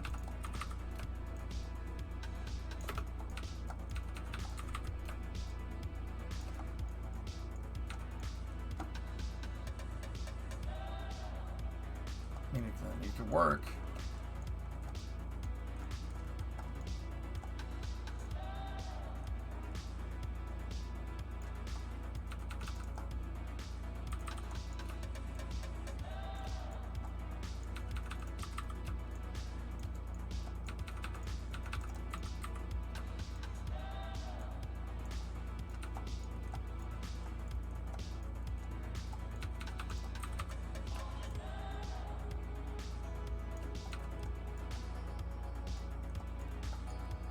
Shouldn't be smaller and extra room for fuel. What do you mean?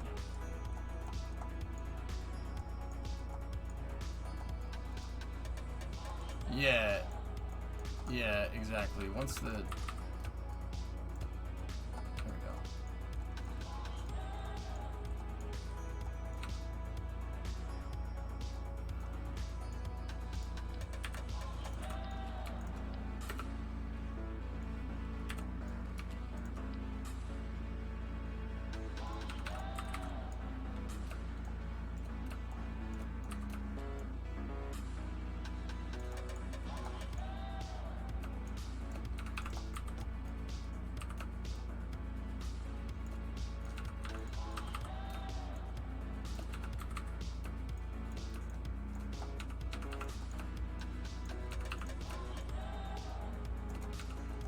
I can bridge the rest of that with panels.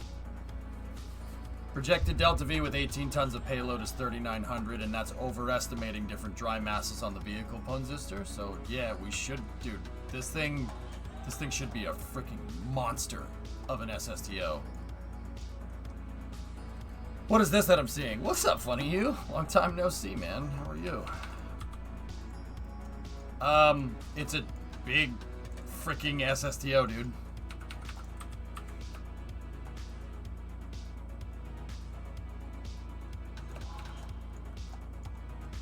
How's things, man?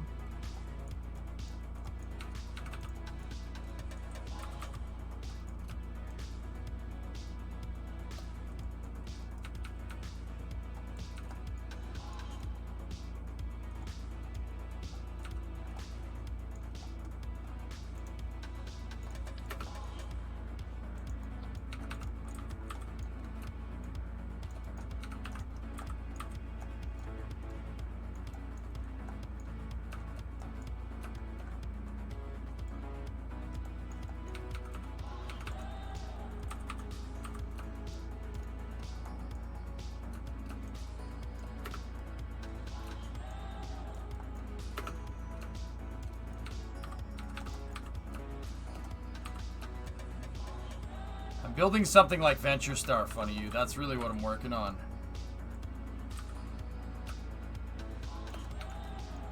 Venture Star is, or was, a project by Lockheed until they decided it wasn't. See last. I wonder if we could fit more stuff underneath the payload bay, more fuel. Well, I wouldn't want to put fuel here because it'll offset the center of mass just space. Fuel cells I'll probably end up putting down here.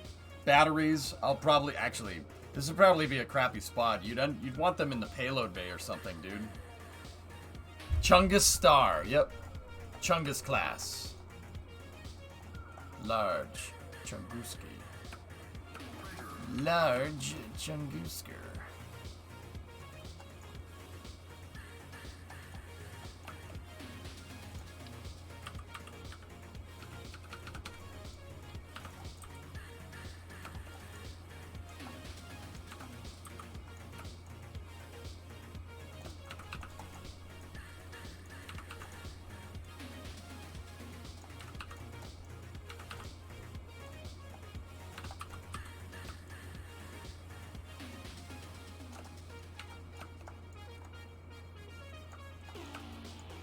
Is Starship an SSTO?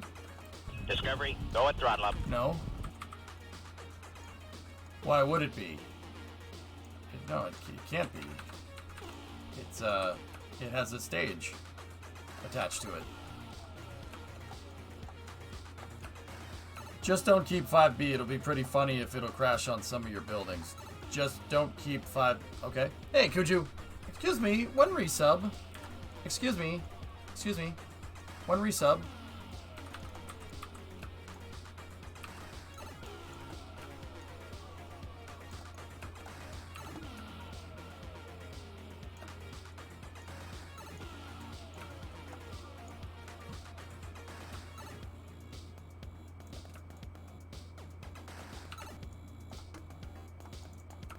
Alright, so I'm working on sculpting out the wing shape. I'm trying to make it as close as I can to this as possible. And if we did our scale right, it should be just 2 of these things. So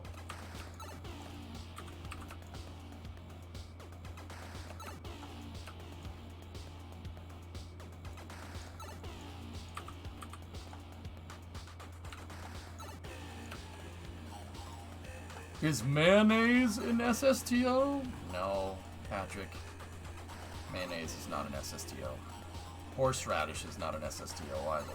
So I see, check this out. I needed one of these things, right? One of these wing connector type A, right? I needed one of them, and one of them gets me basically aligned with the last square panel before the triangles, right? It ends way before the triangles technically start, except for those triangles right there. 2 of them basically gets me right to the same spot. And the end of the wing, basically, the corner of the wing that's crooked, right here, that corner basically is right at the junction between those 2. And it's the same case over here. Yeah, so we are doing very well on the scale front here. Very Discovery, go at throttle up.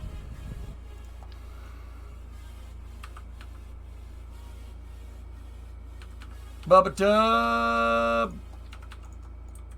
15-month resub. Thanks, man. Bubba Tub, Rubba Dub Dub, Bubba Tub. I wonder what happened to Dream Chaser. Oh, Dart?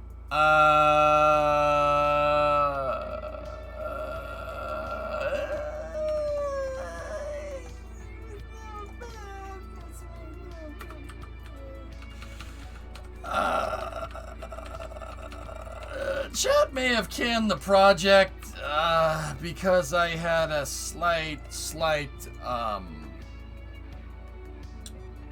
very slight, very subtle, serious fatality. Yeah. So chat decided that Dart wasn't safe and ordered me to replace that in Freedom for launch into space. I had a, yeah, we had a little bit of a mishap there. Just a slight mishap that resulted in just, but no, don't worry, everything is fine. Yep, I just had a slight possibility of severe brain damage. What?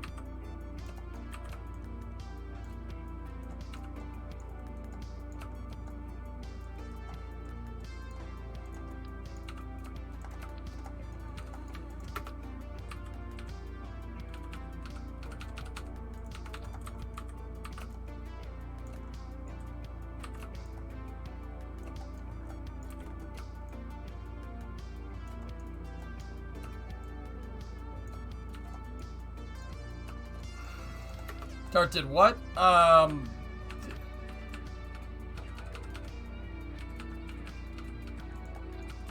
Nothing. See you tomorrow in class, Miss Vaughn.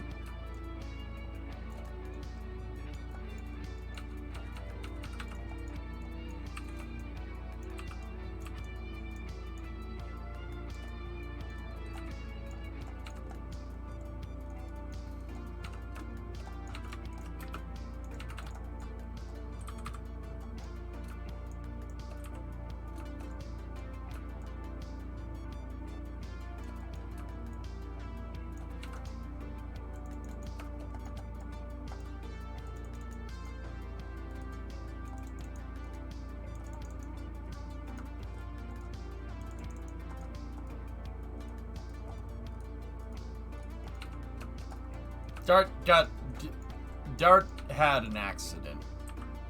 Funny you,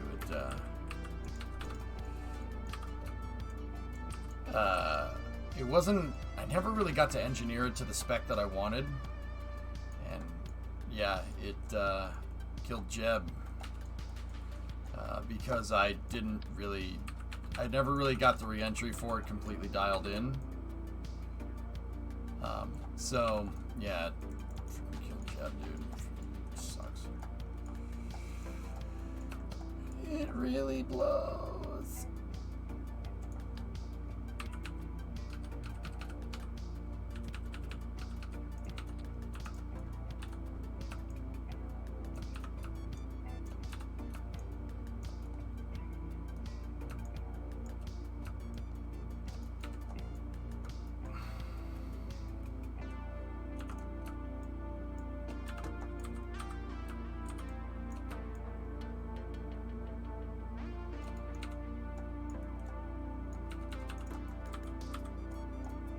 This is actually all scaling pretty dang well. I'm just gonna leave that. Actually, I'll just leave it open for now. I'm sad we never got to automate Freedom 7 and Dart. Yeah, me too. These kinds of shapes are gonna be so easy to fill in KSP2 with procedural wings. Yeah. Yeah, that shouldn't be too bad, right? Yeah, shouldn't be a problem. Okay, now comes the really icky part. That part. Maybe we should make more triangles before I do that. You think so, King? Oh, that's good.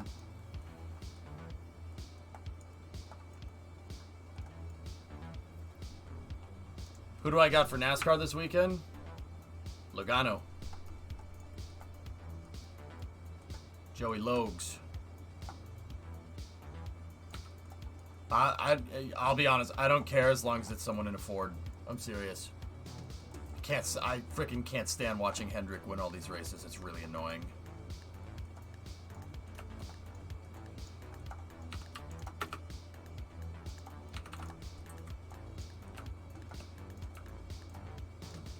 It's cool. Like, don't get me wrong, it's a cool achievement, but yeah, it's freaking it's so annoying. Oh, Kyle Larson wins the race. Oh, Chase Elliott wins the race by accident because we're gonna call the race.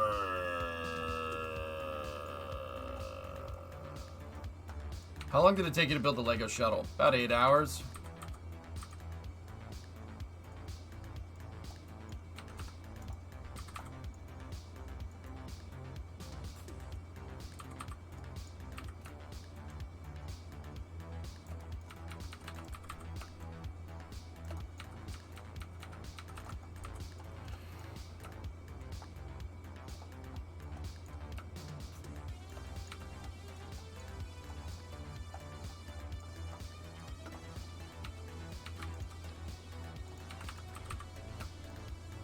Nope, that ain't gonna work.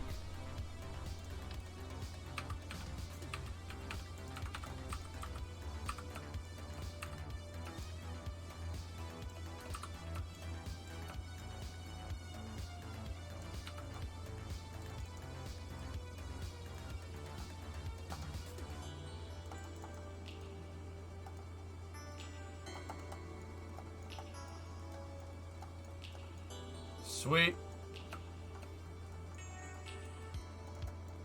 How long did yeah, it was 8 hours. Yeah, 8 hours with a lot of chatting, yeah.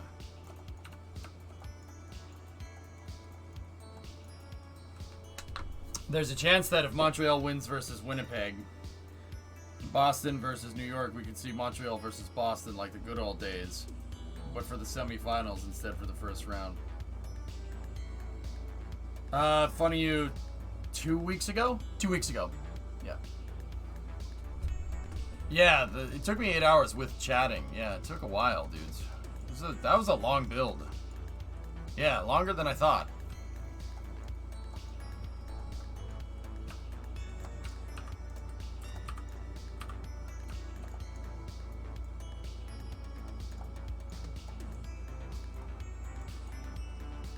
So 15, 30, 45, 60, 75. Okay. So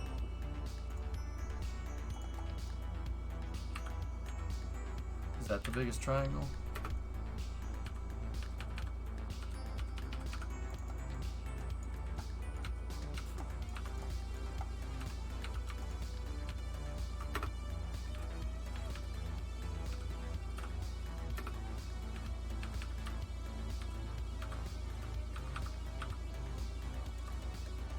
Let me just make sure that that's manipulating correctly. Nope.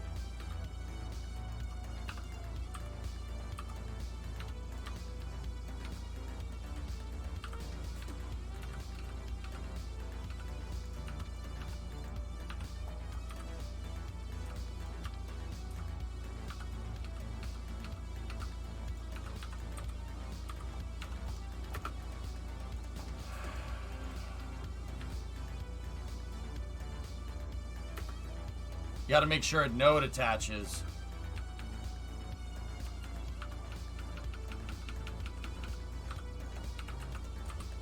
And when a node attaches, I got to make sure that the blue axis is basically parallel to that. That's how you do this right.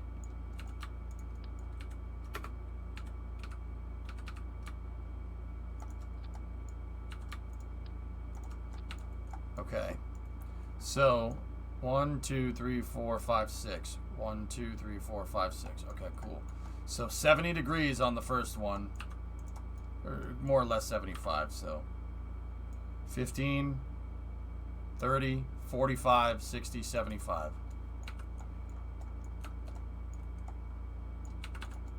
And then we line this up like that. This isn't a final position for this. I'm just trying to see if I scaled the numbers right. So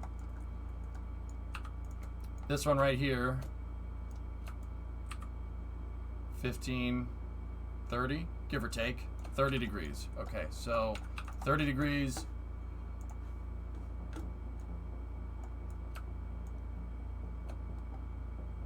Just like that.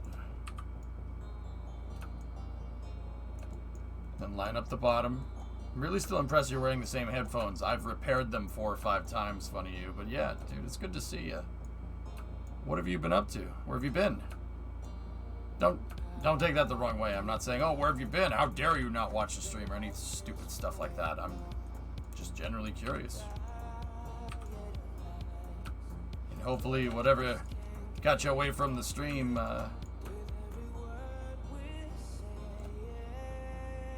is good. It's going well.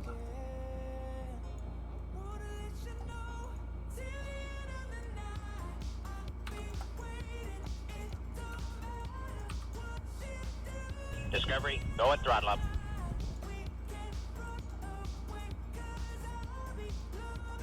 Hey, Kenwa. Gifted a sub to Funny Hugh. Right on.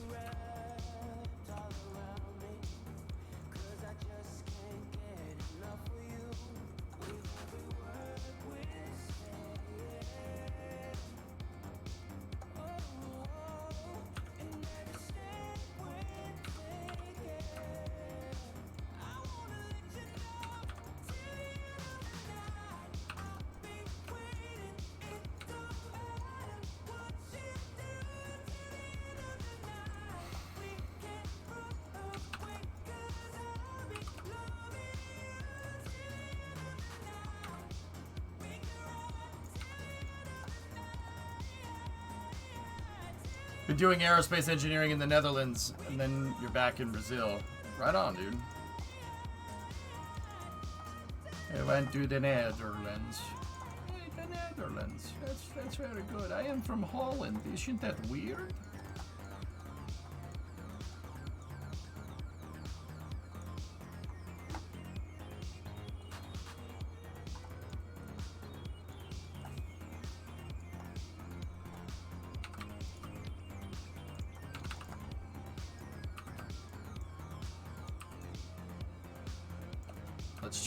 Let's put this together and we'll see how it looks.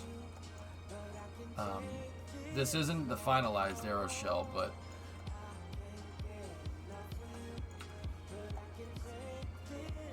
why is that like that?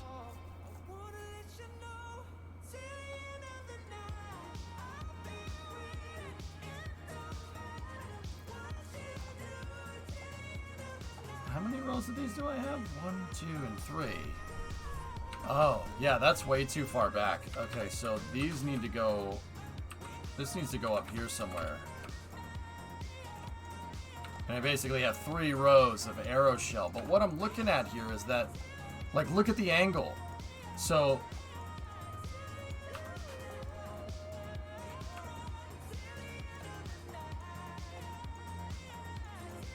Seriously, that's where we're at. Right there. Like, because this is 70, right? That one needs to be 70, so 5, 10, 5, 10, 15, 20. And then this one is 30, right? So that means 2 in, 30 like that. Yeah, that's it.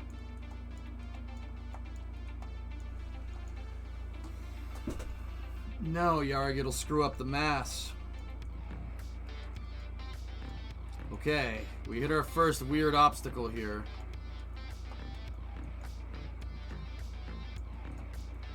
Now, what's the angle here with these? 5, 10, 15, 20, 25, 30, 35, 40. 40 degrees.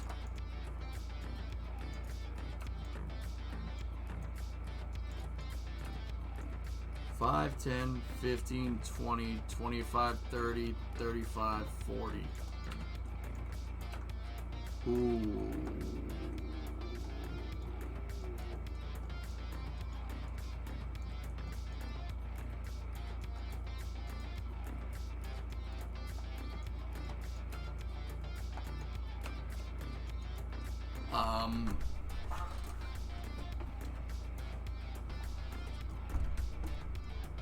Well, that's not scaling correctly at all.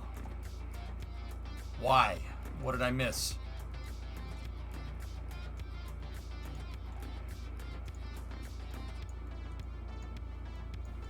Hang on. So that 15. It's 15 degrees. So this one, ready?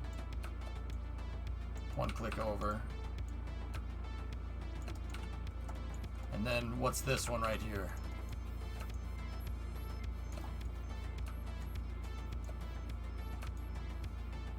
Five, 10, 15, 20, 25, 30, 35. 35 degrees on the second one.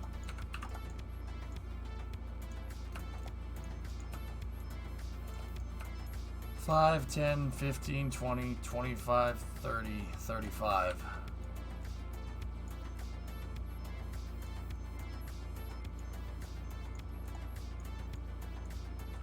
And then this one right here.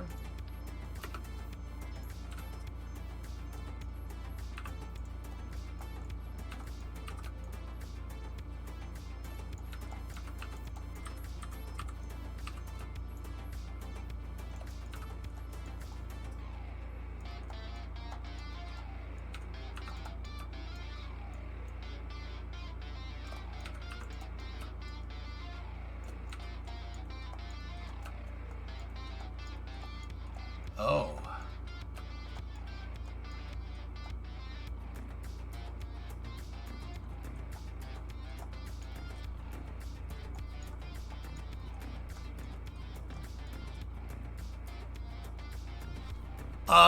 Fellas, the original design uses 2.5 meter tanks, and they're built around, all the angles and everything are built around 2.5 meter tanks.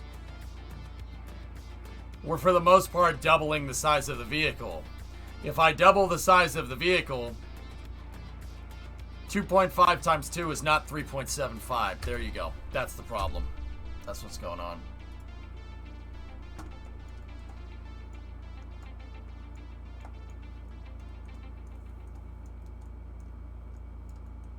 Oh no.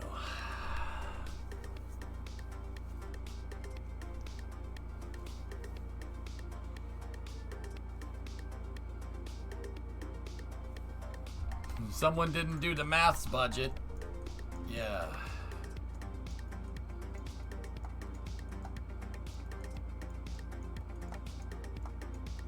Just make it from scratch?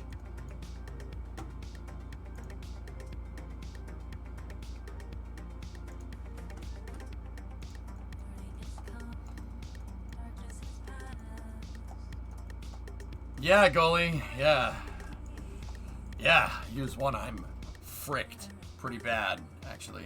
You can still use what you learned. Yeah, I mean, well, I could scale it down to 375. I'm not sure it's going to scale as well, though, Yarg. That's the thing.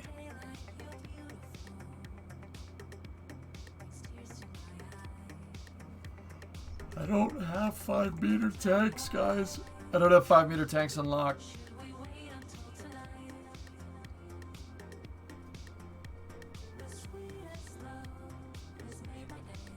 I don't have the 4-meter tank or the full those tanks unlocked. I need 550 science to do that.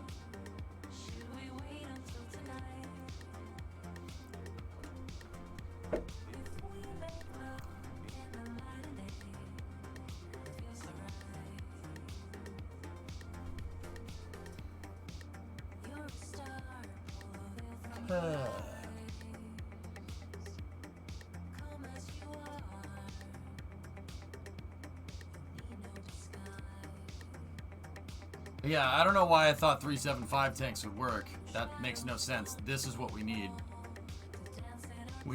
I need 1, 2, 3, and 4. I need those tanks. And then I need all the adapters that work with them as well. Or else, yeah, we're gonna have or else it's not gonna scale correctly to 375. Oh, crap.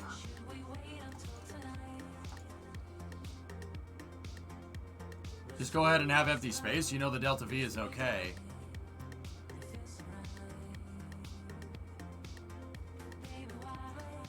If we change the aeroshell, yeah, that's right. So what do we do?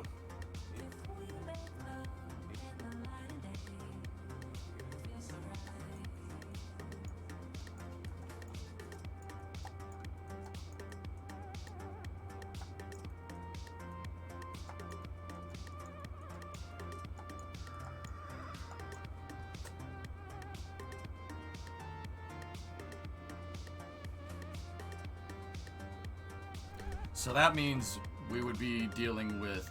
Wait a minute. Yeah, okay. No, I'm just... Alright. Brain is going into overdrive again.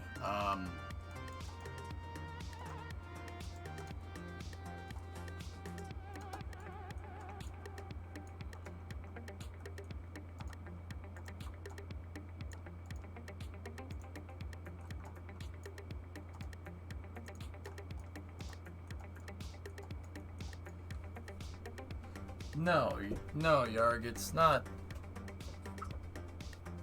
Hang on a second, man.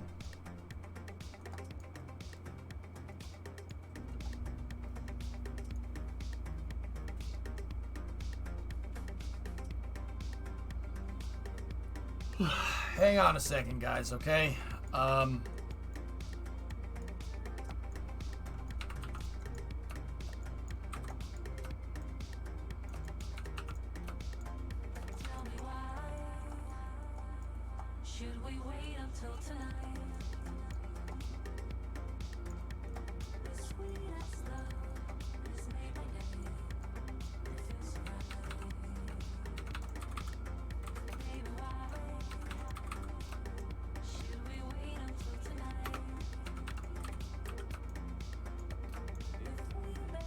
Hang on a second.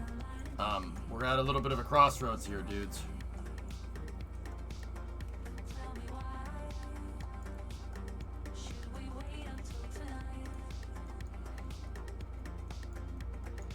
No, Goose, the scale is right. The scale is correct. The tanks aren't correct. My scale here is actually fine, which is bizarre. It's weird that that came out correctly.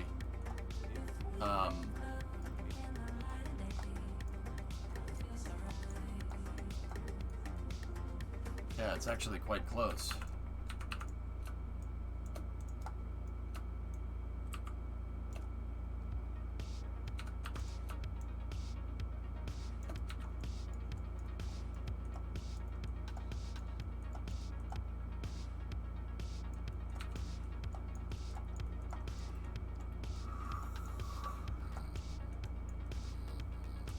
Does this invalidate anything you've already tested? Well, Novus, we can run this thing with the small tanks. It's no problem.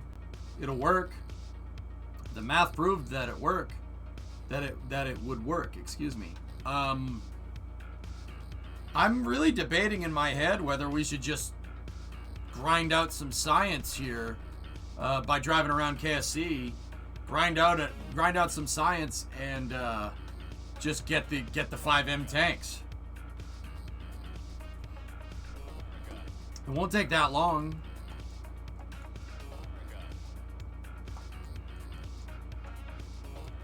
Like, should we do it? The arrow shell you made is weird. Yeah, I know. It's pretty awesome.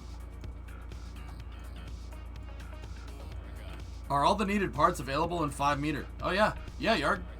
And I can redesign the tanks in less than one stream, dude.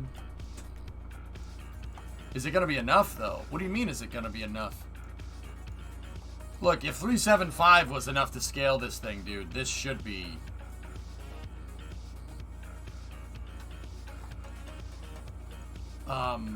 should be good. I mean, the other thing is that... Guys, watch. If I'm looking at this right... Take a look.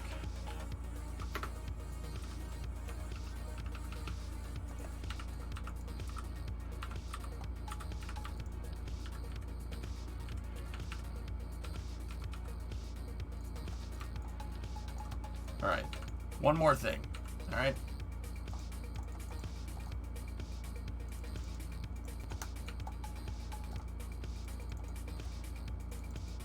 Another thing that we could do is this.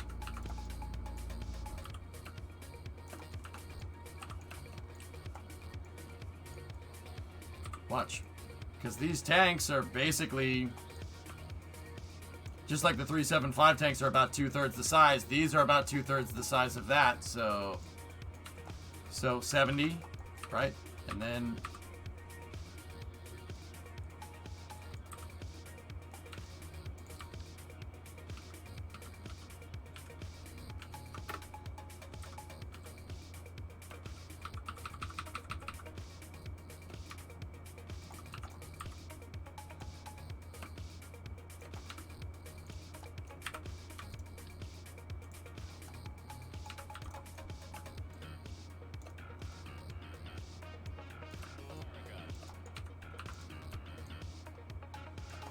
see? It works. Thing is, it won't scale to these wings very well. They probably need more thrust with the added propellants. That's correct, Novus. Yeah. But then again, but now we have a problem. The problem is that I can't just make the entire arrow shell out of these triangles like what I wanted to. There's no triangle that's... See, there's no triangle that 4 of them can fit in this shape. That's the problem with this one.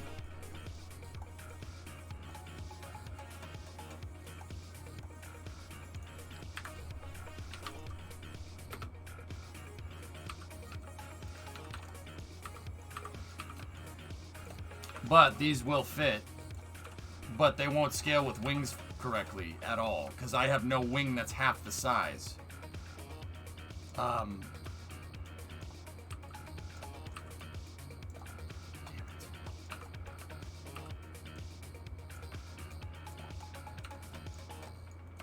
This is a problem.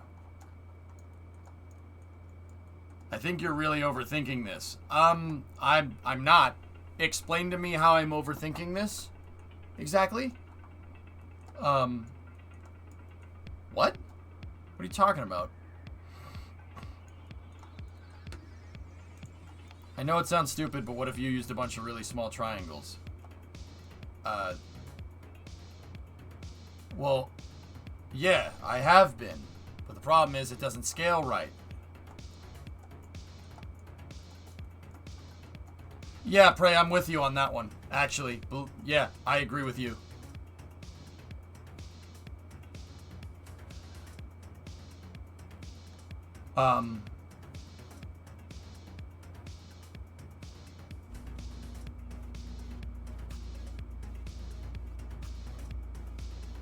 We have math that says what is planned will already work. Yeah, of course.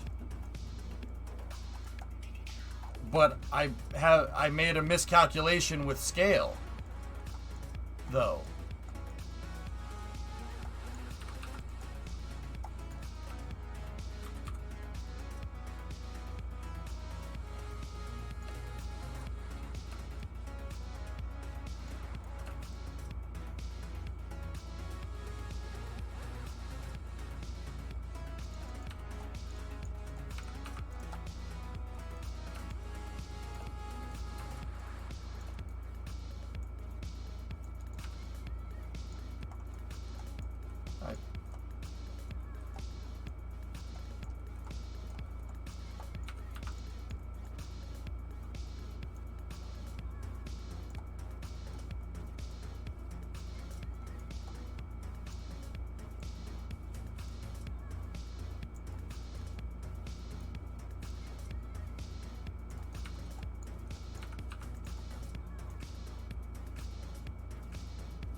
Yeah. How much science could we get out of KSC? I don't know.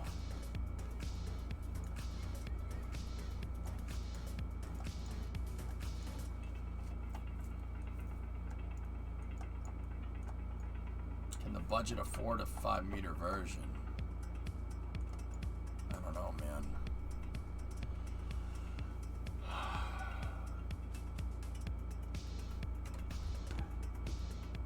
There's one other thing that will not work if you scale up the tanks, the 8 shuttle engine. Yeah, we already established that. Yeah, I know.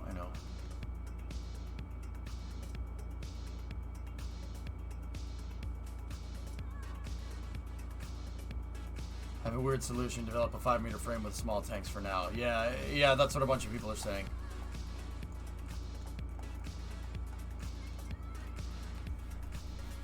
With the 5-meter tanks, we'll most likely need 12 shuttle engines instead of 8.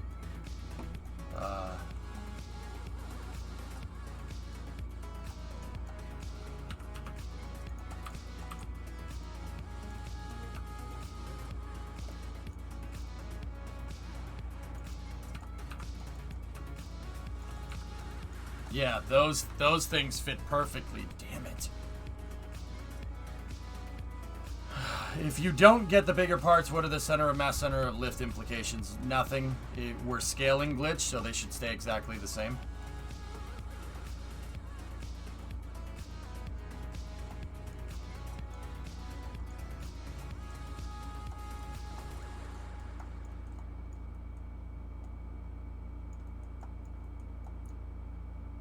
Any thoughts to putting the engines in a like so they look like the Venture Star? Any thought to putting the engines in a like so they look like the Venture Star? In a line. No, not really. CLAS could be a wildcard solution. Can we use strategies needed to get the science from the administration building? Generally, I try to avoid that when I can. He just made a typo, T-Man, that's all. Look, I want to rag on Yarg just as much as the next guy, but it's just a typo.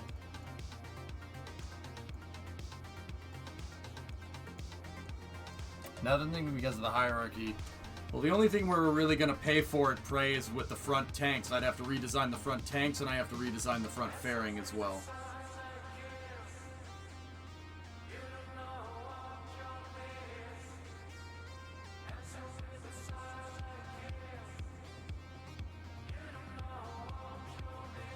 Yeah, Jim, we could do that, but it would kind of suck. Did you base the shell's placement relative to the center of the tanks or the bottom? Might alter your... Yeah, it is. Yes. It's touching the bottom of the tanks.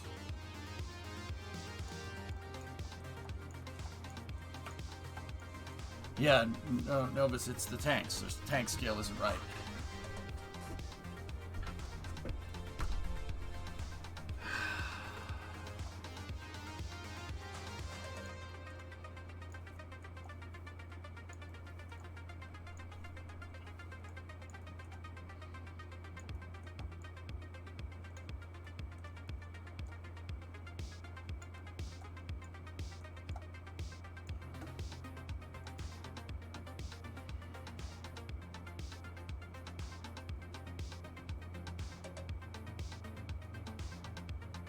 And these panels are...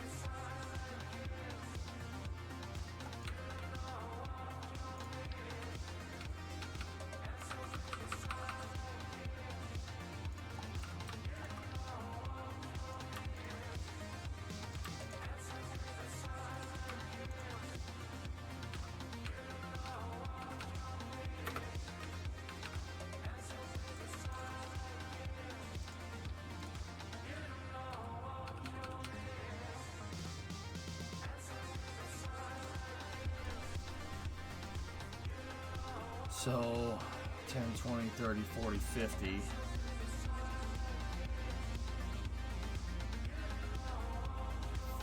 50. So it's 50 kilos plus 40 is 90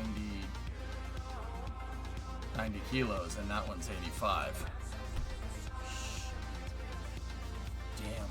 Damn. This isn't good. Yeah, not good. I was waiting for us to hit. I was waiting to see if we would hit a snag, and we just did. Thanks, Forge. I appreciate it. Hear me out. Check administration. Any thoughts on making a line of arrow spikes? No. No thoughts, because there's no arrow spikes in the game. Even if I made it look like the arrow spike, it still wouldn't act like one. I need the shuttle engines there, and I don't want to put them in a line across the back because the thing needs to sit on a launch pad, funny you. And that's, in Kerbal, you need a singular launch attachment point. I know that from all the times that I messed around with Condor's pad. I know that it needs to be that way. So I need a center umbilical. We need a center hold down point. It needs to be in the direct center of the vehicle with secondary points all around. Because of this, because of that, I lost my train of thought. Damn it! I'm starting to get tired, guys.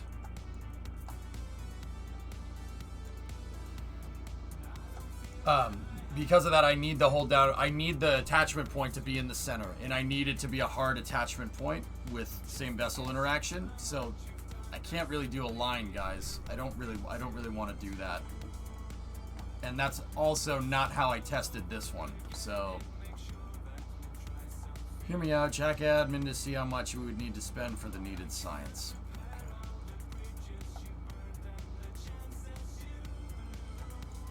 With the tanks lower in the shell, doesn't the COM drop in comparison to this? Yes, yeah, it does, because this was designed for a 5-meter fairing, Glitchhound. Yeah, of course, yes, you're right in that regard, but if we use 5-meter tanks in this, then it scales correctly.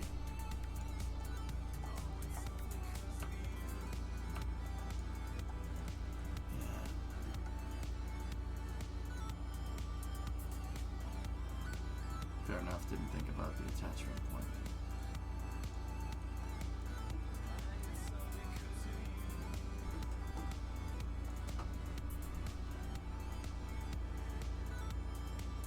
That's not doing anything for me, Jaka. You gotta link the image, not the post. Out of curiosity, is there any specific reason you exclusively use the smallest docking port? It's small, it's compact, I like the glider tars, and as long as you're using same vessel collision, you can make it as big as you want. I like the way the docking port attaches when you dock something.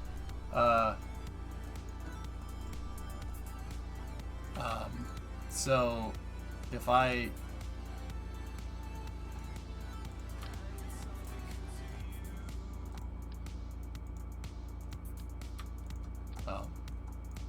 yeah, it has that attached to it.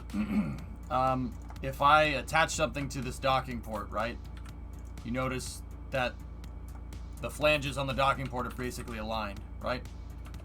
If I absolute snap this docking port, you see how there's a gap right there? That's good, because if I design around this gap, right, when the docking port actually goes to attach in Kerbal, like outside of Kerbal, there's overlap, like that. See what I'm talking about? You see the overlap? There's about that much overlap. So if I design like this, right, if I design having it like that, and then I go to dock something in, it's gonna butt two things up together. It's gonna butt like a fairing plate up against the fairing, a fairing up against the fairing plate. And it'll hold the thing together like I bolted it together. I don't know what the margin is with the other docking ports. You can use them if you really wanted to, but I know how these docking ports overlap, and I know that node attaching it is different than actually docking. That's why there's the undock and there's the decouple options with docking ports. It's precision. I'm precise with these ports. I don't care about these other ports. And if I'm using a 375 flange to hold these docking ports together, all I need is just a small thing to tell Kerbal that these two things are connected together, and that's where the docking ports come in. All right, Murado.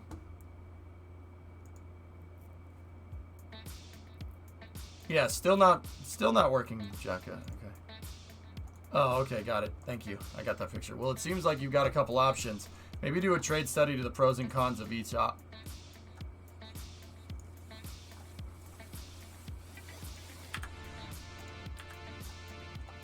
Nice.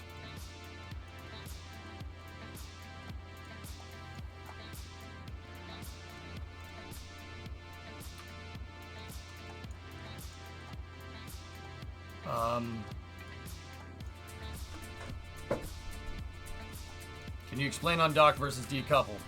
Decouples it from the node that you attached it in the editor, Jim, the green and black ball. Undock is undocking it. When you dock two vessels together in KSP, they don't use the attachment point that you would use in the editor. I mean, that would be kind of cool, but they don't. They don't do that. So the docking, where the thing docks and where it decouples from, is two different spots. I don't know why they did that way, but hey, whatever. I did a whole test one time in engineering mode called the DPAS, docking port attachment system test, and I did an entire stream about overlap with the docking ports and what's the best docking port to do this kind of stuff with. Came to the conclusion that you might as well, like, these all have various huge margins of error. You might as well use the one that takes up the least amount of space and is the least amount of mass if it really doesn't make a difference. But yeah, that's how I kind of do it.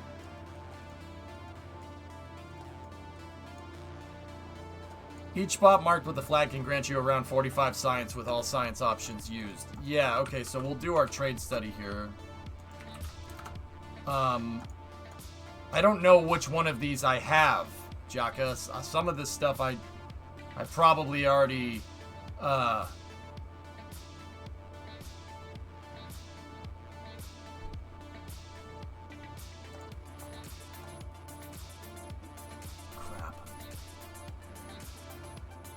So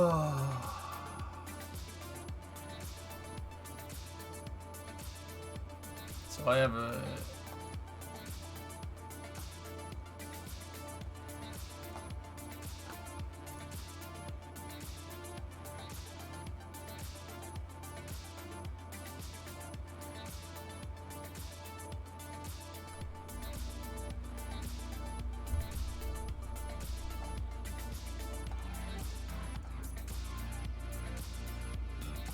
First thing I'll do is go over here.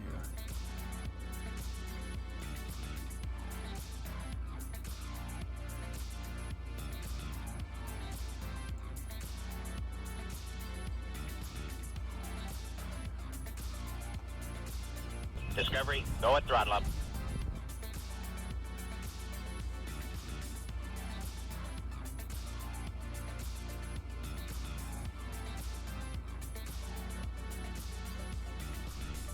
How much science could this get us? I'd rather just wait. So 198,020 divided by 12,325.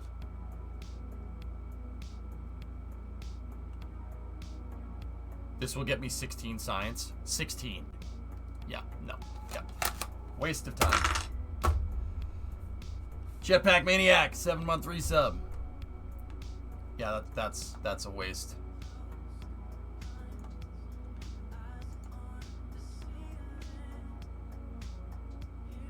We could make a quick buck from the science the R&D team has collected by selling exclusive research rights to the highest bidder. Yes, that means we wouldn't be able to make use of the science ourselves, but for exclusive rights, I'm sure we could fetch a pretty penny for some large agency or conglomerate.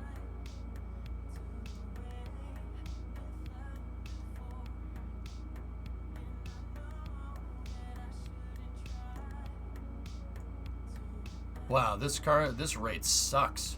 Wow, this is dumb. Wow, why would anybody waste their time in here?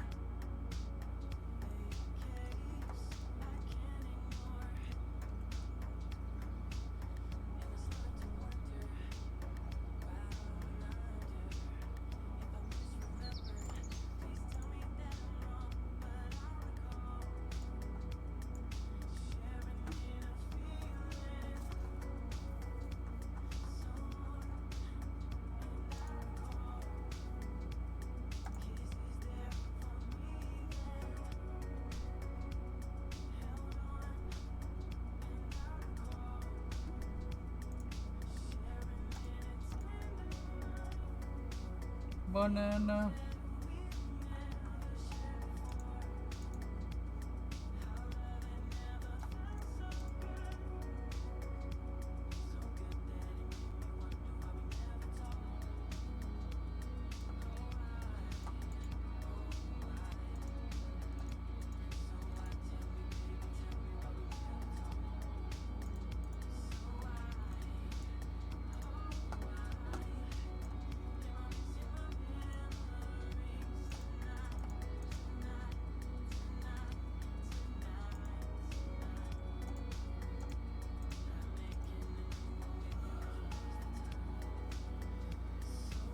Farm the science, guys. Yeah, it's possible.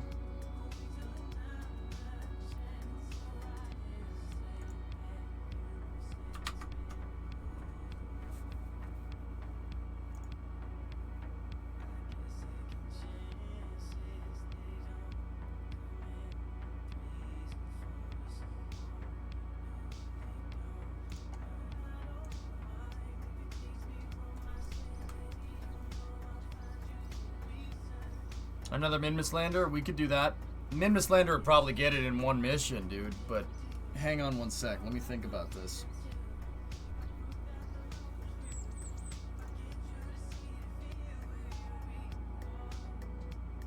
Let me go up to the station and see how much science the station is getting. I think it was about 35 science, and that's diminishing over time because the data levels are going down.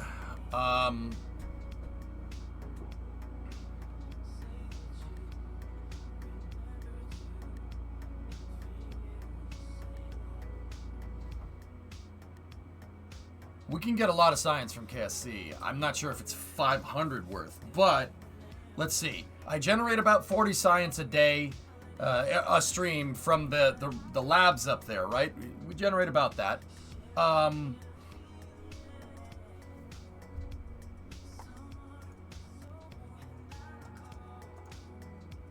Yeah, see, about 40. Let's do some math out here.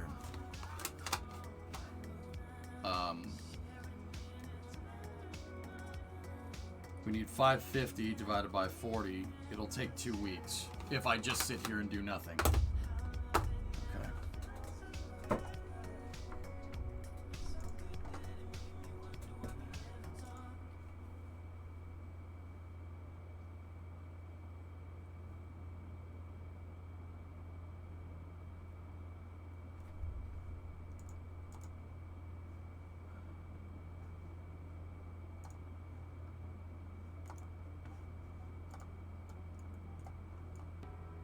So what do we do about the dart right there? Just leave it.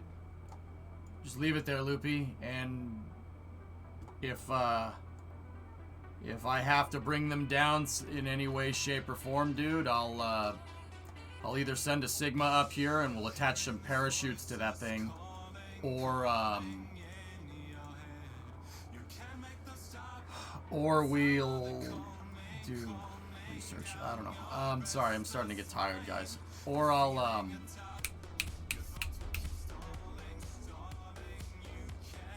no, there's really not an or. I'll just put parachutes on it to get them back down if I absolutely need to. But I have no way to get any more crew up here because you guys canceled the dart. And that's, like, I'm not trying to say that, like, hang it over your heads. It's just an observation.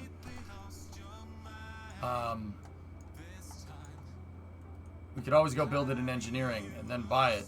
Then we could do the warps to build up some science.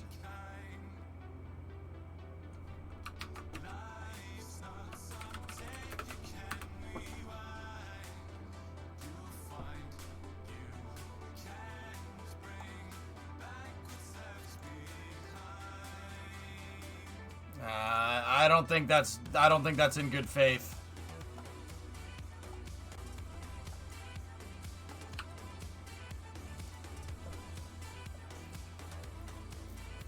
Canceled Leo access with no alternative vehicles.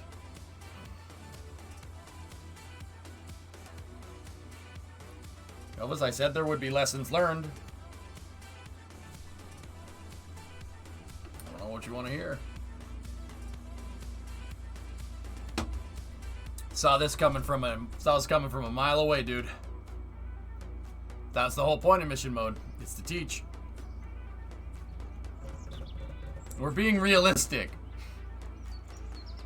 How much science do I need?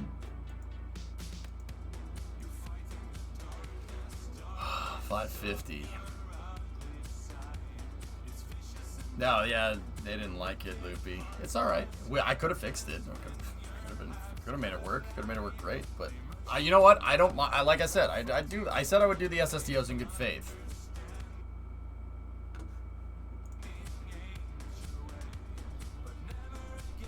Wait a minute. Wait a minute. Wait. Ah, damn it. I got an idea. So look, the Rocco Max Jumble Jumble. The Rocco. I'm sorry. I'm really falling off a cliff here. I usually don't get this tired this early. The Rocco Max Jumbo 64 tank, right? We only need 160 science to unlock that. Okay. We know that the mass fraction on the tanks is consistent no matter if you're using 375, 5 meter, or 2.5. So, why don't I just, instead of making the bilobe tanks out of 2 5 meter tanks, why don't I just get to 160 here, which will take, I don't know, 5 minutes of one round going around KSC? Unlock the 64 tank and build the tanks in 4 times 2.5 symmetry. That should theoretically be exactly the same, right?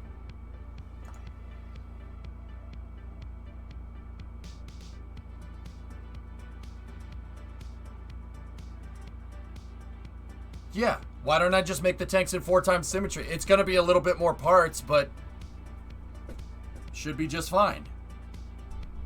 I mean, Loopy, the other SSTO is 380 parts. I can't see us being over 400 parts with this.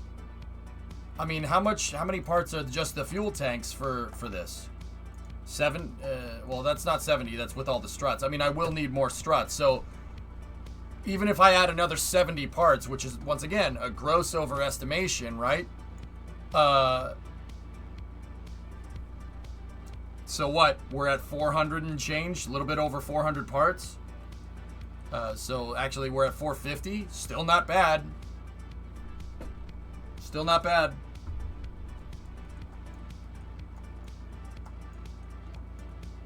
It will add fueling complexity. Yeah, that's the only thing.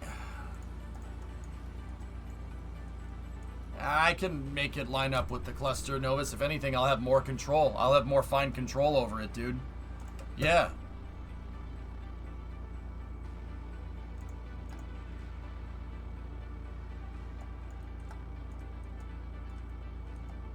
Right? That should work. Fueling it would suck. Fueling it would really, really frigging suck.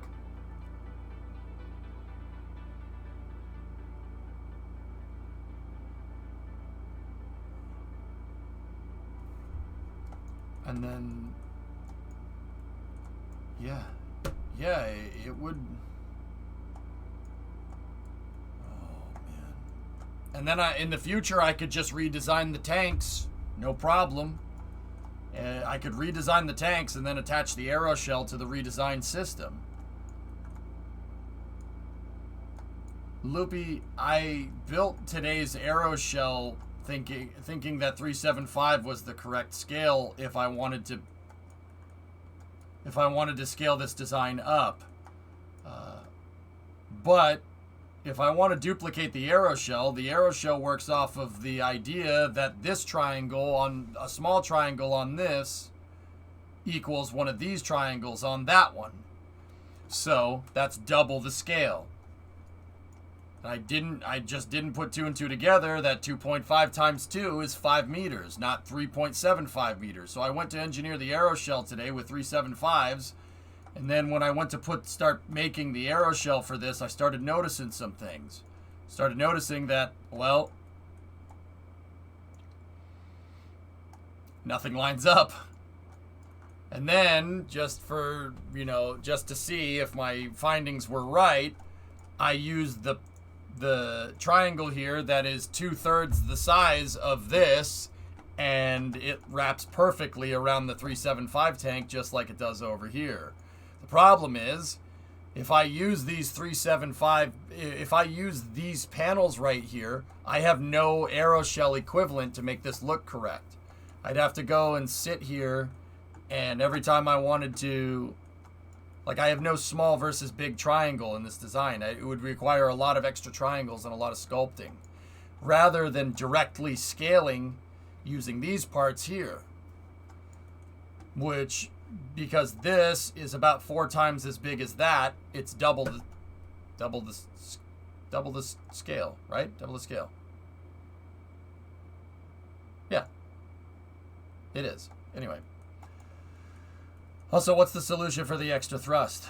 We're going to need 12 shuttle engines, Novus.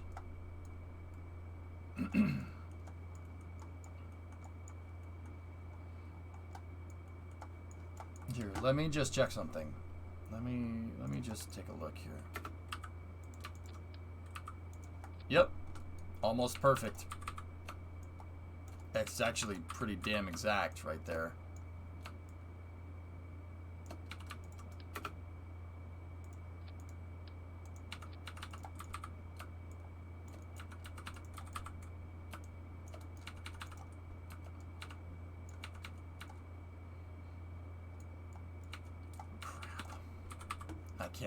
I can't believe I screwed up. I always mess up. It's always some mundane detail.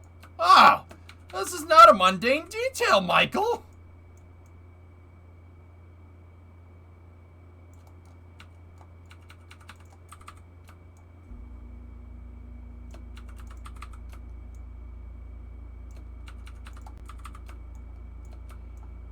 Yeah, it pretty much fits perfectly. I told those freaking pieces of crap I like Michael Bolton's music. Michael, that is not right. They're not out the window, Moto Kid. They'll still work. If anything, I overestimated the mass. Honestly, I estimated the mass to build a 5-meter tank design. I estimated without knowing it, I estimated for 5-meter tanks. If anything, it's going to be better. If anything, it's going to be better than our estimations, which is funny.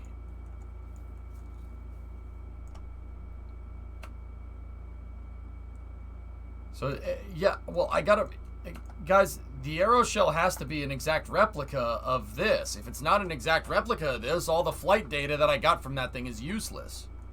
Understand? So, we're at a little bit of a crossroads here.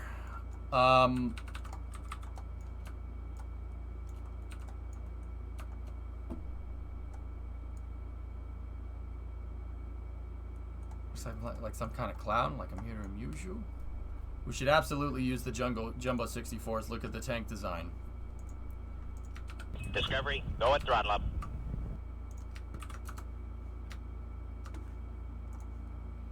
Metric, 43-month resub. That's going to be such a pain in the butt to load Just Space.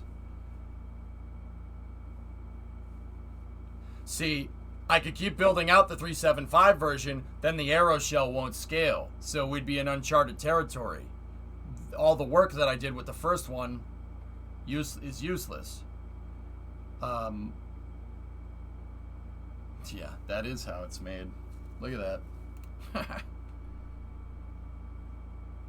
Metric, 43-month resub.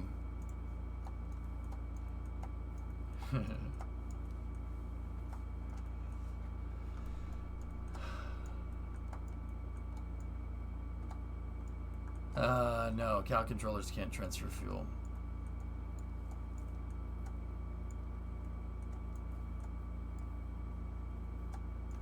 Wait a minute. That thing is angled slightly out. Like that.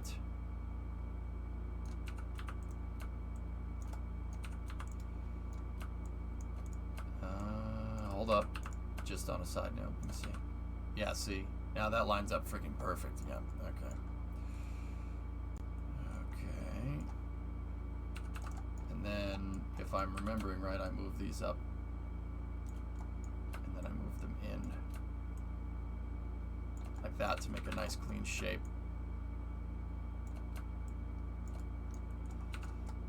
And if we do that, it pretty much lines up perfectly with that. Yeah, cool. Well, the good news is that the scale, my call on being able to scale this was correct, which is nice. That's good to know. Yeah.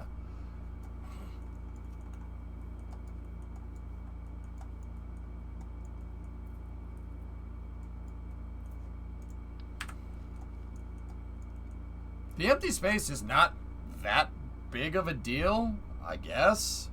It's really not that big of a problem, but yeah, it's gonna knock everything out of whack eventually. These, basically how this is going to have to end up looking is that these are going to have to be somewhere up here, like that. It's going to have to look like this.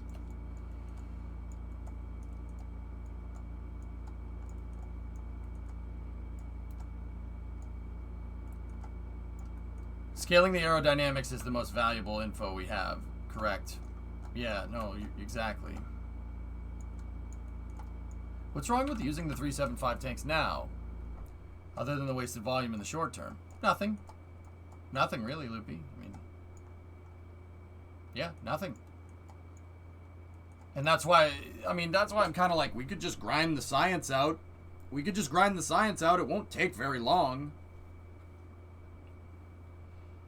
You really think it's going to be under 400 parts? I know it's going to be under 400 parts, funny you. Because if I copy this thing's design and scale everything up by 2, yeah, that thing right there, how many parts do you think that is? It's 380 parts. That thing's finished.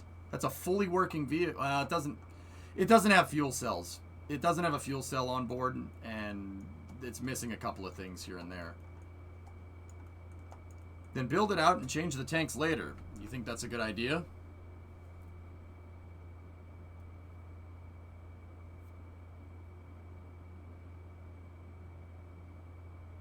I think Chad is falling prey to the sunk cost. Guys, I can rebuild the tanks in one stream. It's really not a problem.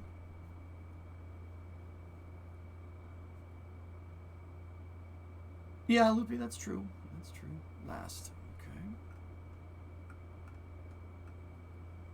I've been meaning to ask, when you are refueling on the pad, why do you not transfer out of the tanks rather than transferring in? Then you could use the view all tanks mechanics that's built into stock.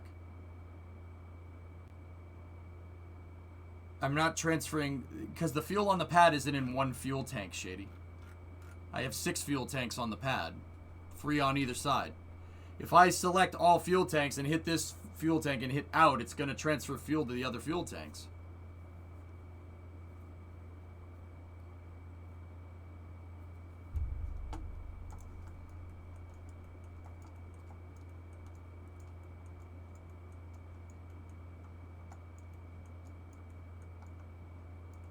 Yeah, Duke, that's the thing. Grinding out to the 5-meter tanks is a good idea. I'm going to have to take a stream to redo all the mass calculations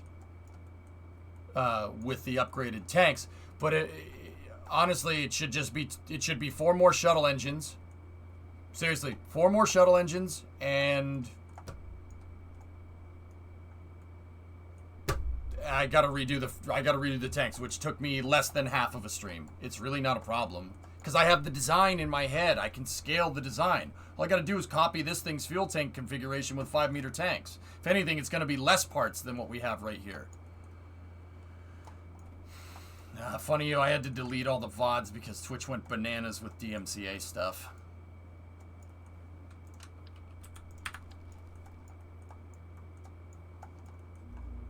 Hey, Velo.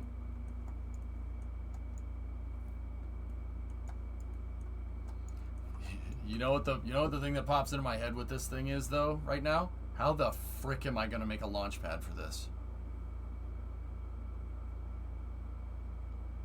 Yeah, I can build out the arrow shell right now, Loopy, but I mean, yeah, you know what? Yeah, let's just do that. I'm gonna keep going with the shell for a little bit longer here, and then.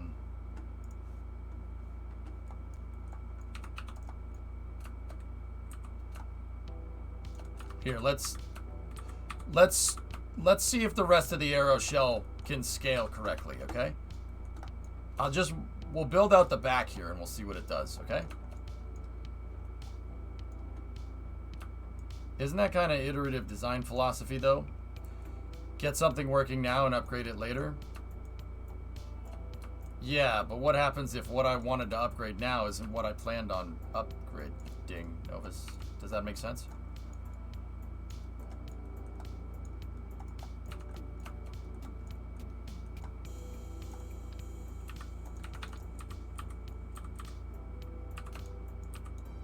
Was not in symmetry.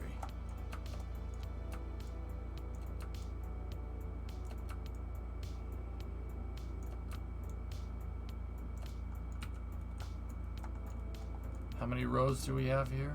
1, 2, and 3.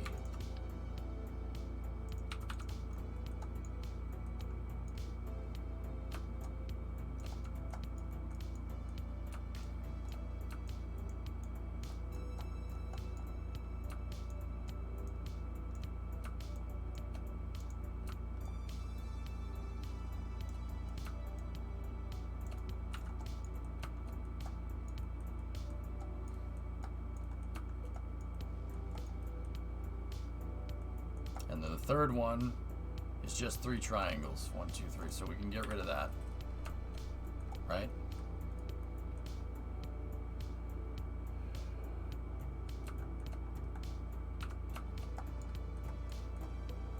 Alright, well, let's see how the rest of this all comes together, okay? So, I should be able to do my wing tessellation thing here, and if we did this right, it should, if I'm thinking about this correctly, it should just be a bunch of these.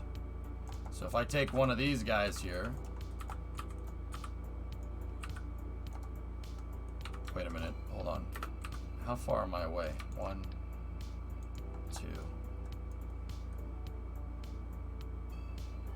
Yeah, because it's got to be double the length. Okay. All right. Let's see. Give me 1 second. Let's see how this fares. I'll build out the 5-meter arrow shell with the time we have left in this stream, and then I'll think about what we need to do tonight after the stream. Sure, I'm just pointing out the difference between philosophies. Yeah. Yeah, I got you, Novus. Absolutely.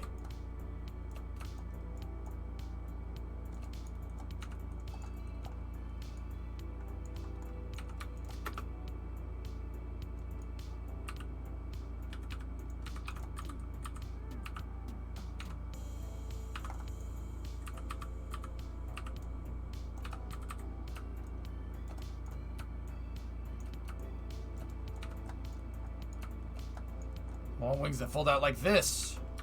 Not like this.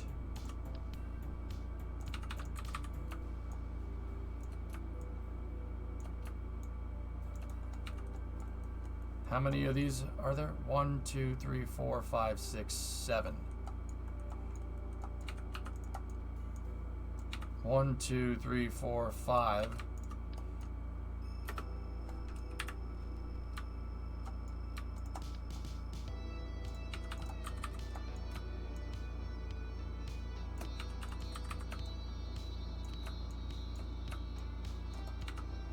One, 2, 3, 4, 5, 6, 7.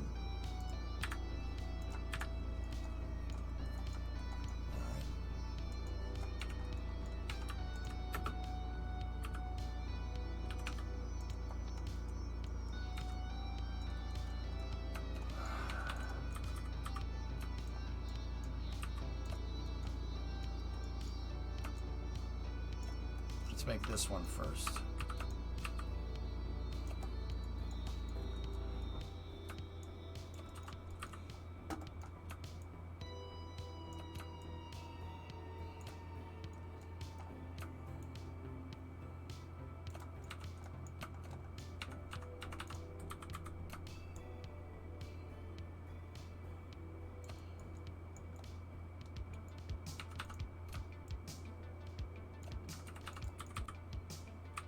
So just like before, I'm going to have to clip this. We're going to have to clip these things into each other a little ways. To get the pivot points right. Because this needs to be like up here.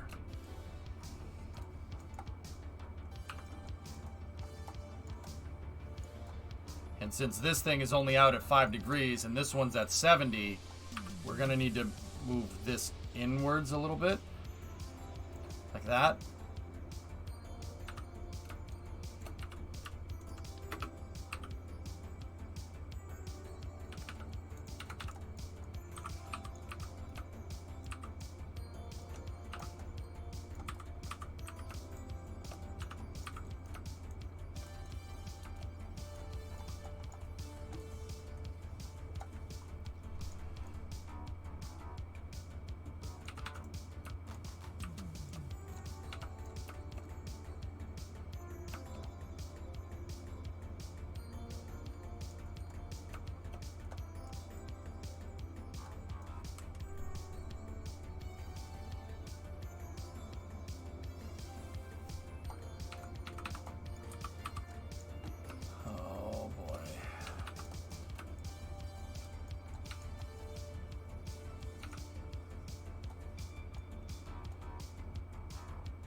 Huh.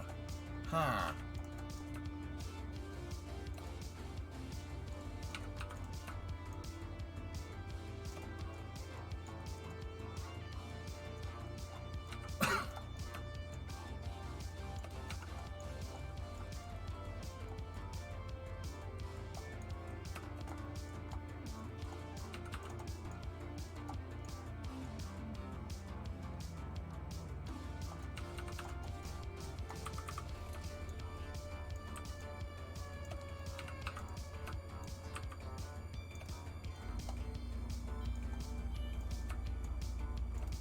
Just leave that. Leave these the way they are for a moment. Because what I'm going to have to do is that we need to bridge that gap.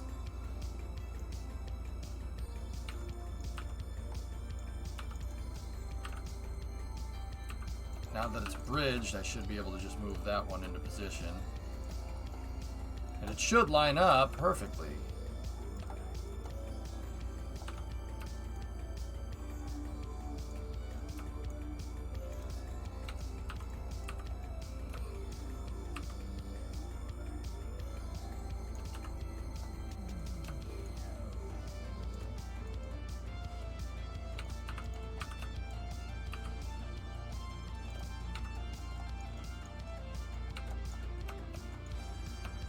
Wait, was the bottom 2X the smaller one, or based on the tank structure we now not to be doubled in size? What? What?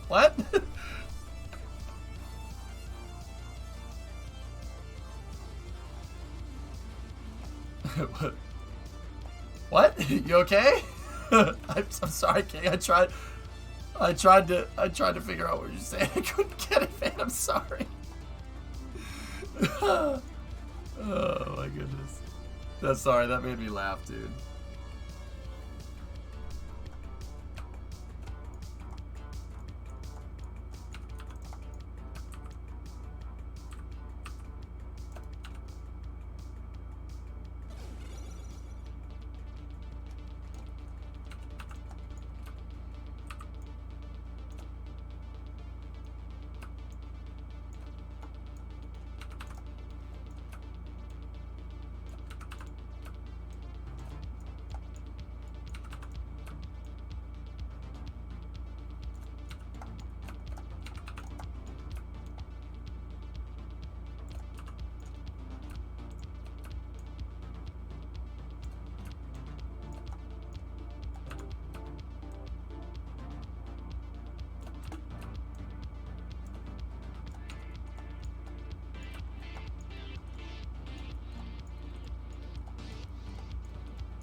Have you ever had a dream where you want you to do so much that you could do anything?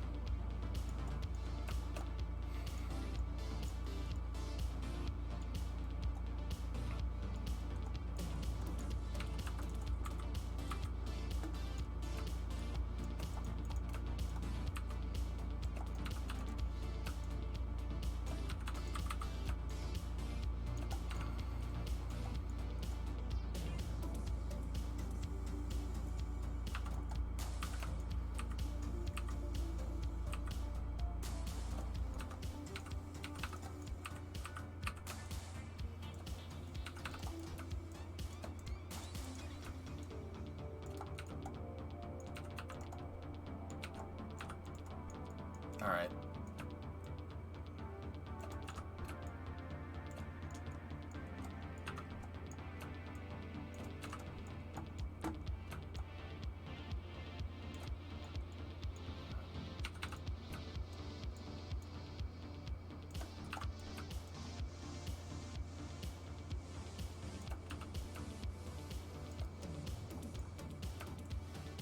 Some of the shapes don't match exactly, but they're close. Are the sides too close to the 375 tanks given it's designed to support 5? Well, no, I put 5-meter tanks in there. These are designed to support 2 5-meter tanks next to each other, right? Oh, I see what you're saying. So, well, let's take a look.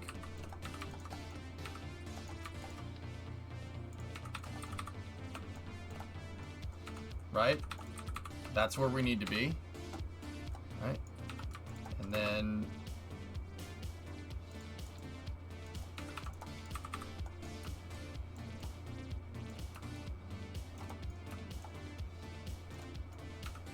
so because we're going with a bilobe design, right?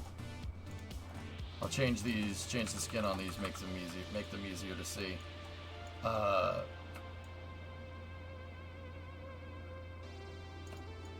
That's about where we're at.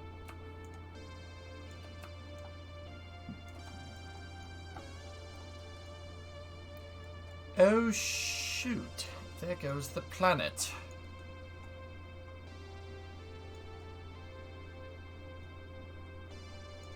You moved the root part of the wings in a tad a while ago, okay?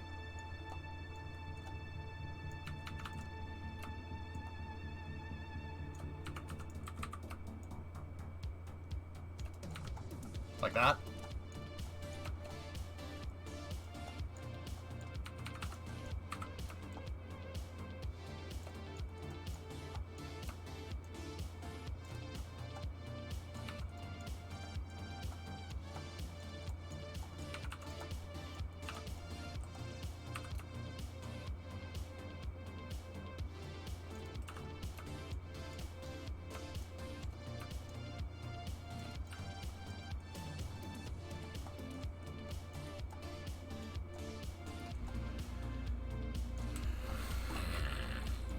This thing's big.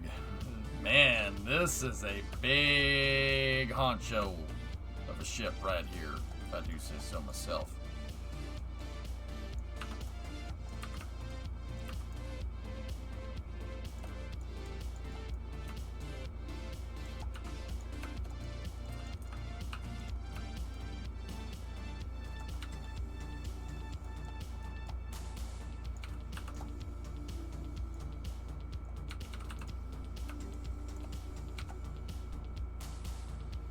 Damn.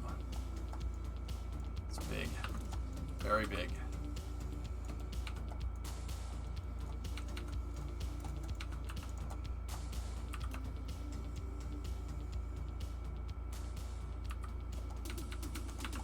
Oh, frick. No. Oh, God.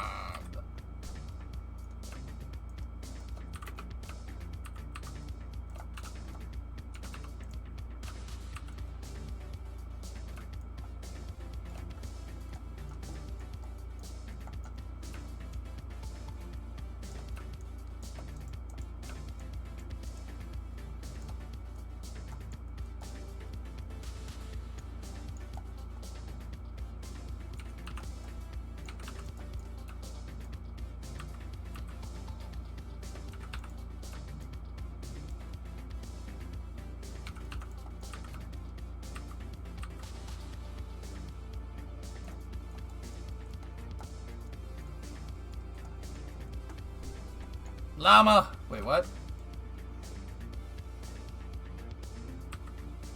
Who's a llama?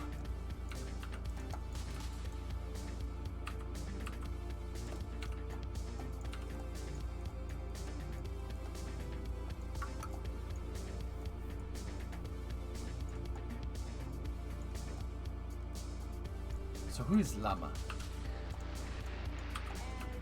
Oh! Oh! Oh! Is that what you wanted to hear? 700 million people, some in summer, some in winter.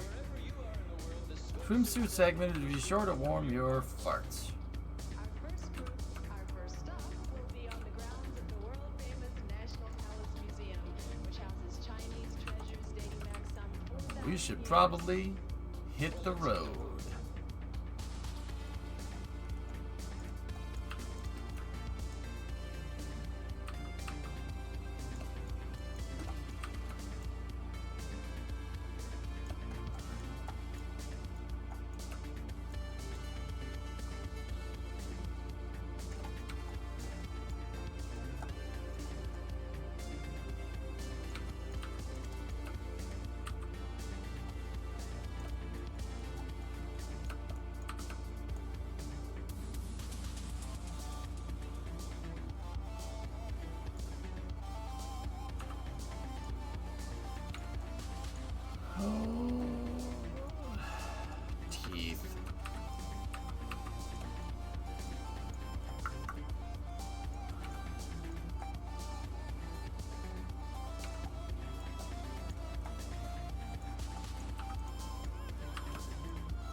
I need such a steady hand to do this. Ah!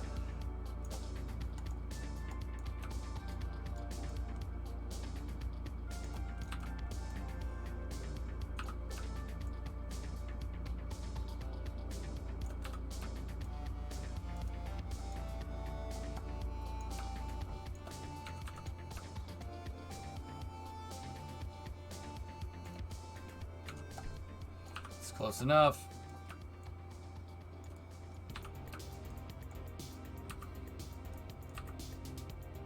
We have to widen out the gaps here to make this look correct.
Gotta change this up a little bit.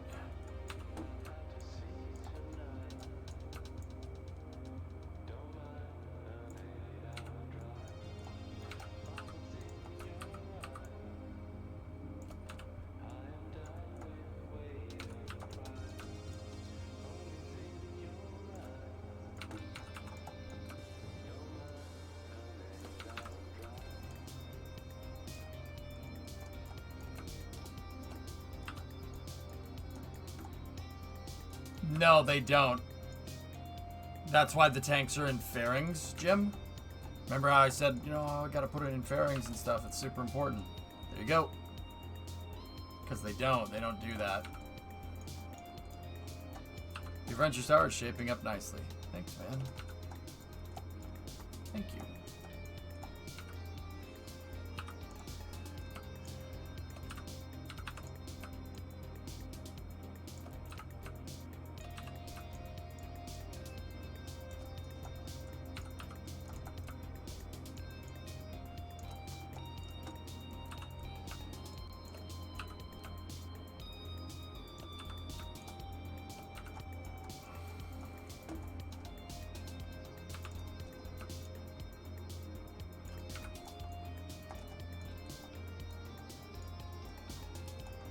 Oh, just a little thing, right?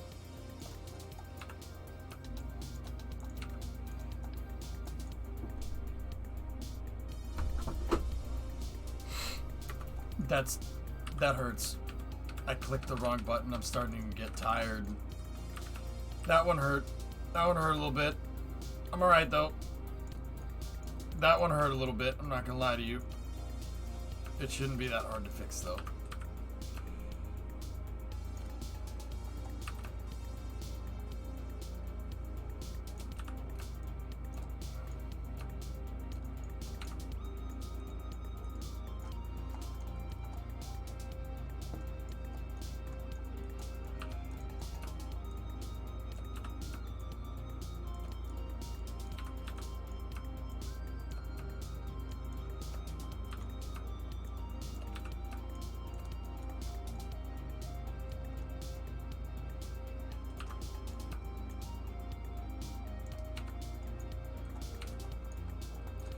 Oh, okay.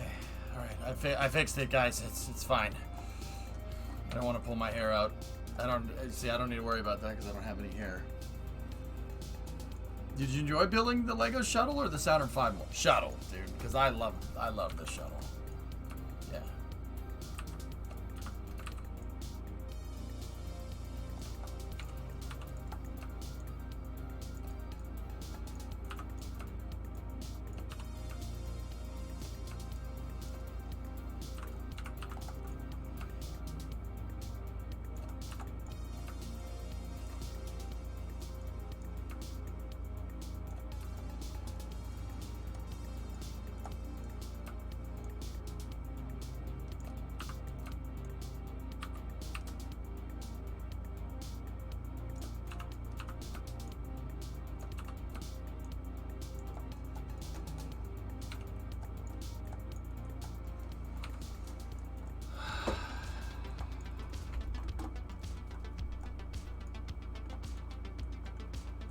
It's 650 parts because it has the other SSDO next to it, guys. That's 380 parts. Where we're at right now is 261.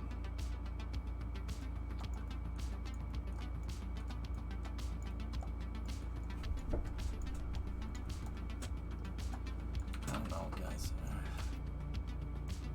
I'm almost thinking maybe just build an arrow shell for the 375 one, you know? But also, I don't know.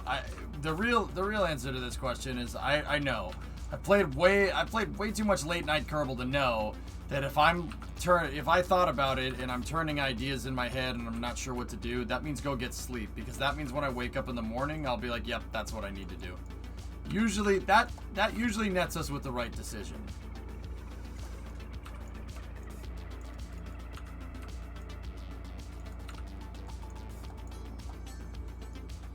But that does look freaking nuts, though. Look at that thing. That looks insane, man. Don't ever talk to me or my son again.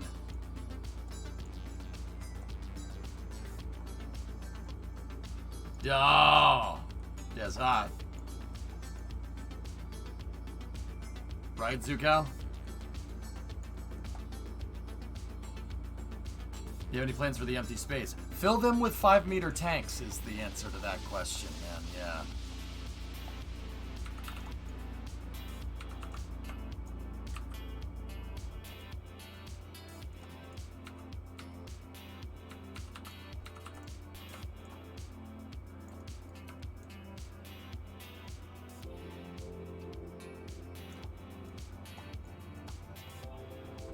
Yeah.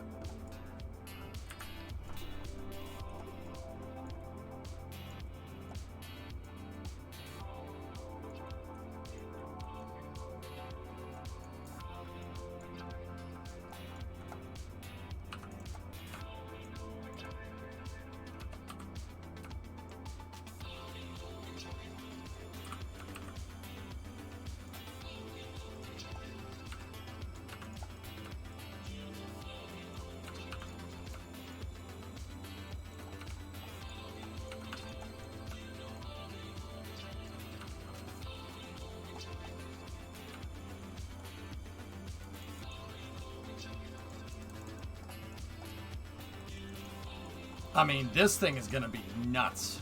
This is gonna be like stupid big, guys. I don't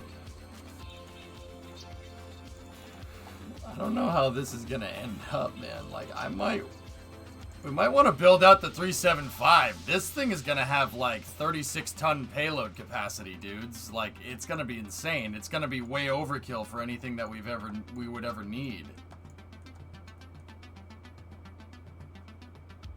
It would look better. Yeah, it would also be too heavy in the back, Soapy. The reason why I use panels up front is to counterbalance the design. All these panels up in the front are there to counterbalance all the engines that I have in the back.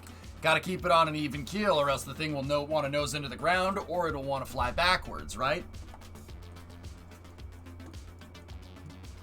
Yeah, that's the other thing, RJ. Integration for this is going to really, really, really suck. That's not going to be fun at all. I think you're best off building the capacity. Of course you say that.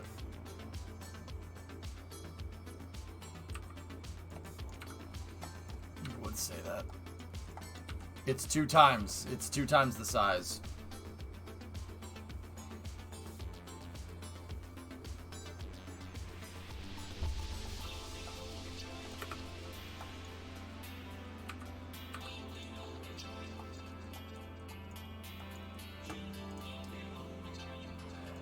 Is this even big enough for the shuttle wing?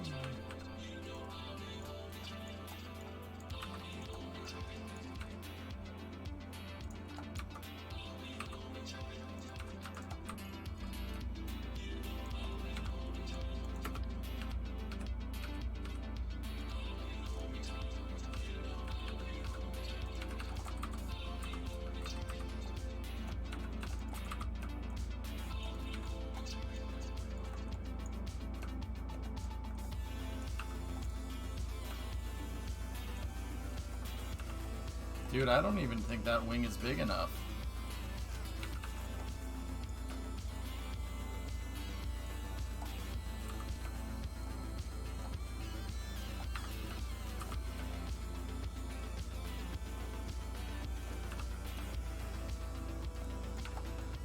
No, it's not. Oh no. This wing needs to be out here. Still not big enough. Oh, jeez.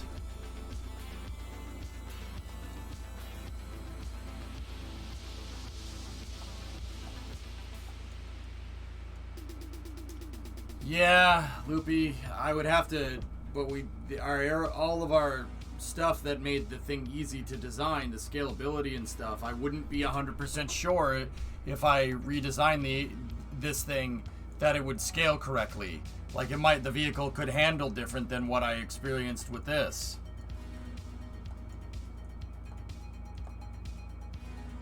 Yeah, I could do that. Too many paragraphs. Would you consider the alternate launch options, like 60-degree inclined ramp or something? What about some tilt structure that would just dock onto the back and tilt it vertical? Simple. Doom? Yeah, I mean, yeah, I'm not gonna... Dude, I'm not gonna take this thing and turn it, like, with the crane or something. It's gonna need an erector, but how am I gonna get it on the erector? How am I gonna get it on the thing that tilts it? Roll it into position? Okay. I mean, I can do that. Do I have any experience with doing that? It's not the fact that the different ways that we can find to do this could be usable or not usable, or, you know, like if I can and can't do this way over another way, dude. The big thing is the fact that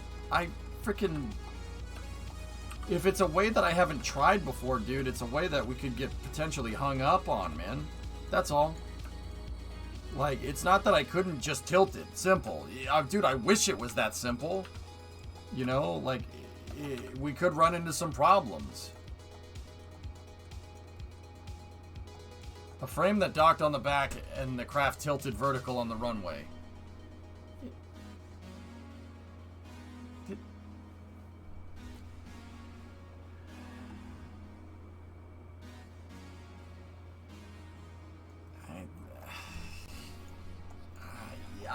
That could work, dude, but what are we gonna pivot on? I don't want to do that. That's not...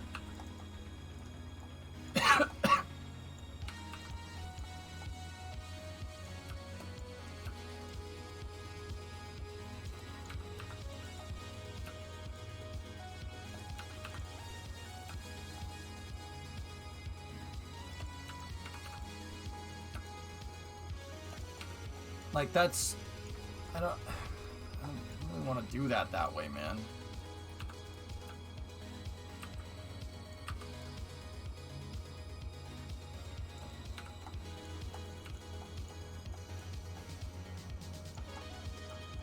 I mean, you're talking about taking this thing that's like going to be like 300 to 400 tons dry and tilting it in KSP. Guys, we're at big boy architecture now. This is... The 5 meters. I knew, you know what? Yesterday at the end of the stream, I'm like, I know I'm missing something. I said it. I said it out loud at the end of yesterday's stream. I am missing something here. There's something here. There's something here that I'm not taking into account. And that's, I knew it. I knew it was going to be something.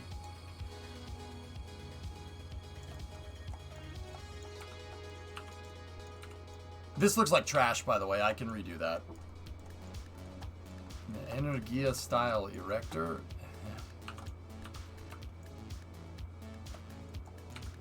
You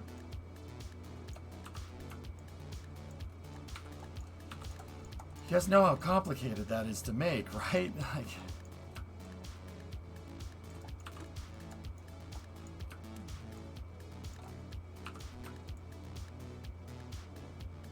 No, I'm not... No. I'm not entertaining any ideas right now. No.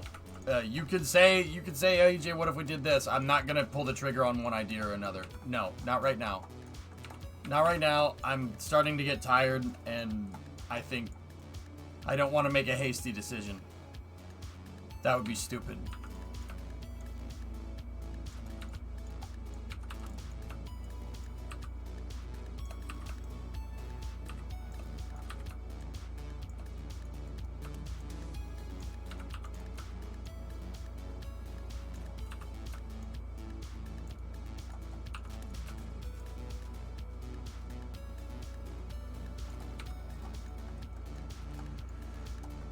Doom, stop.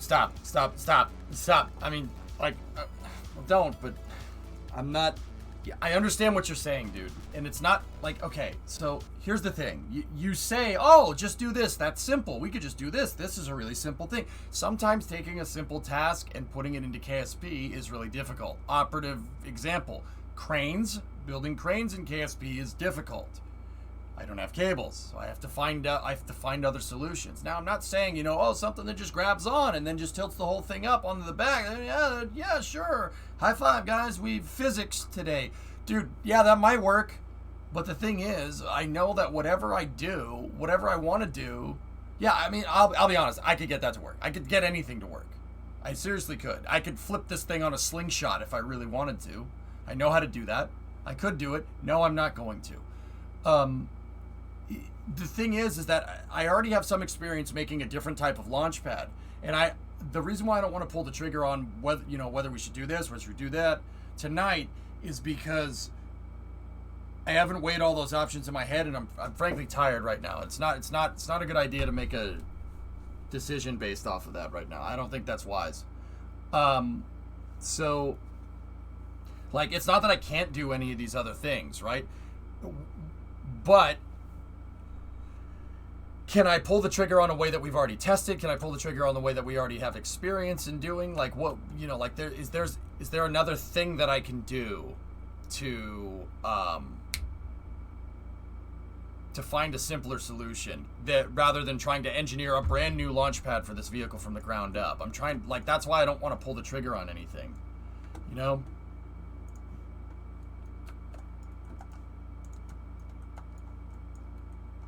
Cities, putty, please. No.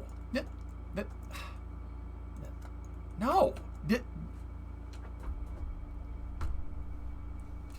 Okay, I need to stop. I'm stressing myself out because I'm trying to think of all the right solutions. My brain's going into overdrive because of what I'm trying to figure out what's the best way to fix this.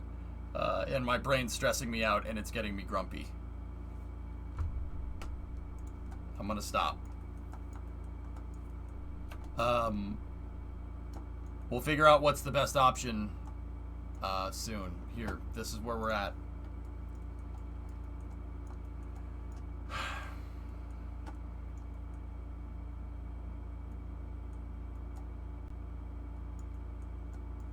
We could make the 5-meter one eventually.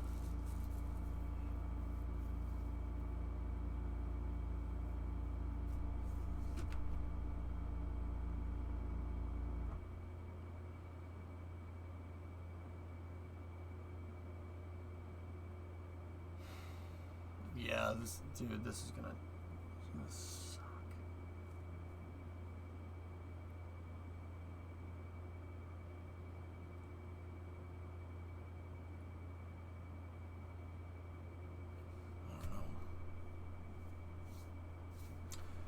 I don't know, man.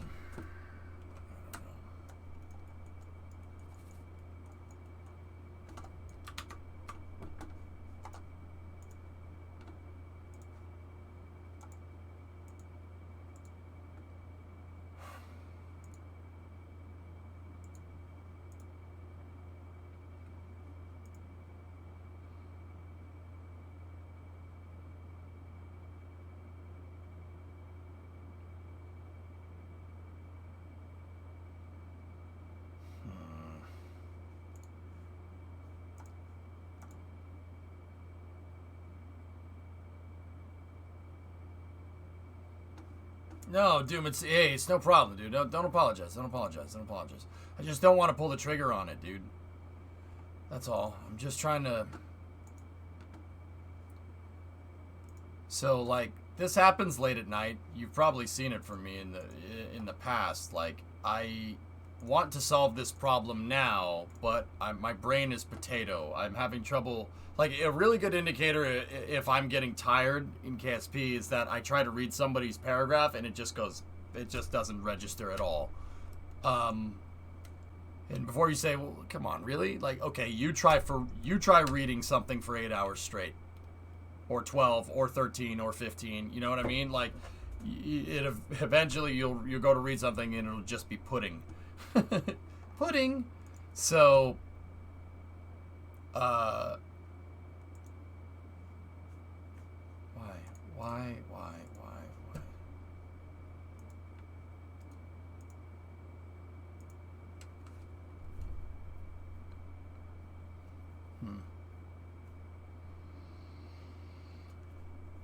You're getting grumpy because you're old. Get off my lawn, you stupid kids.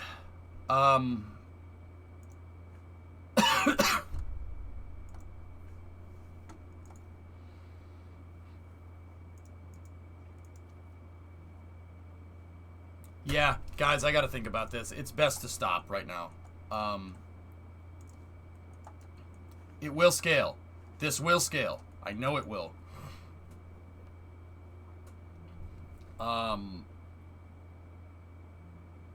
Yeah, it'll do it. I just found a better way to do this. Get rid of this. Get rid of that. I figured out a better way to do this. Hang on, I'm just gonna leave this as a mental note.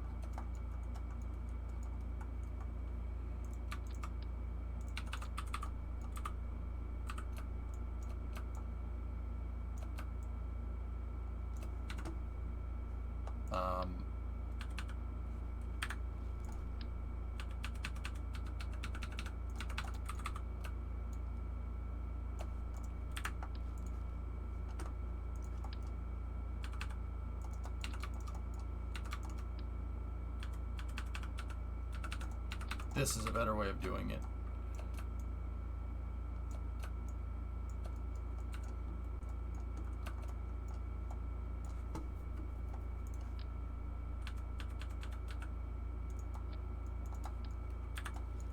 Yeah, because it needs to be double the size of that. That's double the size of that.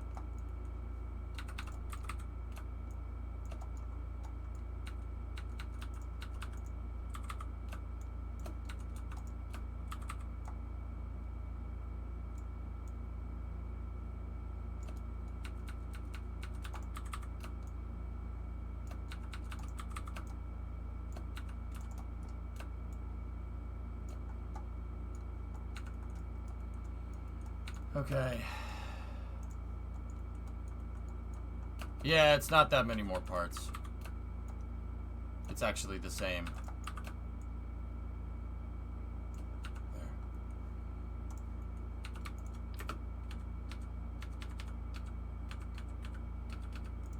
I could literally make the same shape like this.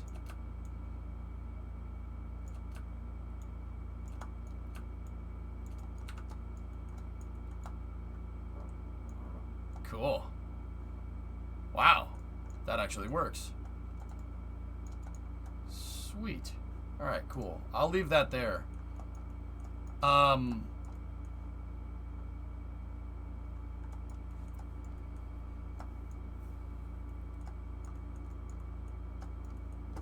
can recreate that shape almost exactly. Dude, we can... That's crazy. It's ridiculous how much the thing actually scales. But anyway... Guys, I'm gonna sleep on it. I'll sleep on it. I'll see you tomorrow. What's today? Thursday? Wednesday? Today is Wednesday. Yeah, it's 11 o'clock.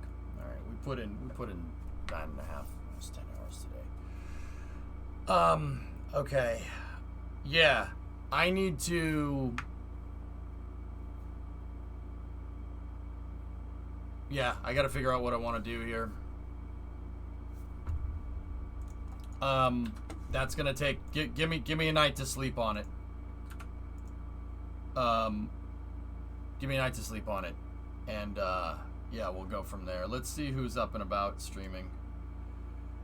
And also, fellas, like, you know, if you haven't had enough of me at this point, and you want to come back and chill tomorrow, you know, most of you do, but in case some of you don't, that's fine, I understand. But think about it, dudes. Use your brains. Think about what would be the best way to do this. Should I make a 375 version? Do we need a 5-meter version right now? If I make a 5-meter version, should we use a 375 payload bay? Should we do that? Should I try to make a bigger payload bay? How many engines am I going to need? Like, where are we going to go with this? You know what I mean? Like, I'm pretty dang sure that 18 tons to orbit is what I need for space. But also at the same time, if we make a 5-meter variant of this, that 5-meter variant is going to be able to move 18 tons into space and then some. It'll be really easy to do. Do we want to do that? Do I want to... Maybe we should sit here and get the X-33, the smaller one. Maybe we should make upgrades to that one. Mess with that thing's fuel tanks to get that thing to have enough Delta V to get into space. Maybe we should mess with it. Maybe we shouldn't. I don't know. Think about it. Yeah, but Yarg, I'm never going to move. See, okay, Yarg, yeah, we could plan for 36 tons. I don't have a problem with that. What the hell am I going to fit in the space shuttle's payload bay that's 36 tons? See what I'm saying? Now should we do a fairing? Should we have a fairing payload bay now? See what I'm talking about? That's what I mean about scaling. I don't think I need a 5-meter vehicle right now.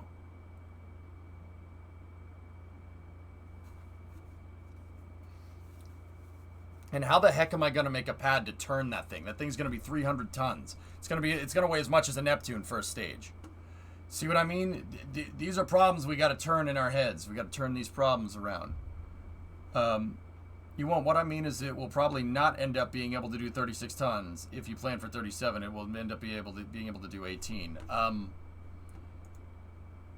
I see what you're saying. You're incorrect, but I see what you're saying. Like, to be candid, because I want to go to sleep. I get it. I understand what you're saying, but also, I made that mistake with the first SSTO, Yarg, and I made sure that I compensated for it with the second SSTO. So no, the 375 one, if I made a custom aero shell for that, I don't know how I'd do it, but if I made a custom aero shell for that, it would... I can make a custom aero shell for that. Yeah. That's no problem. Huh. Okay, I'll have to think about that more later. I can do it. I just thought of a way that we could get it done. It would end up being a little bit heavier in terms of direct scale if we scaled up 1.5 times the size. But I figured in a 5-meter tank aero shell for a 375. So we actually should be... Ooh, that's probably what I should do. But we'll talk more about that tomorrow. Let's see who's still streaming.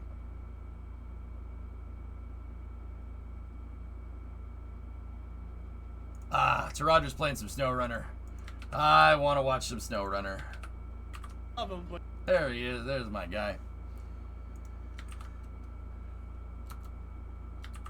Take off like a plane with a rocket-assisted sled. I'm going to bed, man. I'm going to bed, bro. I'm going to bed. Don't do this to me. Yeah, we have CRS-22 tomorrow. We got a Dragon launching. We got a Falcon 9 landing. It's a brand new Falcon 9. There are some upgrades to it from what I can tell. We'll have to check that out tomorrow. But thank you very much for watching, everybody. Go see what Taradra's up to. I'll have a solution for us, and I'll have some good pathways thought out by tomorrow.